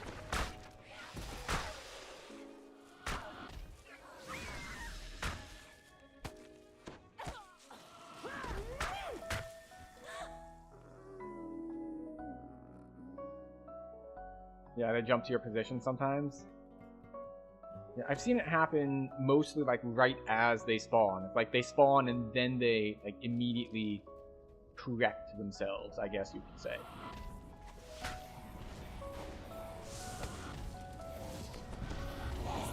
Have you seen Tavern Terror's post with like 20 moats? I have not.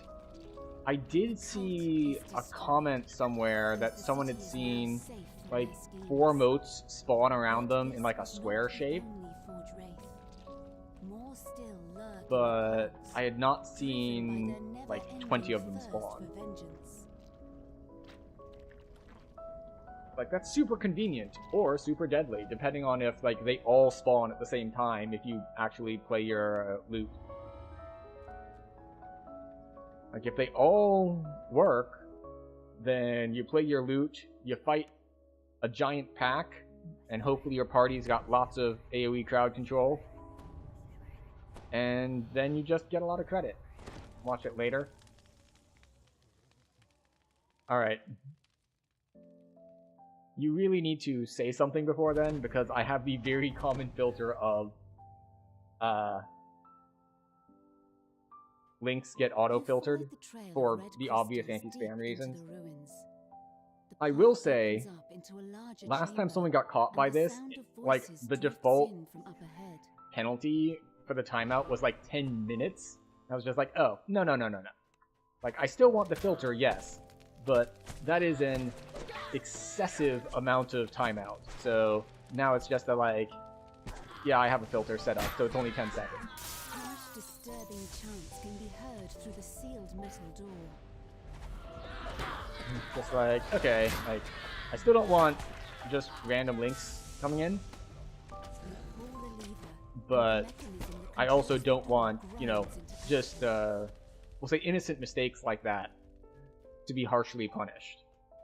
Because if it's a spammer link, then I just, you know, they get a 10-second timeout, and then I can manually ban them. I don't need an automated, like, 10-minute timeout for that.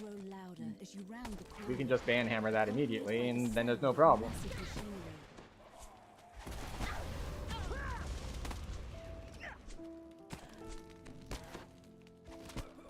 I wonder if I shouldn't have walked into that. Like, what if it wasn't just a visual thing, but like a ground loading in thing, and I just fell to my death? Like, that would be awful.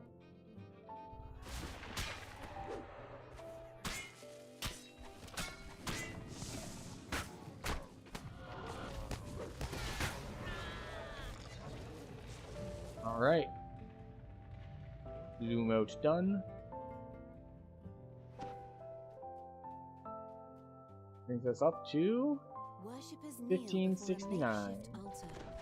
In their prayers, the cultists offer their service to their avenging fortress and implore the creature to punish those who have wronged them. The high priestess spots you.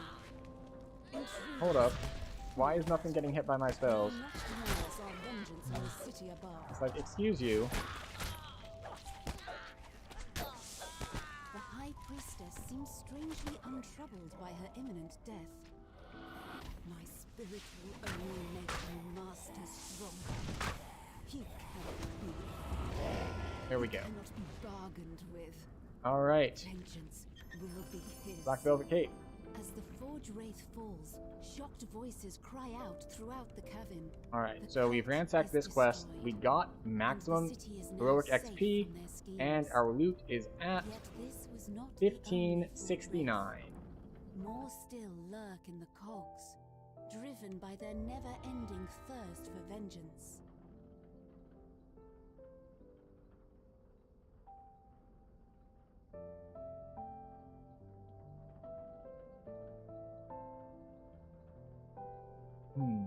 Interesting. That is a lot of moats.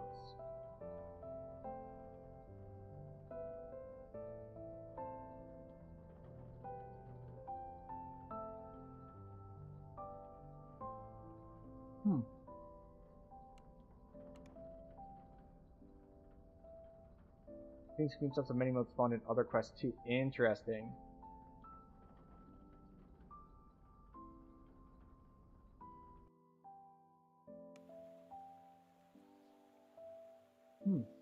Neat. I didn't watch the video, but I did look at the forum post. Okay, so we're going to take level 20, and then we're going to figure out what we're going to do afterwards. Because the first thing that we're going to do after we take 20 is we need to go talk to a Fate Spinner. Concentration, Diplomacy, Heal, Spellcraft.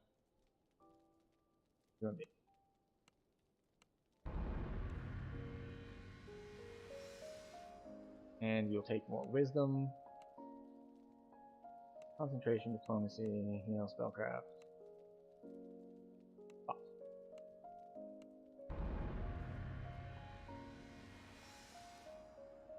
There's a Fate Spinner upstairs here, I think. There should be. She's probably sitting on something. She always is. Yeah, there she is. Think you can't get moats in level 17, 18, 19 quests once in Epic? That is correct, or at least according to the wiki, which I read earlier today, which is once you're level 20, you need to be in epic quests in order to get progress.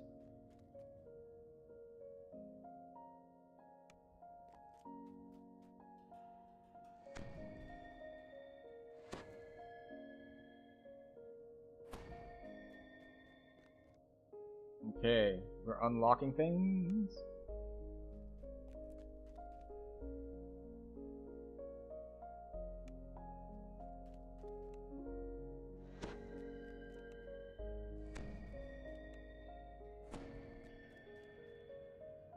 Question is, what trees do I want to be in? Probably Primal. Maybe Unyielding Sentinel, just for like extra health and stuff.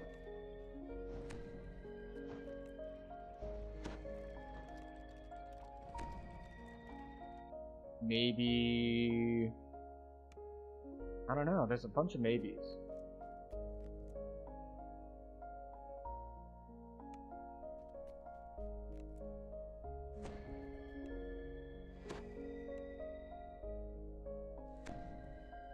Alright. We got them all unlocked. What's the build? So... we are Blightcaster Druid. As for the exact build, I'll figure it out.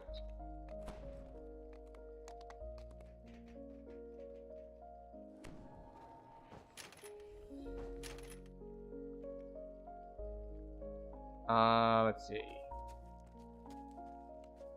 We have 5 points left. We can get Wisdom here. We can get Wisdom here. We can get Healing Amp. We can get more use of hands. We get more dodge on our Bond of the Protector. We only get 5, so that would be 1, 2, 3, 4, 5. So we couldn't get our extra healing hands, unfortunately. We could come in here for extra health. Which one? One of these is health, right?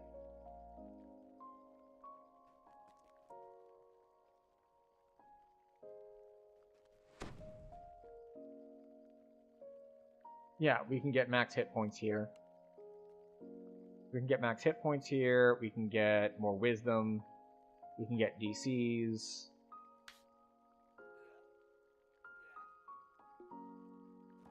Oh, wait.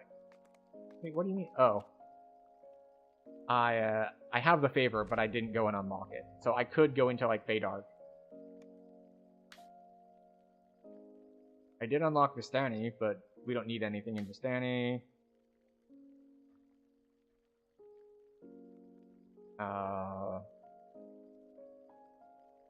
So, I don't know exactly what I want.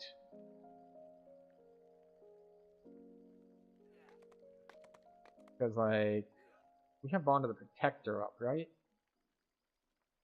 No, Bond of the Fallen. Alright, what does Bond of the Fallen give us with this? Tactic DC. Don't care. So we can get, like, a Wisdom here, and another point in Beguile.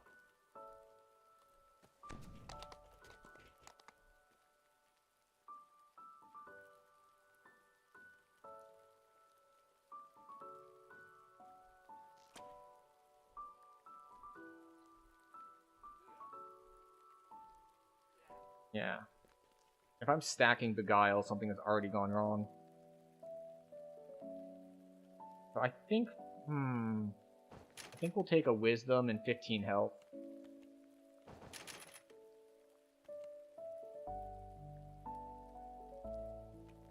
Also, Master Decay. Here. And our Meta Magic's always on for it. Here we go. We have unprepared spell slots. We'll handle that in a second as well. We also need to work out our epic destiny trees, and then we need to figure out the nightmare that is our keybinds. Because we have so many spells that we want to cast. Okay, spells. We have 2 more level 9 spells that we can pull out. So, Blighted Charge is useless. So it's literally just Rend the Soul and Wail of the Banshee. Level 8. We already grabbed Thornlance. Storm Surge doesn't help us. Howl of Terror doesn't work because we're not in wolf form. I guess we'll grab Mass Greater Vigor. Storm Surge is... well, it's deflect arrows, but it only lasts 12 seconds, so... Mass protection from elements, true seeing, insidious spores, horde wilting. We could grab Finger of Death. We could grab Waves of Exhaustion. Grab horde wilting just to fill the slot. And we have one more level 1 spell. What other level 1 do we have? Merfolk's Blessing. There we go. Now, Epic Destinies. So, the easy one would be Primal. Like, we come in here, we grab Thorn, we grab Carrion Swarm, target enemy and all enemies within a small radius around them. They take acid and poison damage, and it stacks, and so on and so forth. Like, probably good. We can also grab Rejuve, Cocoon, and other things of that nature. What does this do again? Right. We could grab the Mantle. The Mantle here is not amazing. For Acid, Poison, and Force. Actually, that's actually pretty solid for us. Normally I don't get all 3 elements out of it. So let's assume that we spend those. That means we only have 5 points left.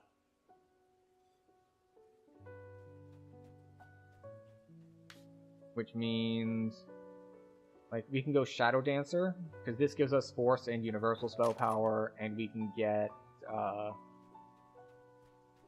let's see.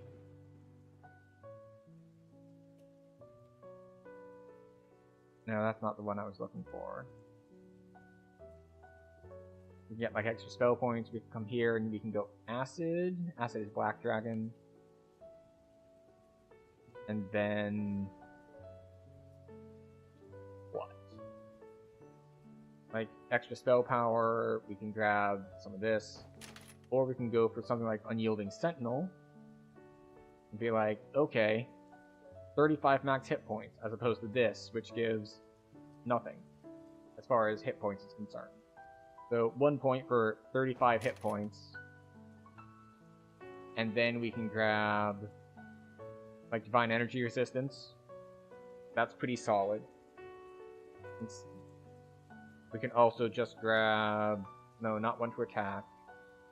Fortification is actually not bad because our fortification is relatively low. So we can grab Fortification and then next level... Where's the health?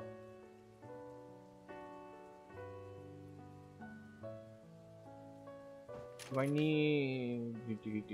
Is it Crusader who's got the easy health?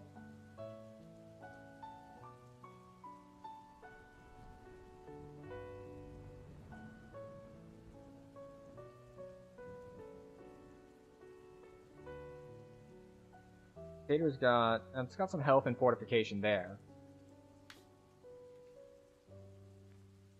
But if we wanted, say... No, not Fate Singer. Shirati is the one I was thinking of. Because Shirati has also got, like, Force Caster stuff in it. So we could grab this for Force and Universal Spell Power, and then we can grab... Blindness Immunity we don't care about. Like, we can get Force stuff out of Shirati, we can get Force stuff out of Shadow Dancer. Fury, again, we could grab just for hit points here, and random defenses. Physical resist, trip. 100 to unconsciousness range would probably be useful at 23. Well, hopefully it's not useful. Hopefully we never go unconscious in the first place.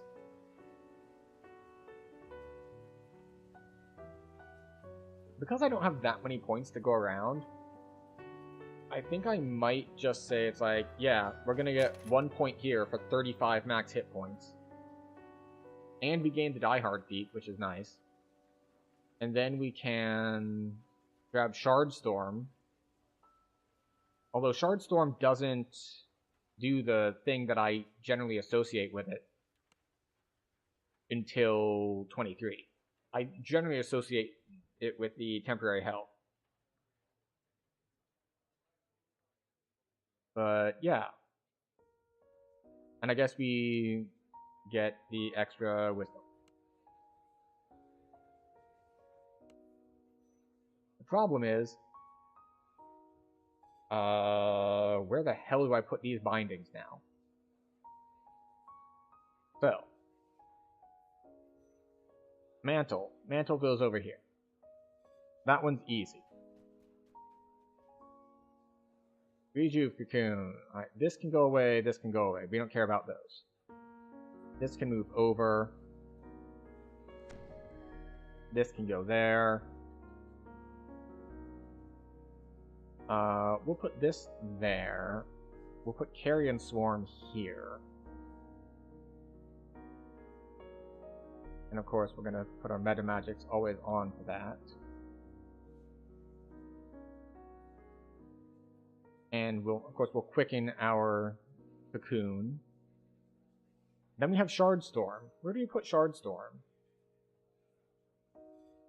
Well, what does it do if we're not giving us temp health?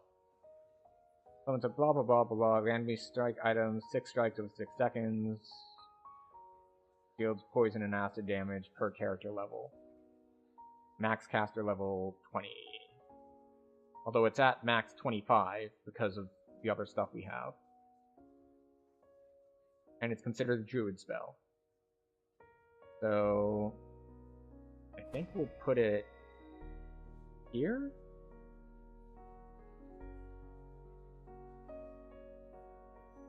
Sure, we'll put it there.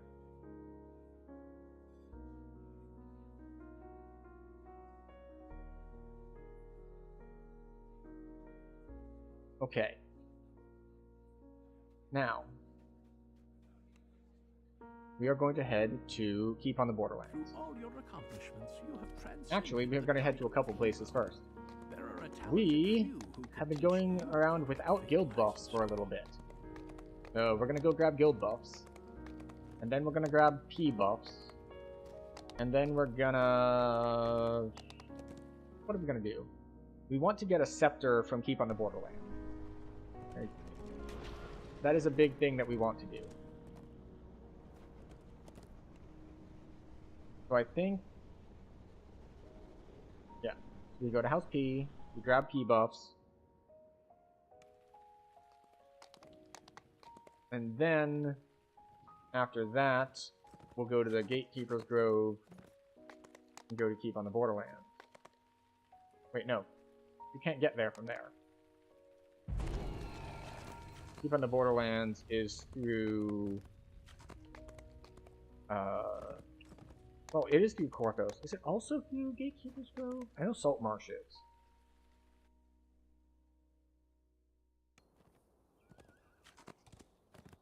Saltmarsh, yeah, there it is. Okay, they're next to each other.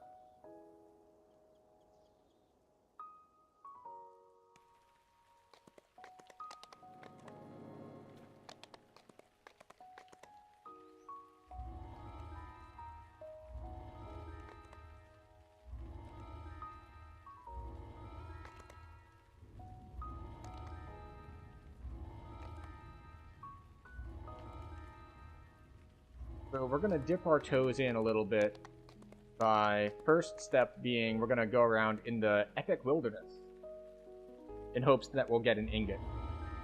Now, do we really need to farm for an ingot? No. The easy way to handle this, and probably the more correct way to handle this, would be, well, just switch characters. I've got a billion of these things on my main, but no, we're going to be a little bit stubborn about this. Plus, it's going to give us a little bit of XP. The first couple ranks come really quickly anyway. Alright, so, nothing there. How long does Julian Swarm last anyway? Oh, someone killed by the shaman. Let's see. For 8 seconds. Okay. Air affinity. Nice.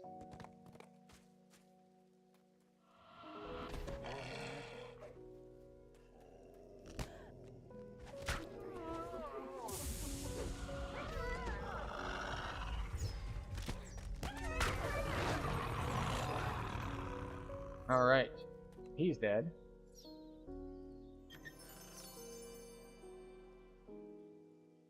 Okay. That was an epic silver one. We need epic arcane.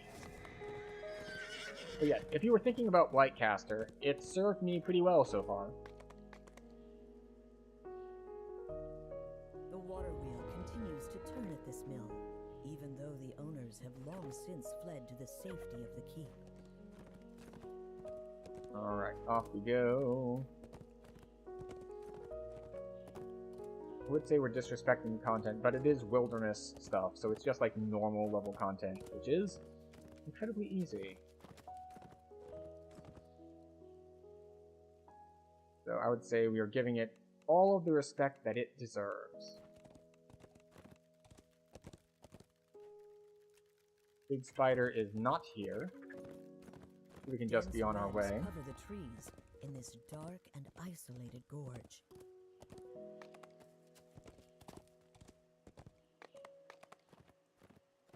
What is the range on this, actually? I always feel like it's a cone, but... Okay, it's fairly long range. It's just... Alright. Oh, and it's a short cooldown. What's the cooldown on this? 6 seconds. Huh.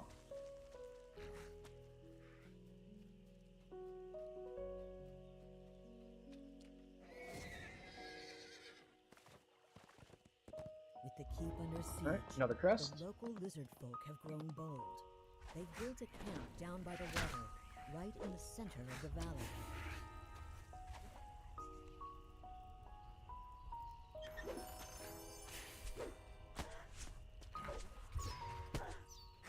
Guard Storm. How many spell points does this cost? Like 20? 2? Oh. This is way more spammable than some other things. Cost 2 spell points?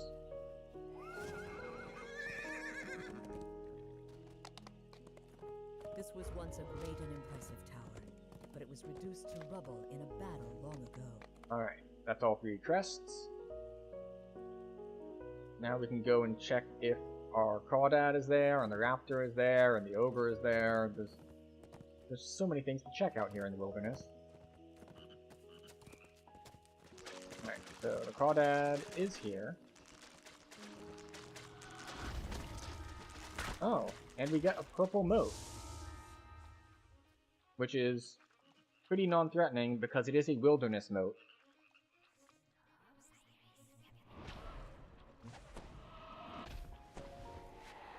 But we're still going to set up just in case.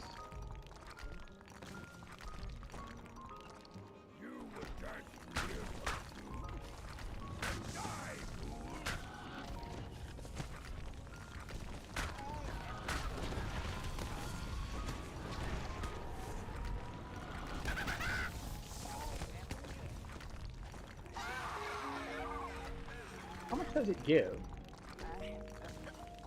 It shouldn't give much, because we're not in, like, elite. So, 1569.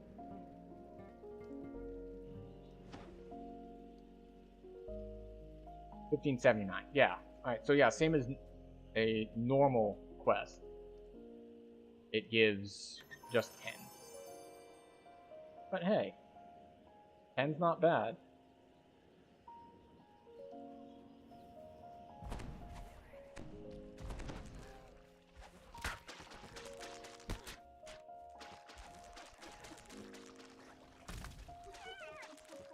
Yeah, I think my Epic Strike is going to be my new just, like, randomly poke things. Because it has a short cooldown, it costs basically nothing, and it's a dot.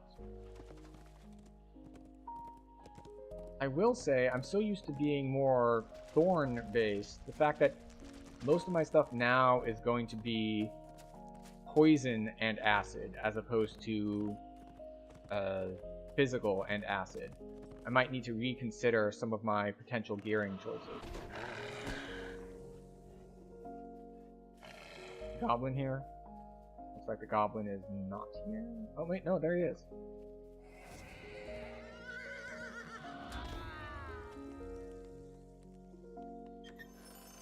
Helm of the Dire Colt. Insightful nullification, quality nullification, magical sheltering. So, nullification, poison spell power, might actually be worth something to me. Who knows? Well, hopefully I know soonish, but I don't know right now. A small fisherman's shack stands deserted on the riverbank. Also, no, I did see it. I just forgot to comment on it. But yeah, that's... My main is currently a Dark Bargainer Warlock. And I didn't go for the tanky version. I went for the Blaster version, because again, that is a softcore character with a ton of past lives, making it extra tanky anyway. So, did you go with the Blaster version or the Burster version? Like, the Enlightened Spirit or non-Enlightened Spirit, basically? Because I know... I don't know. I'm pretty sure that Voodoo was running his Winter Lutes on, well, the Enlightened Spirit lock, because he really likes it. Alright, so you are blasting. Alright. You find a grave here in the brush. It's been neglected for many years.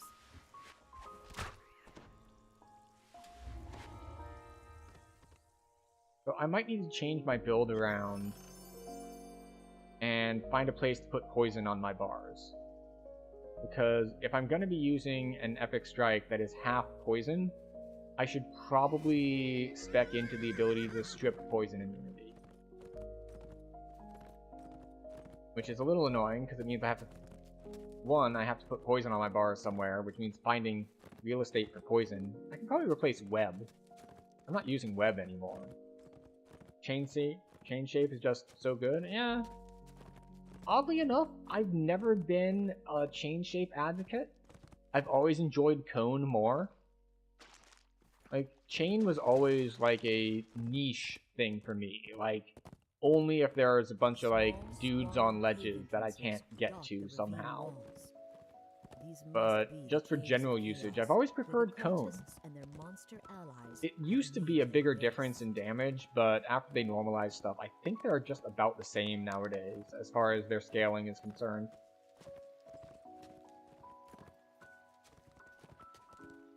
Also, I think I did get an arcane ingot, so we should be good to go on grabbing a poison thingy.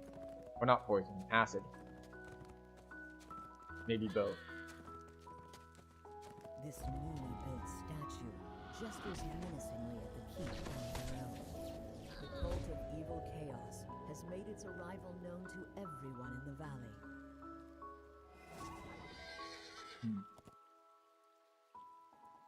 Pain is lower tier and better support for blasting in that tree.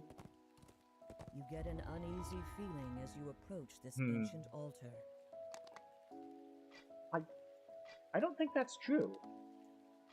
I don't think there's a difference in number of mobs between Elite and Reaper. Pretty sure they have the same pack sizes. I could be wrong, but I thought they did.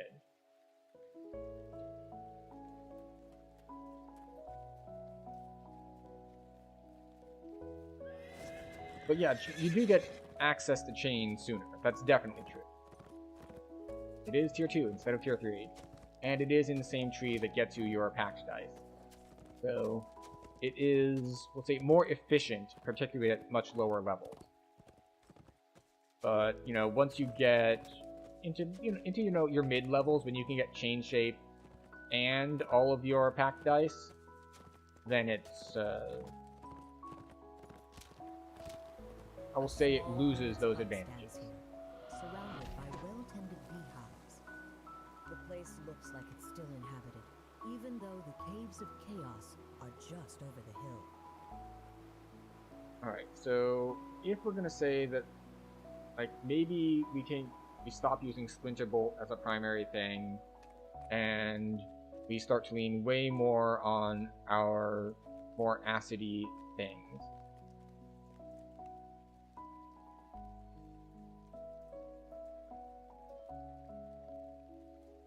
How many of these do I have? I got 2. So if we get corrosion, we get acid.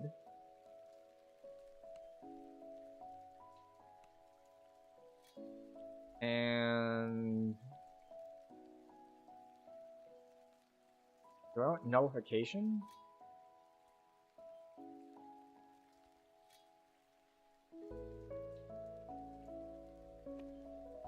Or impulse? We'll grab impulse for now. Okay, so if we look at these, like impulse, we can just do a straight upgrade here. More kinetic lore, more power, more everything. Now the question here is, do we keep with our shield offhand, or do we move to a corrosion offhand? And the question here is, what's the difference on our acid? 290, 20, or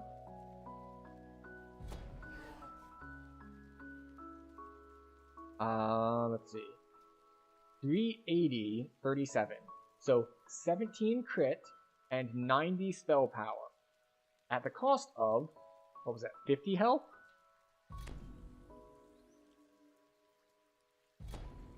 $40 health. You're headed out? Well, thanks for stopping by, thanks for chatting. Have a good rest. Alright, so we can lose 40 health in exchange for making our acid way, way stronger. I think one problem here is that we no longer have potency.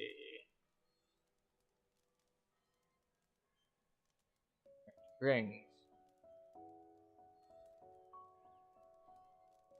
Power devoted ring of false life.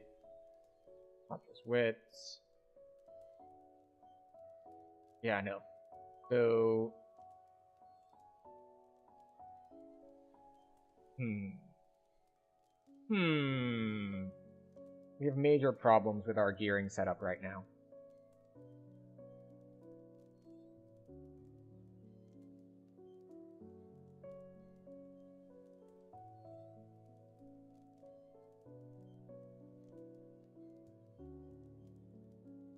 Question is, I don't know what I want to fill this stuff out with.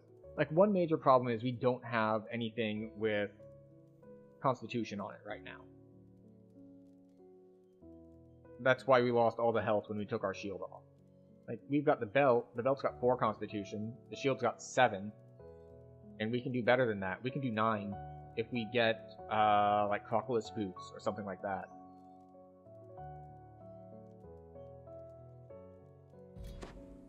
But the other problem is that we are going to lose our general potency. Is a bit of a problem. Well, among other things, we do need to sell stuff. And in selling stuff, we'll see what else we have in our inventory.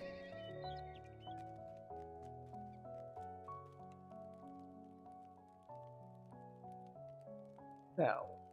Alright, Crystalline Wards. That's a Mythic 4. Mythic 2. Right, so we're just gonna sell that. We're gonna keep that just in case. We're gonna keep those scepters. We have 2 Moon Willows. That one's Mythic. We'll keep the Mythic one. Rumbling Thunders. That's a Mythic 4. That's not. Black Velvet Capelet. We'll keep that around. Keep that around for now. Keep that around for now. Alright, 3 Enforcer's Coats. No. No. Yes, just in case. Wildwood Vests. No. No. Mythic 2. No. Okay.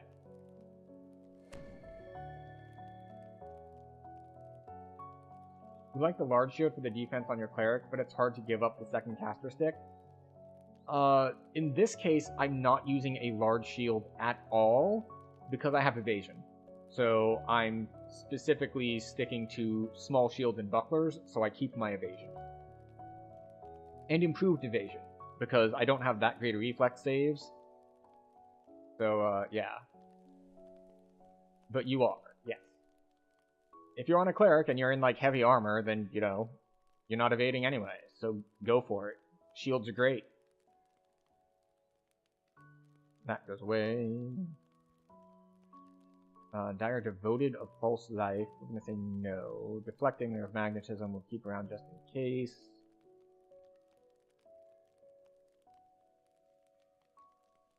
Full Veil of Banshee. There we go.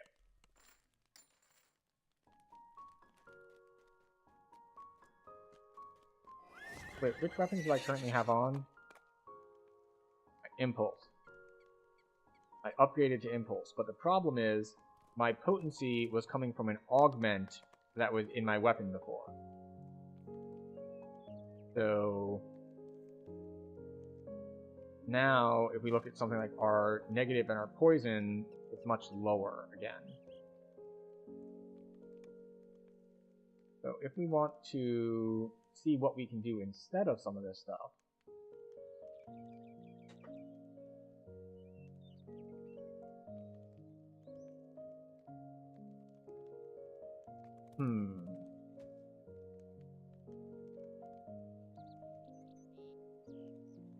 yeah, so we can take that. We can take that one.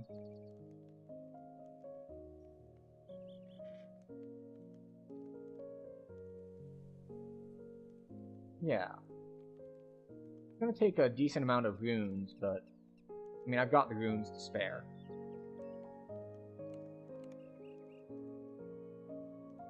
So we're gonna grab some gear for this person.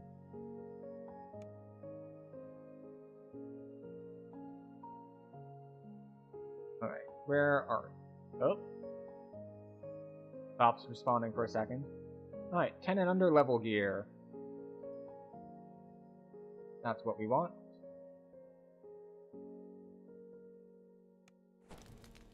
Oh, and well, we'll see if we can get the stuff we want.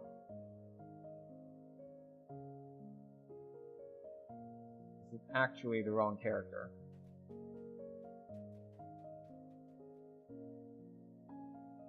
Probably.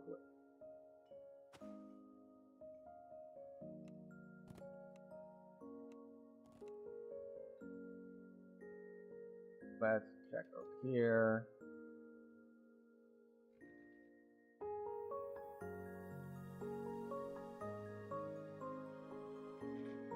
So, one option would be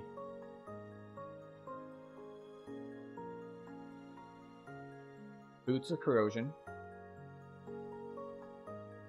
The problem is they don't have crit on them. Like, even upgraded, they don't have crit on them. And that's a major thing that's missing. So we probably don't want to bother with those. But we do want to grab anything Abishai. We have Belt of the Blue Abishai. That's not the one we want. Or is it? Double check. I had this pulled up in a tab earlier.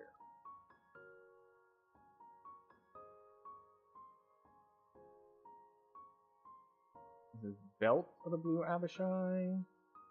Let's see. Insightful Strength, Insightful Physical Sheltering, False Life, Profane Life.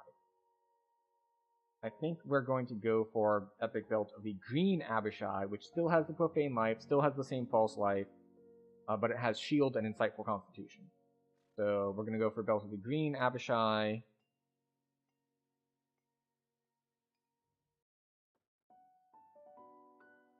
And we don't want red Abishai ring, we want green Abishai ring. And green pendant is not useful to us either. So we want the cloak though. We want envenomed cloak. There we go.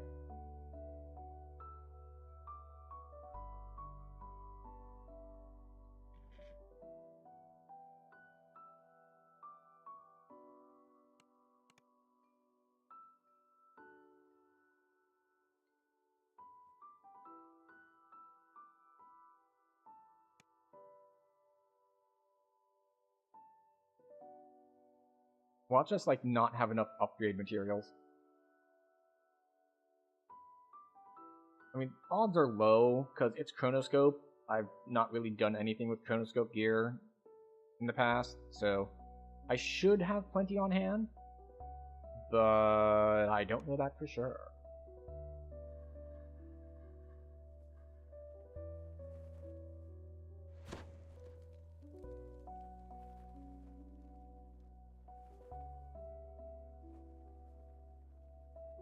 Chronoscope runes.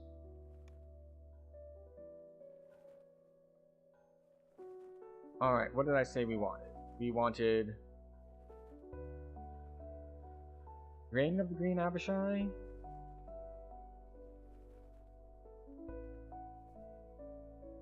Or Belt of the Green Abishai? Belt of the Green Abishai, that's the one.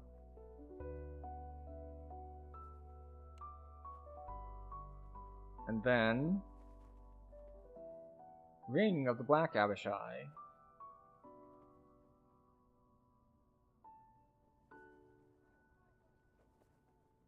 Or if we're doing corrosion, oh no, I'm doing this also for the conjuration purpose, yeah. Ring of the Black Abishai.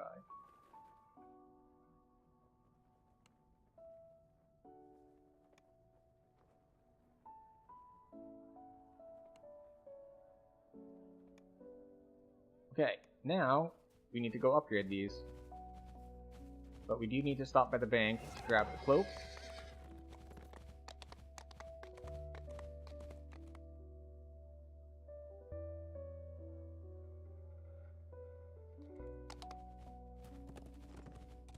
And then off to the altar, but we need to get to 12.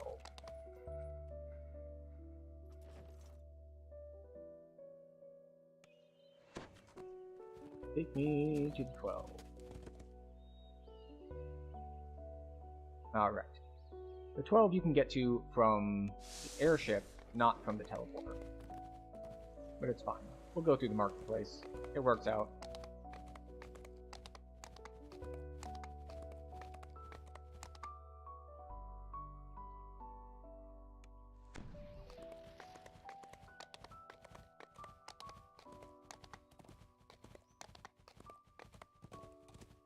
Wait, is this going to cost me greater tokens of the 12?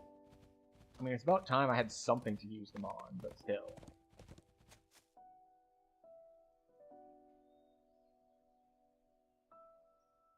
Belt of the Green Abishai. Yep, that's the one.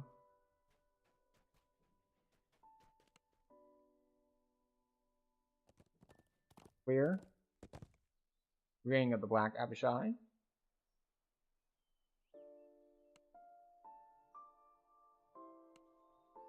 And Envenomed Cloak.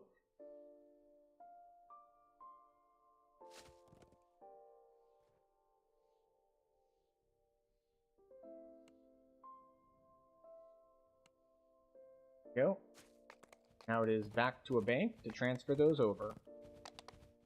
So we should get a decent bump in our defenses, and it lets us be a little bit more flexible with our shield slot because we will now have something. We will now have Constitution in a non-shield slot. And we'll have Insightful Constitution too. Let's see, let's go to the bank. The Bank of Kandark. The Lord's March branch. And get the daggers in the safe deposit box. Okay.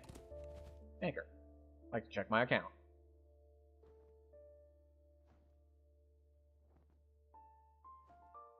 Alright. Epic Belt of the Green Abishai. Epic Envenomed Cloak.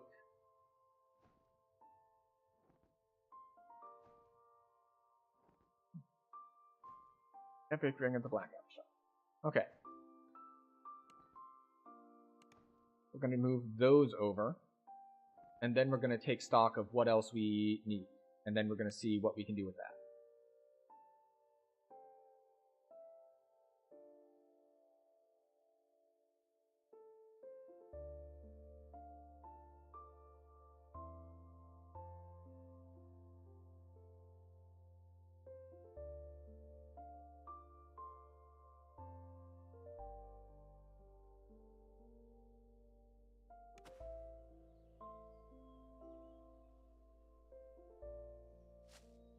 basically, what I think it's going to come down to is I kind of want 3 elements, and I only have space for 2 caster sticks. Because I want physical, I want poison, and I want acid. And unfortunately, I can't just, like, decide to farm up bramble casters.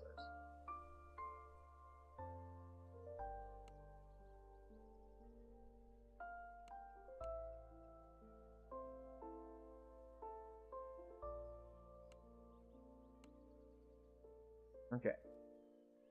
We grab this, we grab that, and we grab that. Alright, so let's take a look at what this does to our stats. So we're at 712 and 5328.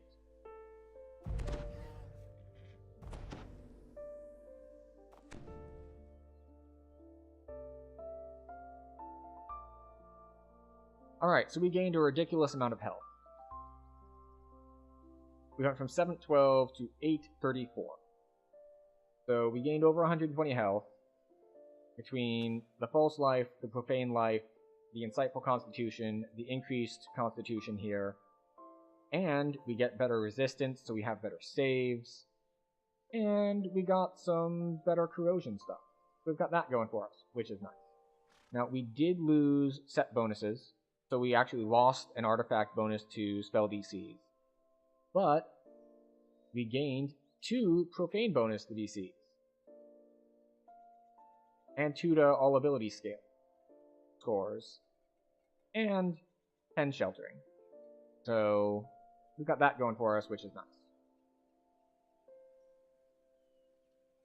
Now the other trick is where is the scepter? Can we now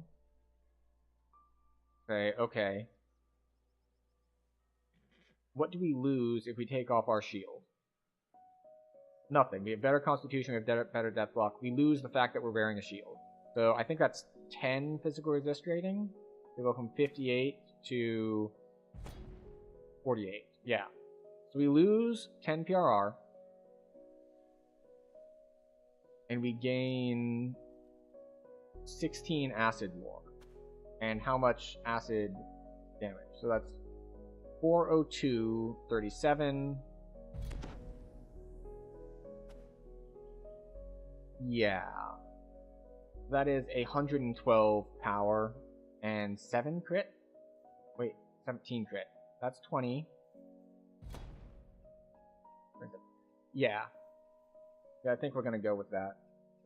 The downside is we don't have poison. So, it'd be nice if we had negative lore, but we don't have it on us right now. What could we do to get it, is the question. We've got another ring slot. So what could we put in that ring slot? Well, let's look at minimum level 12 or level 20 rings. Alright, what do we have? Now, obviously, we could make our Ring of the Green Abishai epic, and that would get us up to... and that would get us Insightful and Quality Nullification, but it would not get us the crit. It would get us 4 pieces on the Abishai set, but that just would be a temptation to try to get another one, and we don't really need another one. Let's see... Epic Seal of the Earth. Can't do that one, that's bound to character. Epic Salt Pearl Ring, that's Sonic, we don't care about that. Epic Sacred Band, that's nothing that we actually care about. Let's see, Ring of the Mire, Ring of the Buccaneer, Ring of Venom, no. Epic Ring of Baphomet. I mean, it's got sheltering on it, but we don't really want the rest of the stuff. Epic Ethereal Ring. We could make a Diabolus Ring epic, but I don't think we really want to. So it looks like we don't have a lot of options for level 20 rings getting us negative stuff. But if we wanted to look at other negative stuff for other slots, let's take a look. nullification. The epic skullduggery cap. Not terrible. It's got wisdom on it. But it's only insightful nullification. Epic Mask of Tragedy. Wisdom, Void Lore, Nullification, Potency. That's actually not bad. Where is this from? Do I have one? From Party Crashers.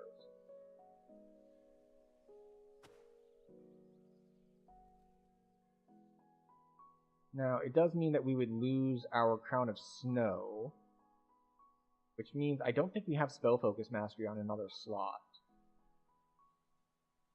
We'll keep looking, but Mask of Tragedy might be worth doing.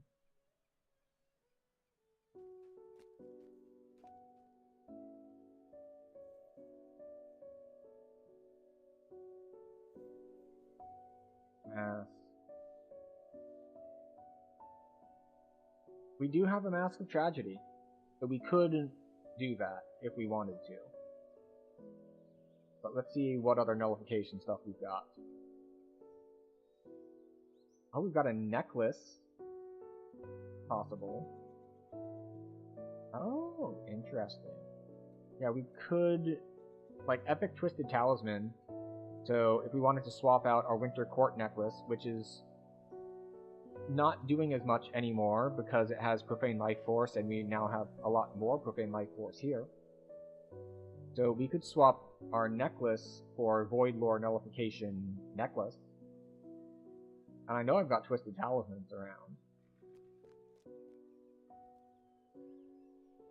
There's also Darkstorm Helm. Is there a world where I ever wear a Darkstorm Helm? Fascinating. Because I've seen this as a useless item for so long. Like, who wants poison and lightning? It turns out, maybe me. Maybe me right now wants poison and lightning. Let's see. There's also Epic Volcorum Pendant, which is Nullification and Devotion.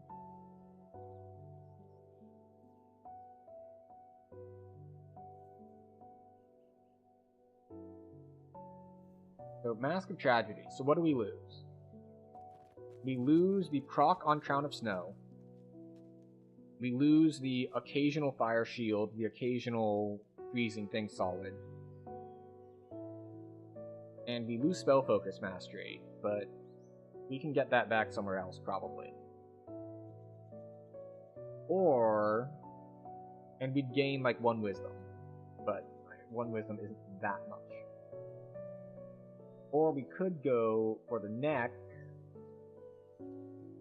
and the neck gives us... It also gives us Necromancy focus, but we're not casting Necromancy spells, so that doesn't really do anything for us.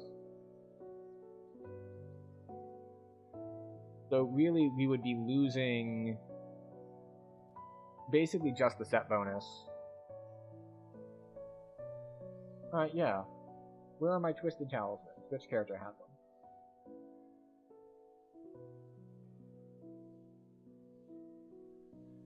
SSS blanks? Alright, SSS blanks it is.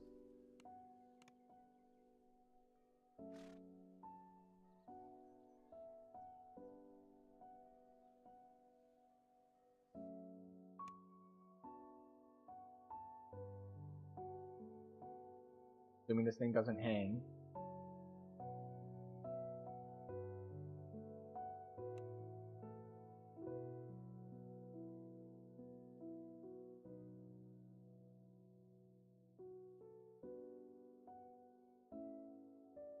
Okay.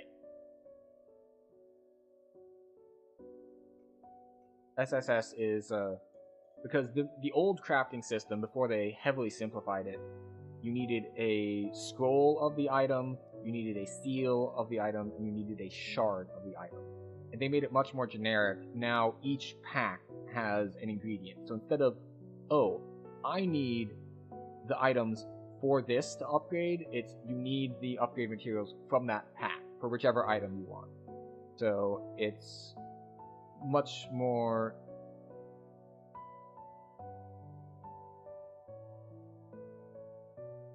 Item is inaccessible. What? Oh, interesting. So it looks like moving from the bank to the shared account bank goes through inventory. Because I can't move from bank to shared account bank because I already have one in my inventory. Go figure.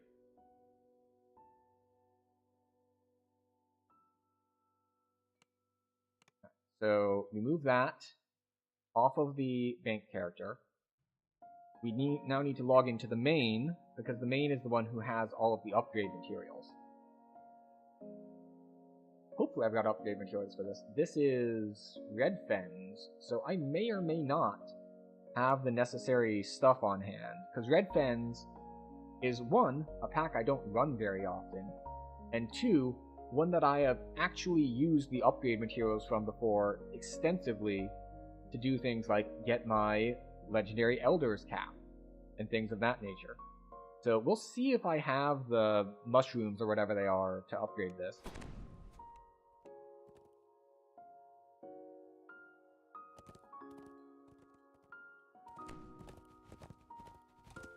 Right. Grab it from the bank. Then we go back to the 12, then we go back to the bank.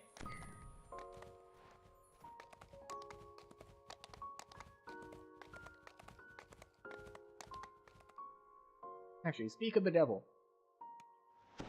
Yes. That. Elder's set. Artifact bonus to spell crit chance. Legendary bonus to spell crit damage. There are a wider variety of ways to do it nowadays.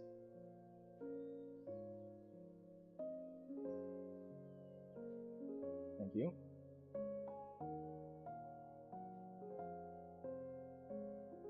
Oh, I have plenty.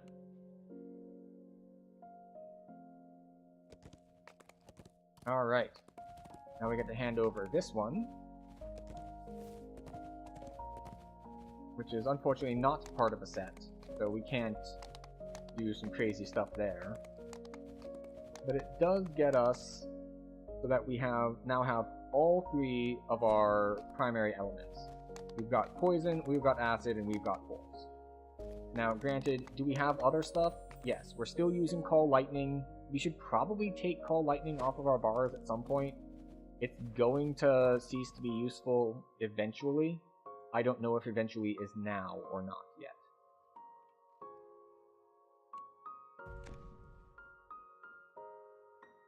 So, it is time to find out.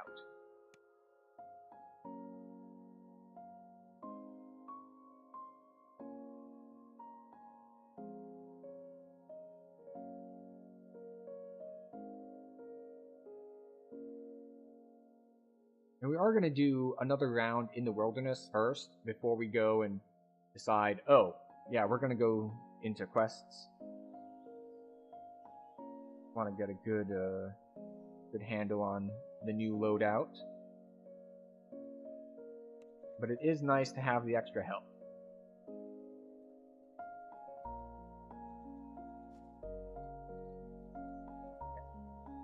So we grab our epic Twisted Talisman, we put it on, so we go from poison being 173 and 12 to 285.29. So we get over 100 power and 17 crit. So there's that, which is nice. Also, we can stick augments in things now if we wanted to, but I'm not too pressed about it.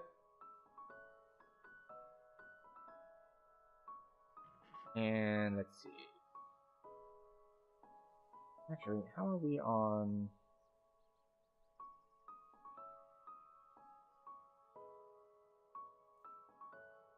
6% dodge. I think 11% would be too high level. We're gonna check it.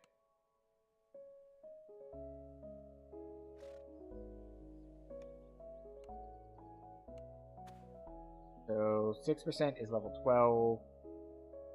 11 is 24. So, let's see. You're a big defensive piece. We'll stick dodge into your green augment slot.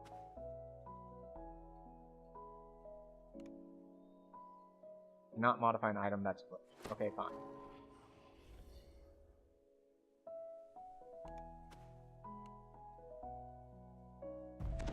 There we go. Now we have a little bit more dodge. Still not much, but a little more.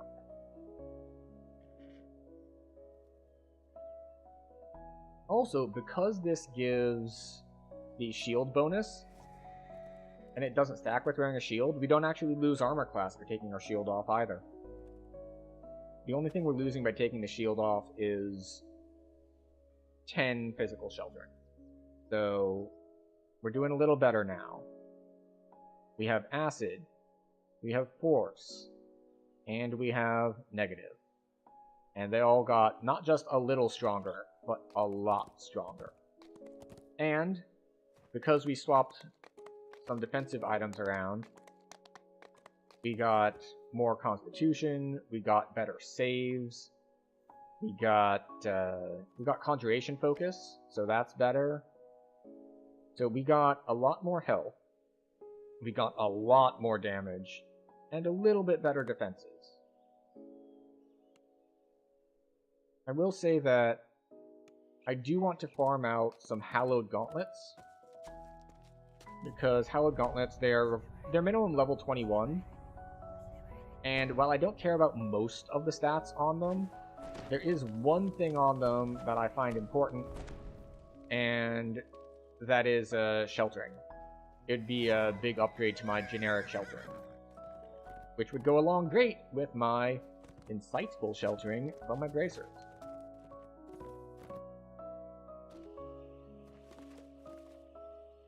Ignoring that. And I'm aware that this isn't going to be like a really strong stress test of the build, because, you know, it's just wilderness. But maybe if we go around in the wilderness a bit, we'll kill enough stuff that we get to rank 1, and we'll have 1 more point to spend. That would be nice. Ooh, water affinity.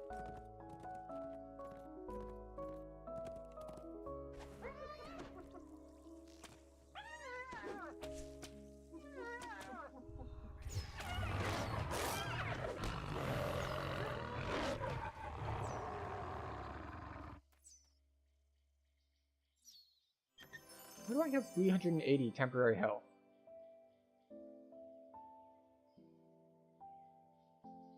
Oh look, another Helm of the Dire Colt. Where did my extra temp health come from? Shardstorm's giving me temp health? I thought Shardstorm didn't give temporary health until... excuse you.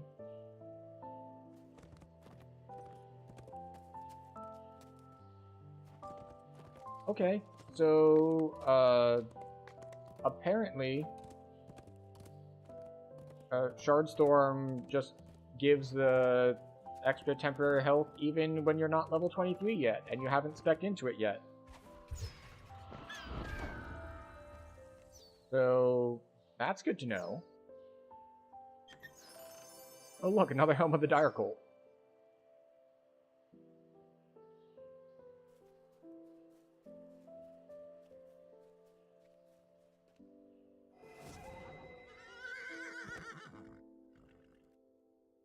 No big spider. Oh wait, yes, there is a big spider. Okay.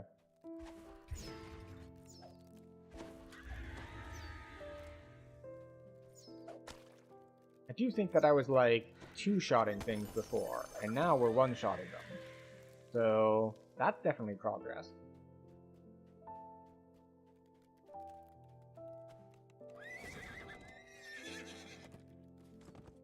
Dense webs cover the trees in this dark and isolated gorge. I'm sure they do. Alright, so we're doing better. We're getting stronger. Now, are we stronger enough that Epic Elite won't kill us? That is the main question. And not just Epic Elite killing us, but the moats in Epic Elite killing us. With the keep under siege, the local lizard folk have grown bold. They've built a camp down by the water, right in the center There of it the is. valley.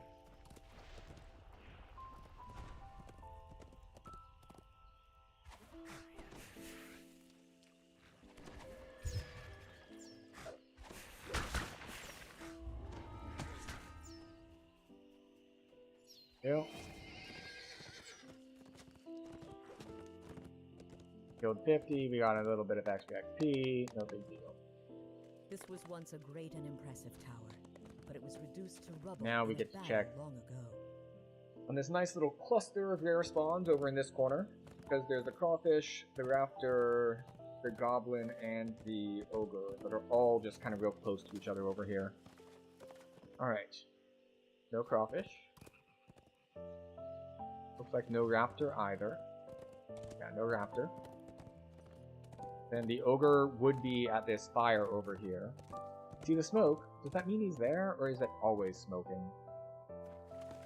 I wonder if that's paired up.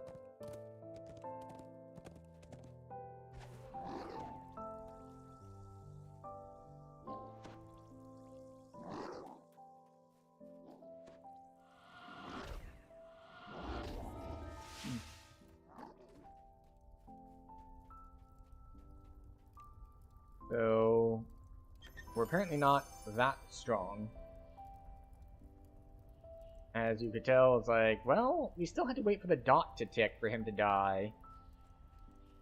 And this is just, you know, around in the wilderness. So, maybe not that strong.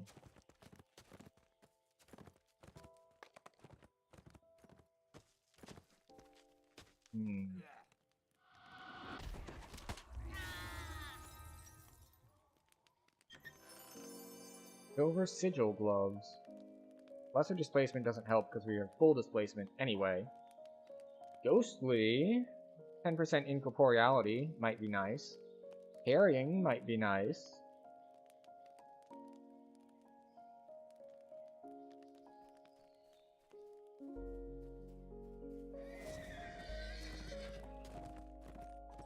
We already did the exploration point on that thing. Now we get to come over here and see if the satyr is up. He is. Very nice. Alright, what if we do this? 1500, 1200, 1000. Yeah, our lightning bolt is currently a bit anemic. Because, well, we don't have lightning on anything anymore. Like, if we look at our stuff, electric is down at 160, 16. A far cry from where stuff like our acid is.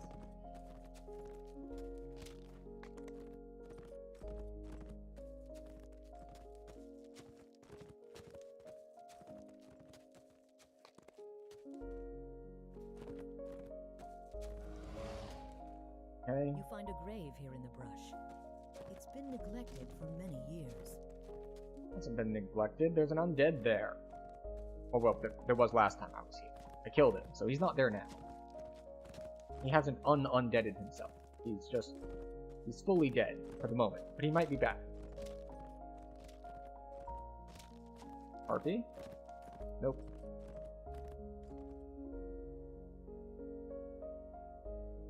Means we circle back, and we get the guaranteed one from the crests, and then we check on the scarecrow and the beekeeper event.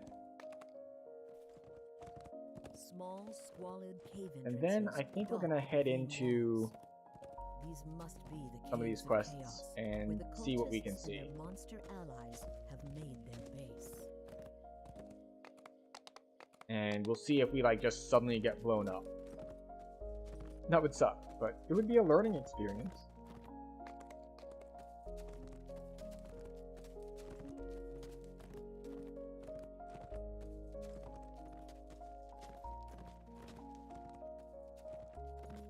We don't need to explore that, actually. We don't need to walk up to it.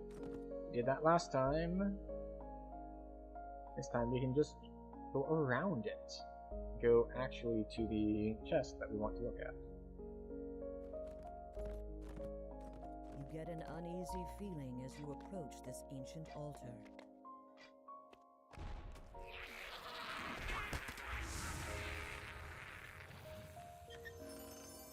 Okay.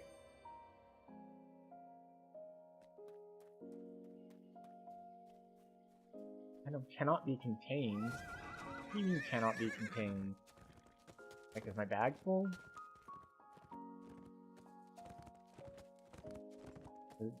Maybe that's the problem, because there's like... Okay, good. We have a scarecrow.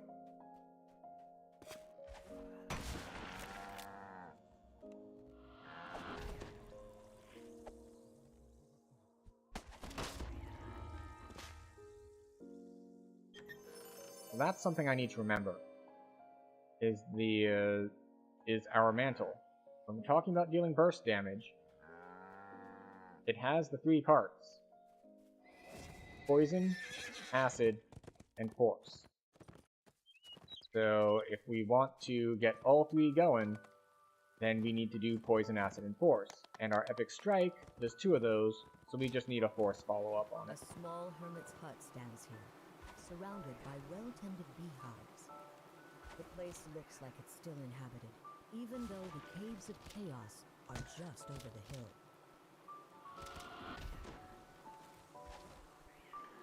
Alright. Wait, no, we don't want to recall. We want to head to these quests. We'll head into the treasury first. And we'll see if things go very, very badly for me.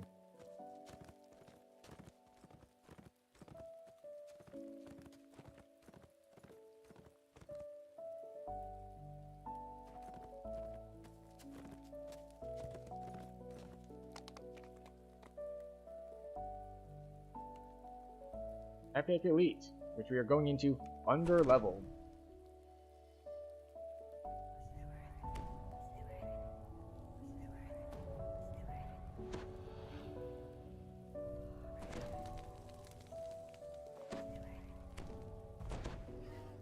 The door behind you seals shut as you enter. There's now only one way to go. Forward. That's fine with you, as this cave is said to contain much treasure. Well, we have good news and bad news. The good news is I'm one-shotting everything. The bad news is that thing just hit me for 80. Which feels like a lot. Yeah, oh boy. Alright, so we're going to be doing a little bit of rocket tag. There must be more somewhere in the cave. Because I appear to have no problem killing things, but they are hitting me pretty hard.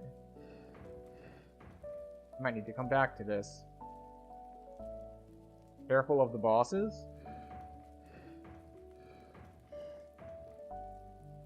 Which bosses? Are we talking the moat bosses or the normal quest bosses?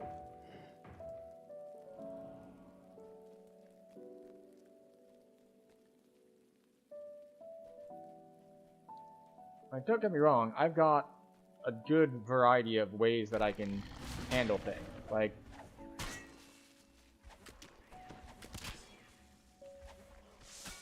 I have not yet begun to use my kit. I have so many things in my kit. I've got crowd control, I've got healing, I've got temp life, I've got a lot of stuff.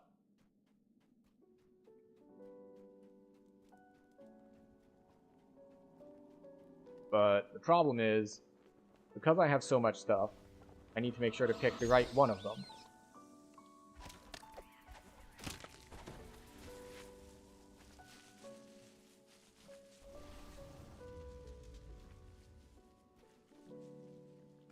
This should be enough crests to fill all of the sockets on the Minotaur's barrier.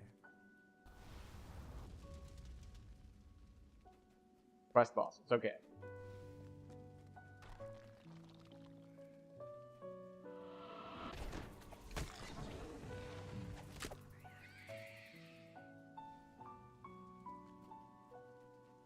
Okay, So the moat has not spawned for us yet.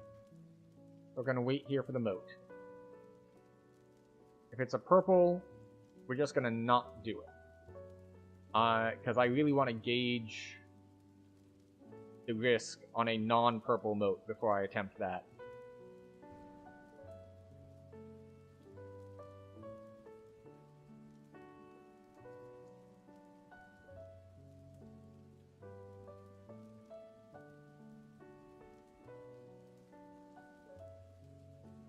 I think our main problem right now is this right here. Our sheltering is very low, which is why we're getting hit so hard. Like, everything's hitting me for like somewhere in like the 60 to 90 range. Which granted, it's nice, we've got like 800 health even before we get our temp health. And we can get a lot of temp health. But, you know, we would prefer to just not die in the first place.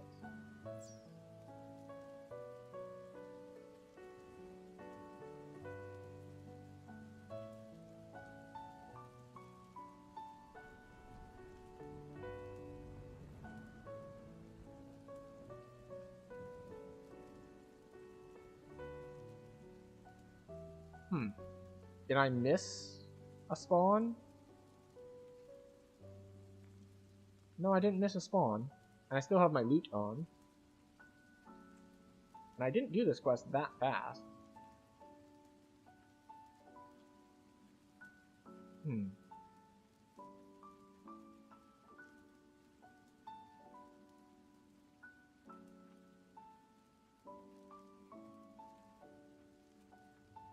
I think I am going to go deeper into Draconic as well. Just for a variety of things. Like, not needing materials is nice. It's a convenience thing. Elemental Blood is nice. Like, just proccing temp health is very nice. But actually, if I'm not in the mantle and I'm not using the Dragon Breath, it might not be ideal. We might just keep going deeper in here and then come into just more defenses. I might just say Primal Avatar has enough offense for me. I'm just going to get defense from other trees. And I'll go to like melee trees that give me lots of hit points. Alright, well, I guess that we're just gonna fight the boss because a moat isn't spawning for us.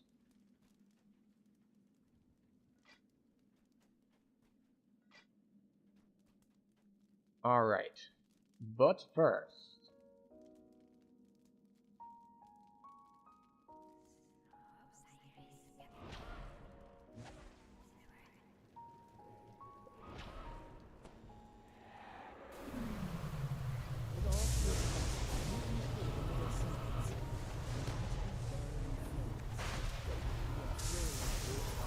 Huh.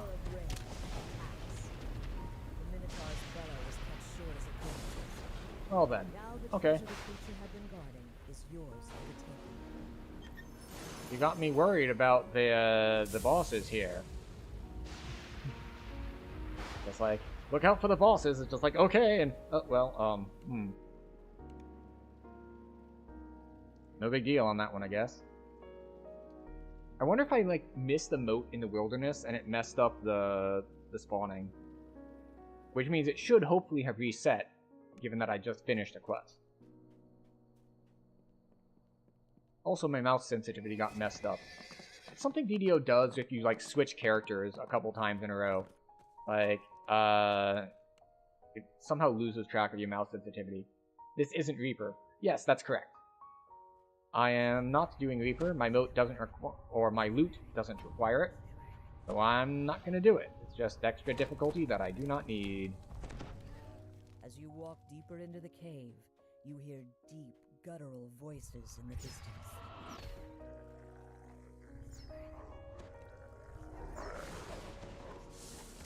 You notice a small iron key in the corner of the room. Go. popped some temp health preemptively that time. The stout iron lock on this door looks as though it would be impossible to pick. The iron lock creaks as it opens. You hear hurried footsteps approaching. The smell of meat cooking wafts tantalizingly down the corridor. Meanwhile, the Mark of Law dude just like walks up and smacks me for 150.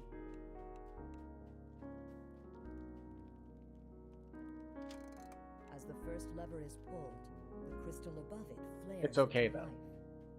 This is why we walk around with 200 something temp health. The image of a small silver key is embossed on this surprisingly well-crafted lock. As the silver lock clicks open, you hear the muffled voices of bugbears ahead. Excuse you, could you, like, not? Multiple guys over there just hitting me for something in the hundreds. Right, I'll come back to you in a minute, though.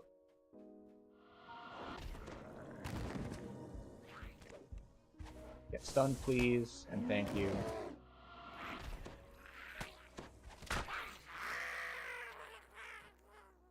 Alright, we have a blue moat.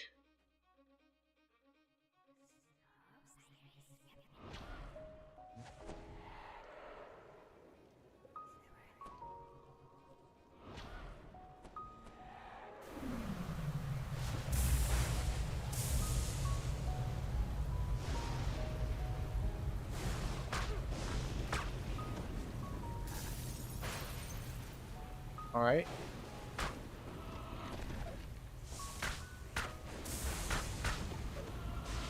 Okay, so stuff got substantially tankier.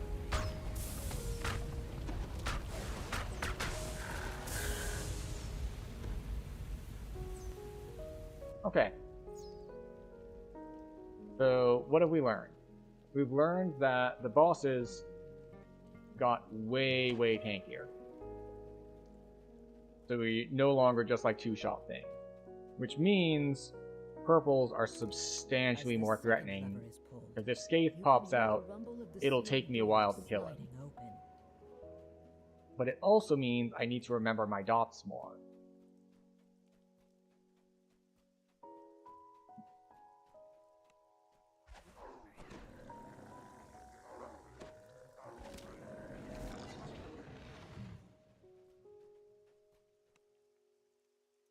As you open the door, a massive bugbear growls and attacks. As the chieftain dies, you notice a small ornate I thought there was an ad in the room. Oh, there was an ad in the room. It just died to my epic strike. Alright, so I might end up just like dotting and kiting and stuff. Which is fine.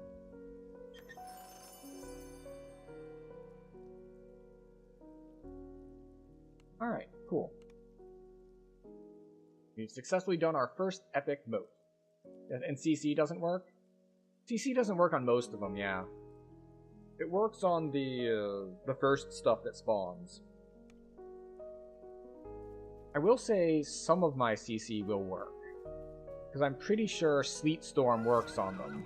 But that's not like hard CC, and they won't get like tripped, but they will get the miss chance.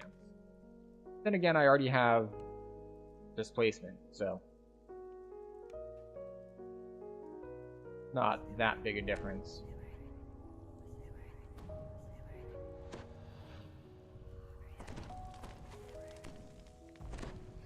Alright. We are going to put up resist cold and resist fire in here. It's like displacement, yeah. Judging from the decor, but it's like displacement, except it works on things that displacement doesn't. It actually is more... It's like displacement, but better. But I believe it is on the same channel.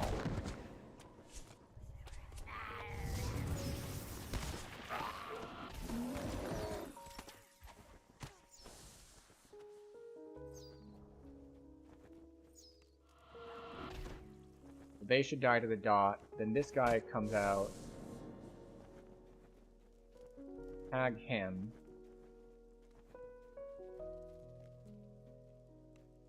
I had a small panic moment there.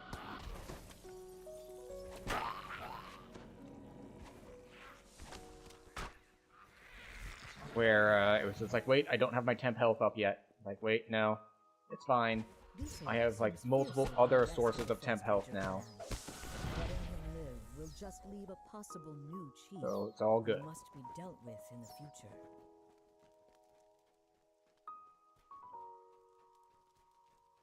And we'll come here just in case.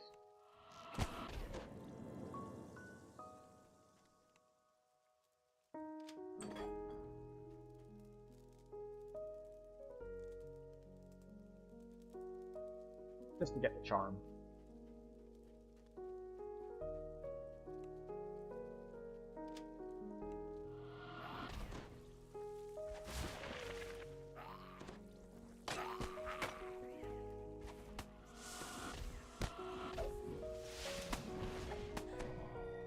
Yeah, there we go. He did hit me hard enough to get past the temp health. And the light dot ticking for 50 a shot, or 60 a shot, The lever is clicks into place, pretty and the substantial. sound of grinding gears can be heard somewhere in the cave. Which means I get to go into this without my temp health shield. Which is fine. We'll just set some stuff up.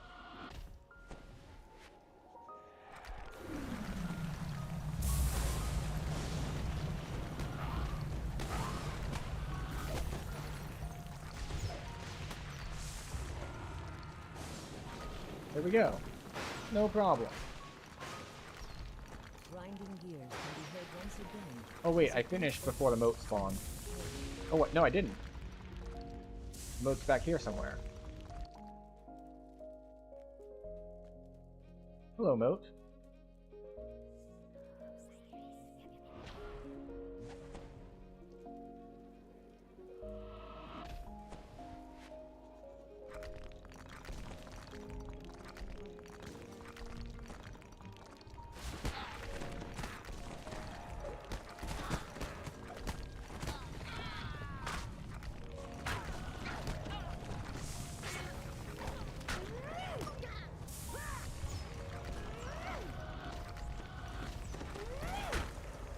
Cycle all the spells. All the spells.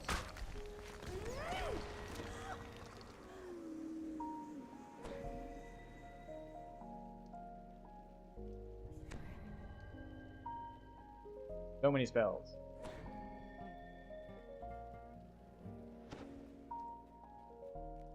I don't know if that still messes up the spawning if you do the moat after completing the quest, but, you know, it was there. I did it. But yeah, the health jump is really big. Oh, see, Boots of Tranquility. They're really nice. Well, they're not as nice, actually. The problem is, I grabbed most of those stats on other stuff that I just put on. Like, I have the Constitution and the Resistance here, and things like that.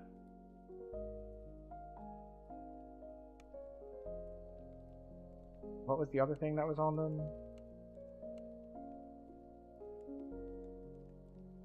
Constitution, Concentration, Resistance, Mythic. Oh, they have Life Sealed. I have Life Sealed, but not that much Life Sealed. If I had that much Life Sealed, I don't anymore. I don't think I have Life Sealed at all anymore.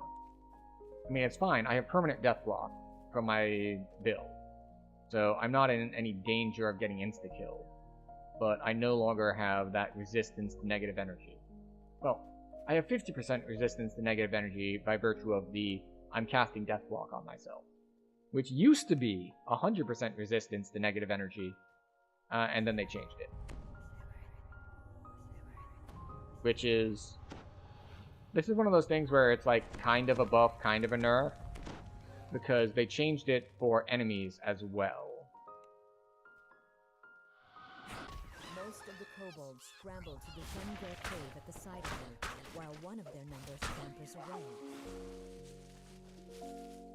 Makes it more challenging for sure. Yeah. But it also is nicer for people who are actually casting those spells.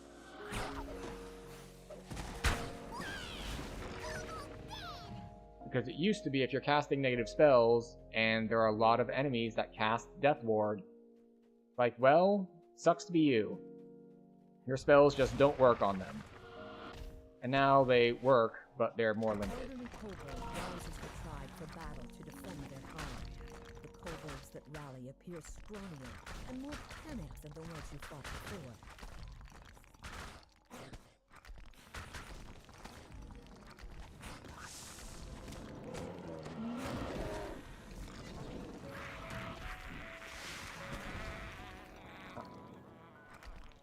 We're definitely playing way more passively. And we don't get the charm for this one because we didn't stop the runner in time. But it's fine. We didn't need all the charms.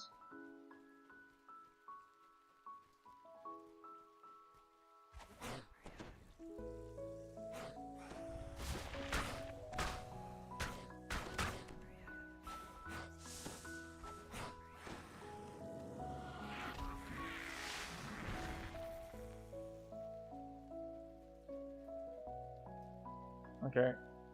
This one's got a bunch of casters in it, which are known to be potentially problematic.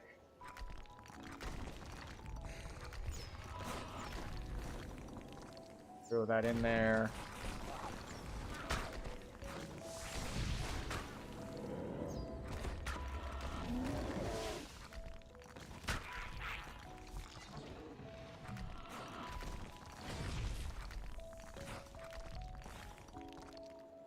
Okay.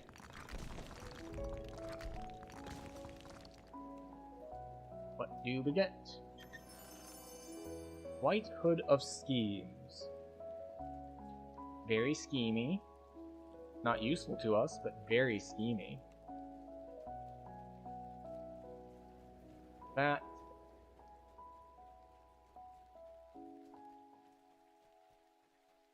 Because we got the key, we can now go in here. Oh, wait, I shouldn't have gone in here. We didn't get our moat yet. And I'm back to forgetting the whole point of what we're doing. We're supposed to be doing moats. Not just leveling. Although, to be fair, it's probably safer for me to just do leveling and not moats, because I could just do no moats at all until I'm 26, and then come in here with, you know, an extra 20 points in epic trees, and all of the other automatic benefits that you get just from leveling another 6 levels. You know, the health, the spell points, the spell power.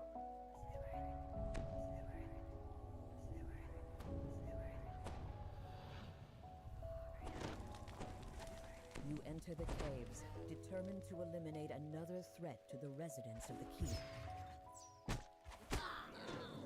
As the last goblin dies, you notice something hidden in the debris under the makeshift wooden walkway. Just like the Hezru spawns, you're getting word of balance. Does not look different. The guardroom door opens with a squeal of metal on metal, rousing the guards on the far side.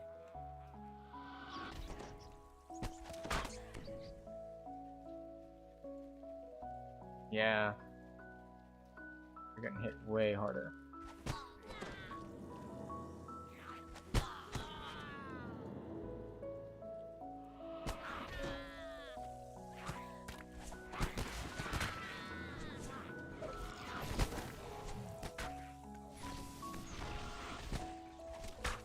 I'm trying to be more efficient than I really should. Hold up. I thought I was getting hit. Apparently not. I should be spamming more spells, because these are short quests, after all. As the door opens, a small goblin cries out. And I keep thinking that it's gonna kill the whole pack, because the guy I cast it on, like, he explodes. But that's not what's actually happening. What's happening is, the first guy that gets hit with the Epic Strike, he gets 2 ticks from the mantle as well, because it's off cooldown, and he gets the acid and he gets the poison. And then everyone else, well, they just get the dot from the Epic Strike. They don't get double hit by the mantle as well.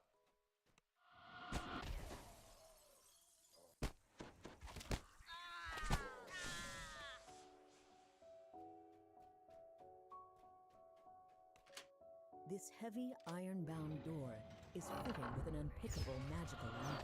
The door swings open on well-oiled hinges, startling the hobgoblins. Yeah, there we go. Walks up, hits me for 200.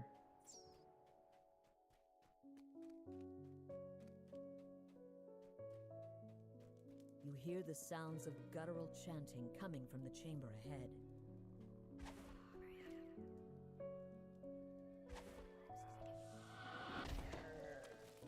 Alright, we got a moat.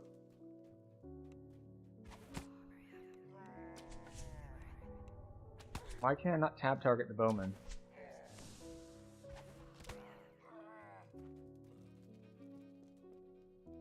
Okay. Hello, Moto.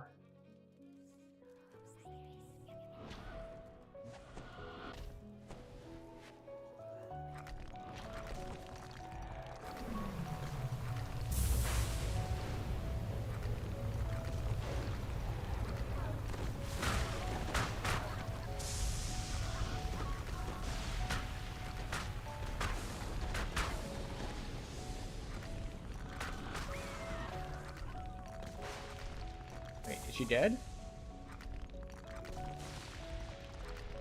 Oh, she's dead. Hooray!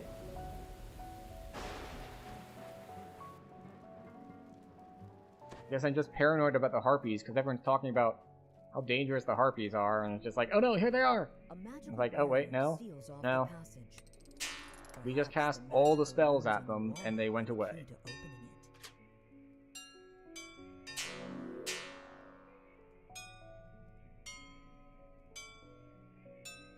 Oh look. Conveniently, in the death feed, someone just killed by Shadow Wing Matriarch.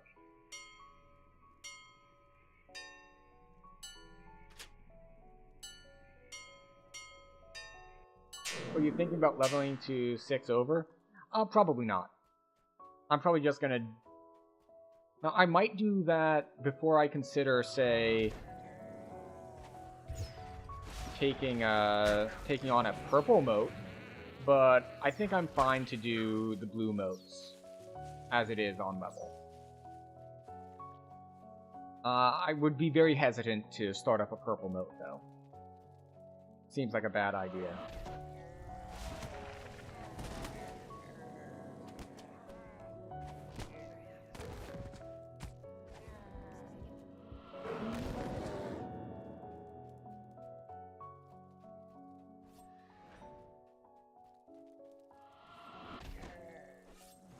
Now, it's possible that I will level to 6 over just automatically.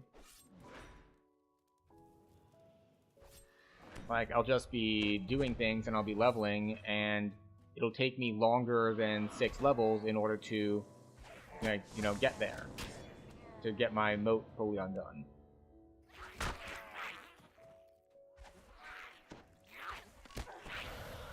Oh, that's right.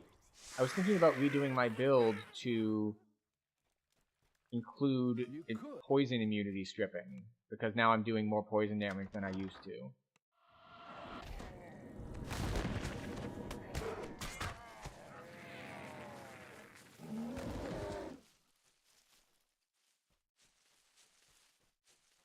So The wall in the we might need to armory think about slides that. open, making barely a sound. Alright. So, let's see. And... The hobgoblin Oh. chieftain lurches out of his throne with a roar. I was not expecting you. The hobgoblin chieftain slumps to the ground, dead. I didn't think that he had aggroed me from around the corner there. Hector's Racer. Guard breaking, quality dodge, parrying, and protection. It's like, I turn the corner and he's right there. It's like, I was expecting to start at range from you. But no, you're right up in my face, taking away all of my temporary health.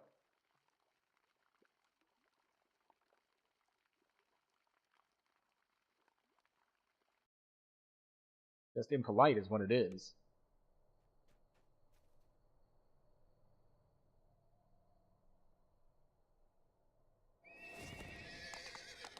Small, squalid cave entrances Up dot we the go. ravine walls. These must be See, the how do I caves feel of about chaos, this where gauntlet thing at the cultists end of and the their knolls? monster allies have made their base. I think it's fine. I've got enough set up that I shouldn't be too concerned about it.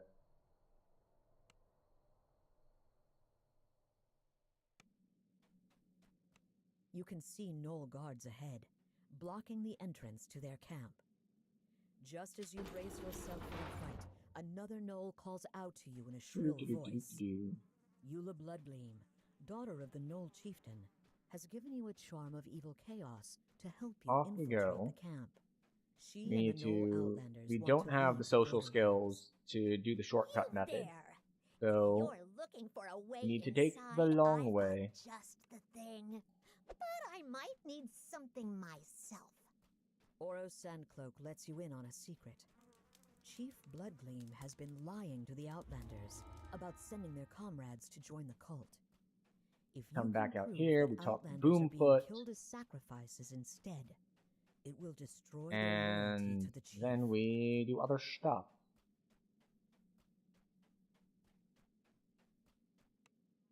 Boomfoot reveals that Zark Sootclub, the renowned Outlander fighter, can't stand the sight of blood. Time to let Zark We haven't know buffed what yet, you know. which is deliberate.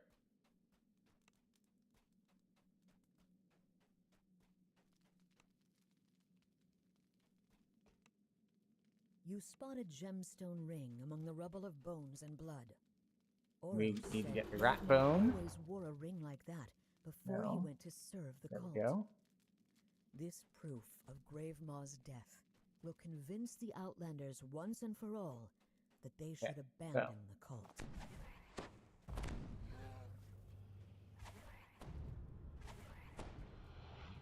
This, that, and that.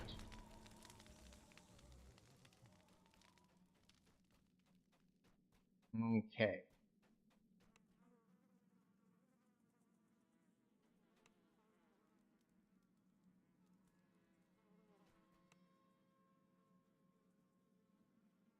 The Knoll nods in agreement. All right, You've and we'll convinced set up enough Knoll our Outlanders little to turn nest against here-ish. Chief Bloodgleam and her cultists. You've convinced members of the tribe to turn against the cult of evil chaos and found proof that Chief Bloodgleam has been lying about sending the Outlanders to work with the cultists. This should be more than Okay, enough to so we create set an up our sleet uprising in the storm. That Knoll lasts like a ranks. minute and a Chief half. Bloodgleam bellows at the crowd. And then we set up You would trust this outsider over your own chief? Ice Storm. That lasts 30 seconds. We're gonna do a Call Lightning. That lasts over a minute. But you have something that will convince them. We're gonna do... How long does this last? 30 seconds? And reveal that you found it in the chief's shrine. Chief said Graveyard joined the cult! There we go.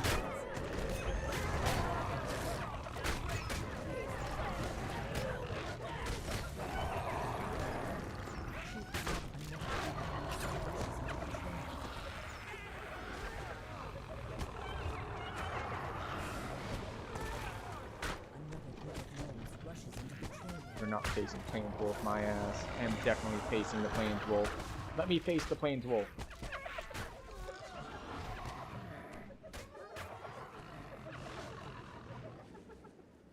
You think you've won against the onslaught of Knoll cultists, but then another wave floods in, calling for blood and chaos.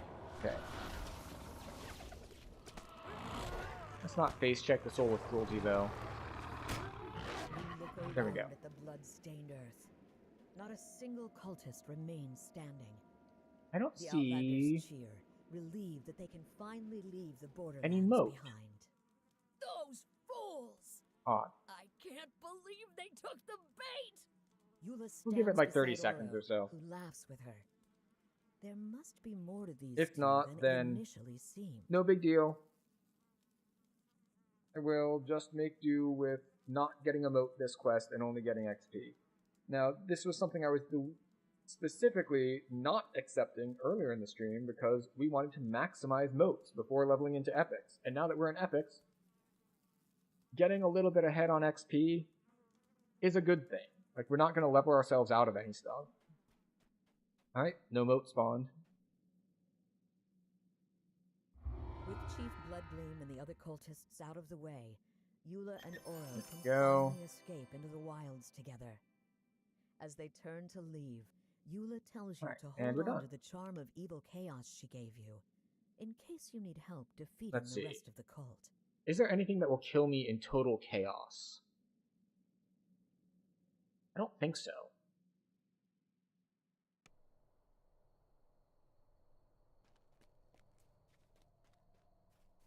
Like, the Medusa can be dangerous, but we're just gonna not fight the Medusa. Like, that's the solution there. Like, well, this could be dangerous. Well, we don't have to do that. This quest has so many things that are optional that we're just gonna not do the optional things that are dangerous to us. A lot of zombies, so we can just move faster than them. Whispery voices and scraping sounds announce the presence of undead. Be free, life is meaningless. Alright. Free will is an illusion. We're going to guess that what we have is good enough.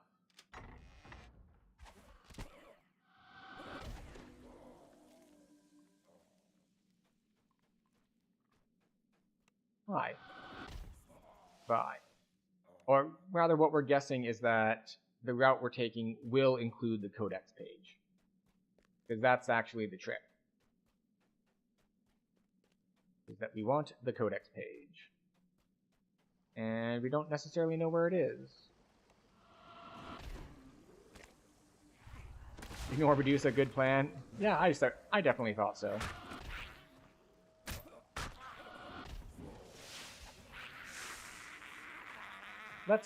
Let's not.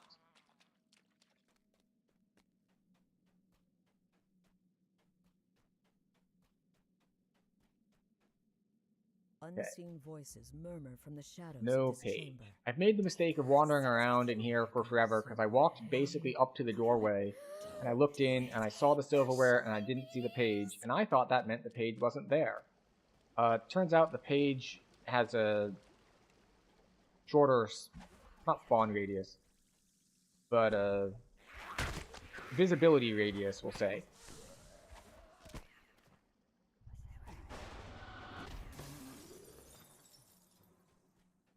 So, even though it was there, I did not see it.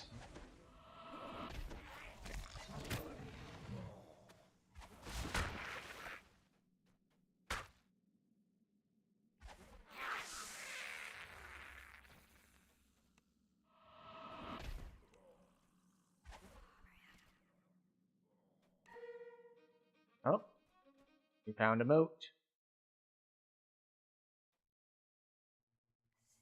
Time to set up the defensive structures. And the offensive structures, for that matter.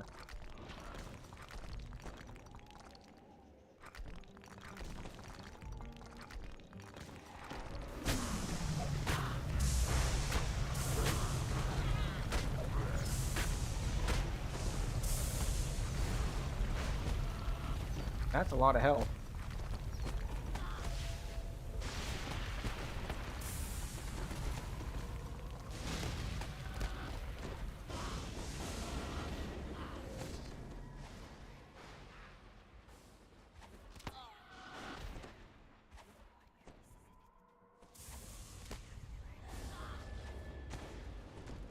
Wait a second. Am I actually going to get value out of my anti-healing? Blightcaster has 60% anti-heal.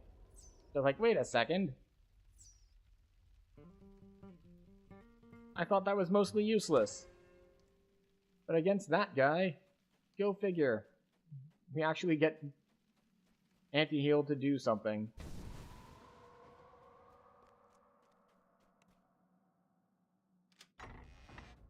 Although we did neglect to put up all of our dots on him, because he did have like 40,000 health.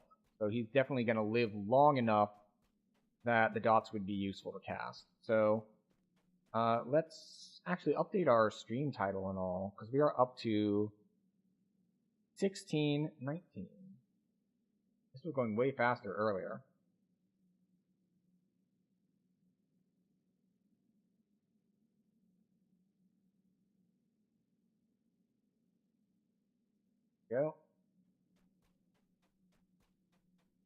refresh our casts on this. Oh boy. Okay. There. There. There.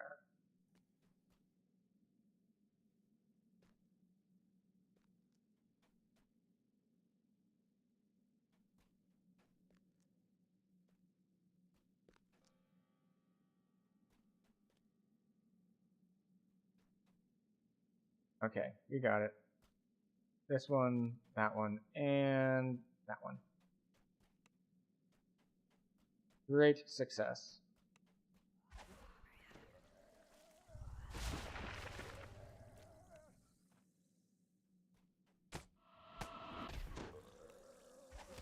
Oh. Honestly, I was expecting more of them to show up from that. I didn't think that this pull was going to split.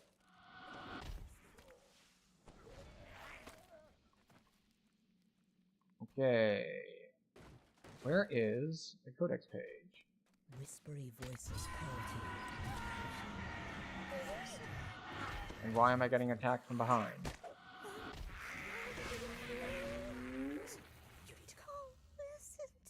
You don't know what you're doing. Okay, still no no codex page. Oh, it's fine, isn't it?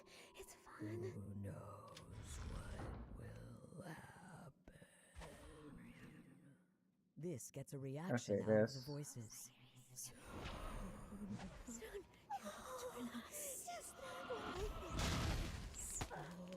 Ow.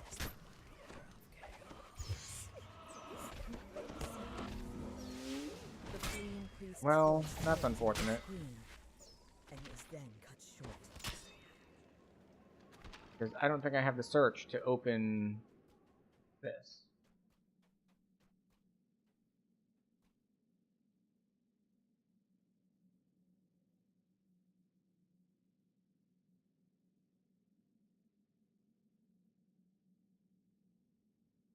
I killed him too hard. Now the problem is... Okay, so the codex page isn't in there. So we can at least finish the quest, even if we can't get the loot. True Seeing? I have True Seeing on. It's not good enough. I have True Seeing on from my Feywild ring.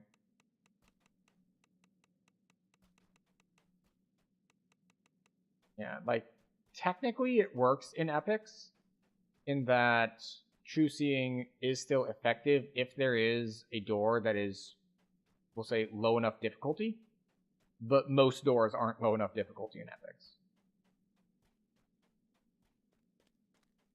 Alright, so I'm trying to think, where are the other spawn points? Because I don't think it spawns in the jail section. Which means it might have spawned... like here-ish.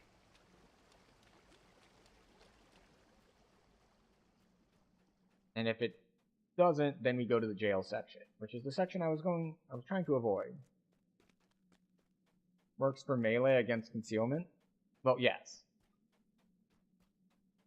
True Seeing does multiple things. One of them is detecting doors, another is bypassing displacement effects.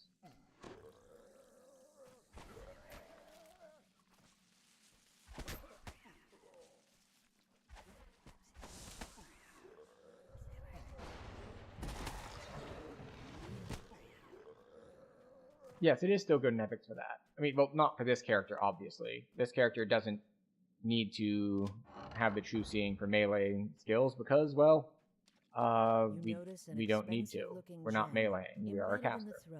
Alright, so no... Alright, I guess it might be in the jail.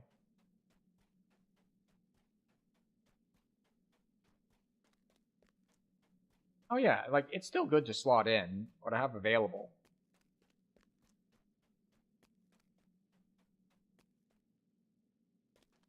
Alright, so now we get to the long portion of... Well, did we forget? Or did we miss it? Or is it somewhere that we haven't checked yet?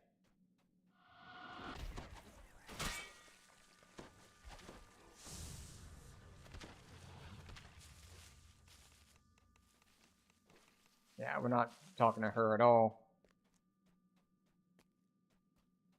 We're just gonna check everywhere else for what? For the thing with this stuff. You dead? You're not dead. There we go. Now you're dead. You hear footsteps down below, and a gruff voice calls out. Put them in the manacles, boss. I'll be right over. The large torturer does a double tap. Hey, He you're should not be one dead. of us. What the? The torturer falls, his victims avenged. Will their souls find rest? Okay. Now we go and we look for the codex page. I didn't think the codex page could be in the jail, but I could be wrong. Or I could have just not seen it when I went to the place that it actually was.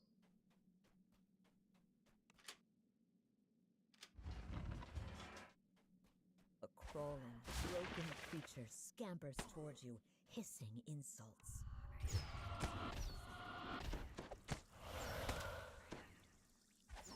The white falls, its pitiful existence ending. Still hit me for like a couple hundred.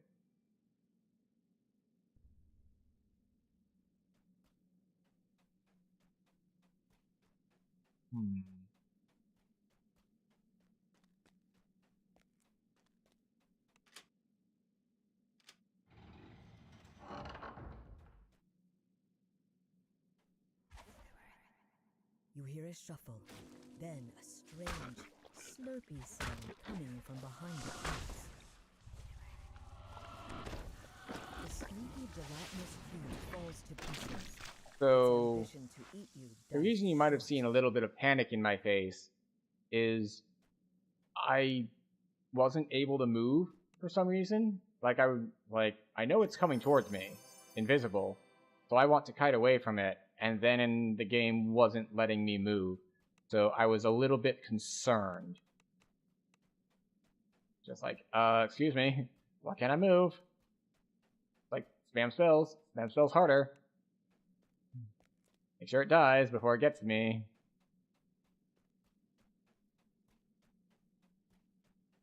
Alright, well, time to revisit all of the other places that we went, in hopes that the codex page was in fact there and I simply missed it. Is it in here? If it was, it would be like right here, and it is not.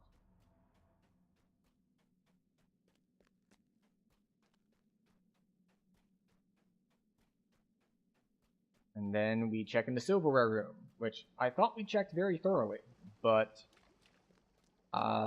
maybe not. Pile of gold, pile of gold, pile of gold, pile of gold. Shiny expensive tableware. If it's in here, it would be on this little thing right here, so no codex page there. Watch it actually be in the room after the boss, but I just like couldn't tab target it properly. Just like, nope, you were screwed from the beginning. You killed the guy too fast, now you can't complete the quest. Which, you know, I've done this quest before. I should have known better. Alright. It is not in here.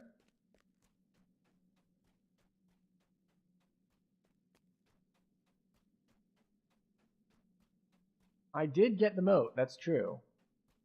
Alright, see? Pile of gold, pile of gold, pile of gold. Pile of gold, piles of gold and a chest. But it doesn't seem like there's a codex page in there.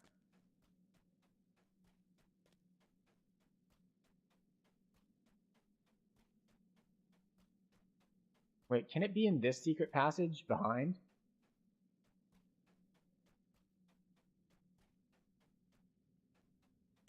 I know it can be on one of these pews, but I thought I checked for that too, because it should be, if it were, it'd be like sitting over here-ish.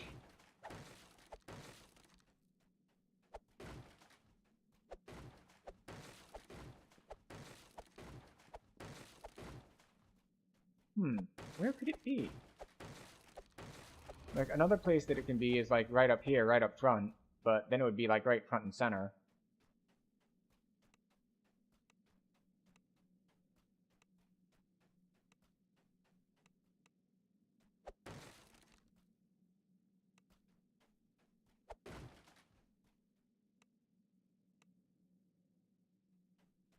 It'd be cool if Dispel worked for all hidden doors as well. I mean, I guess it could, but I think a lot of hidden doors aren't supposed to be magically hidden. They're supposed to be just, like, constructed that way. Oh, wait, no, wait. There it is. Missing codex page. It is back there. Boo. Boo, I say. So we don't get our XP.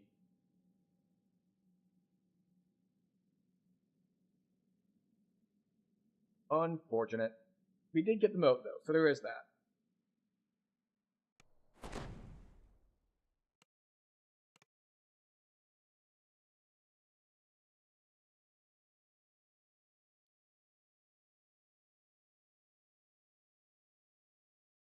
Okay. We made it back to town alive. We are at 1619. We have points to spend. What do we want our points to go into? Drive? I don't think we care that much about cost reduction on spells.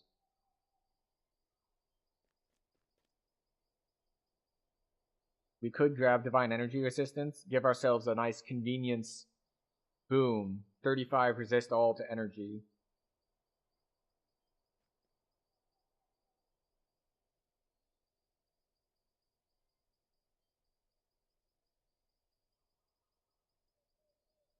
We could start putting points into fortification. Because especially if we want to swap out our ring, which is currently giving us insightful crit, we do want to have more than 100 fortification. So the robes don't end up critting or sneak attacking us. We could grab some points over here for spellcraft and then more spell power.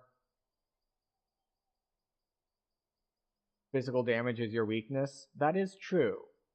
That is what's been getting me. But this is one of those things that's kind of like an all or nothing thing. It's like, physical weakness is my weakness until someone lands some big ass spell that like one-shots me. Like, that's kind of how it goes, because I'm getting, most of the damage I'm taking, you're correct, has been physical damage. It has been people just like smacking me for anywhere in the 50 to 200 range.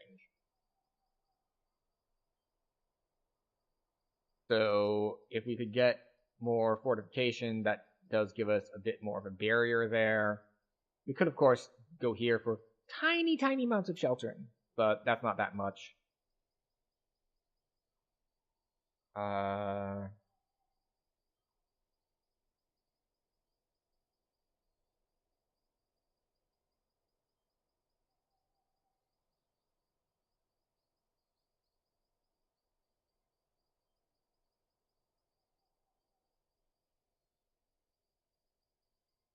Yeah, the problem is that there's not that much else here.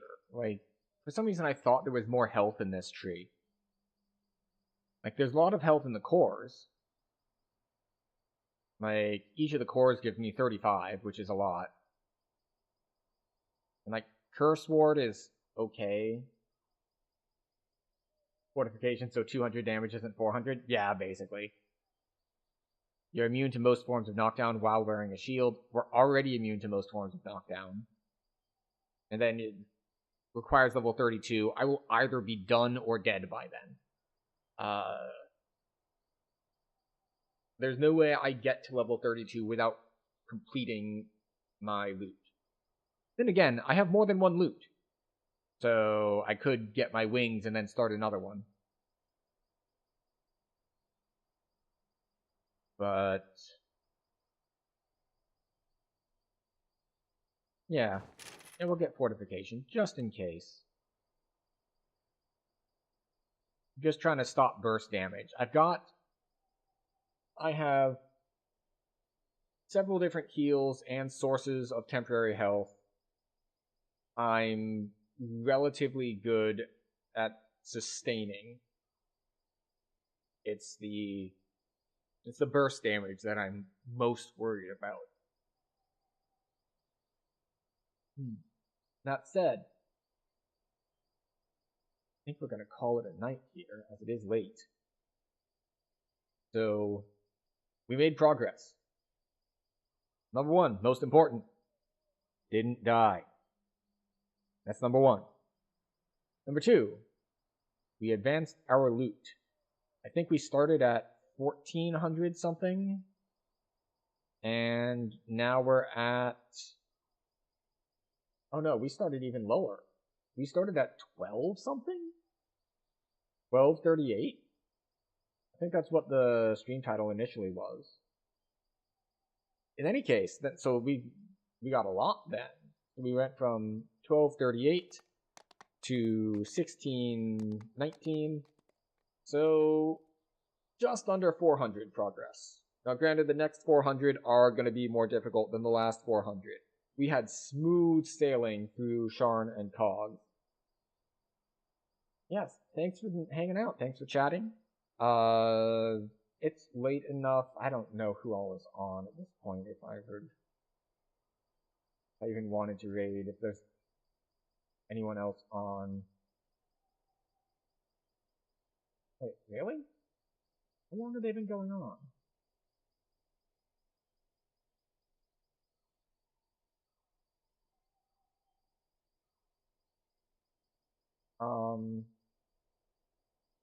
I guess we can raid Neutral Agent because he raided us yesterday.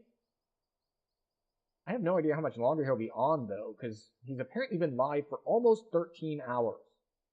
So we're gonna raid out to there and see what all's going on there.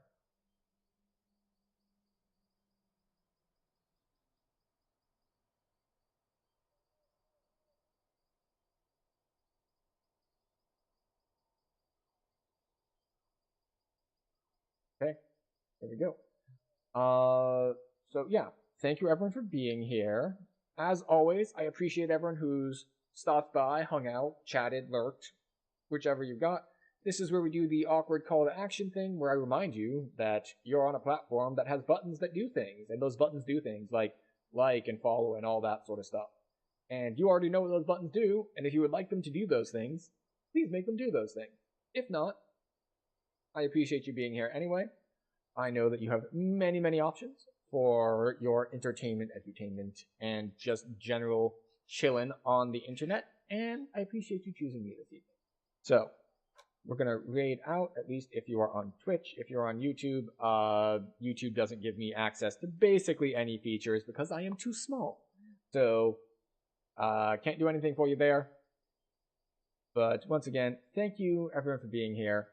I appreciate you all. I will figure out my streaming schedule for the holiday season, and you might just see me randomly pop up. So, once again, thank you very much, and good night.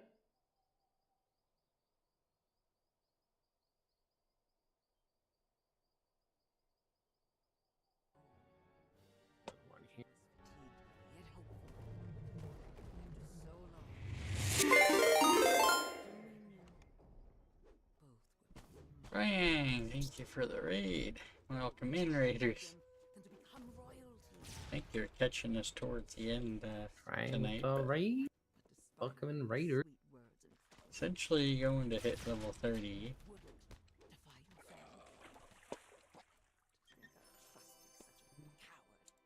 I think I started at like 24 earlier, but I was doing some favor stuff before that.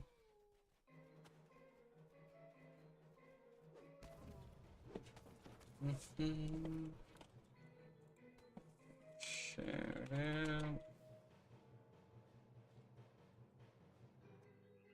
Doing some more winter, were ya?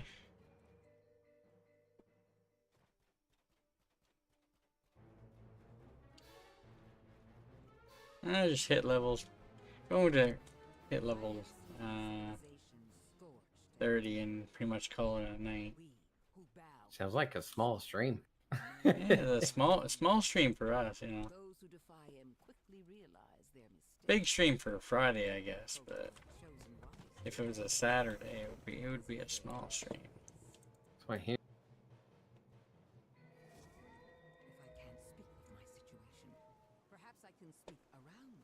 Got one here. I think the next time we How much now? about 17K.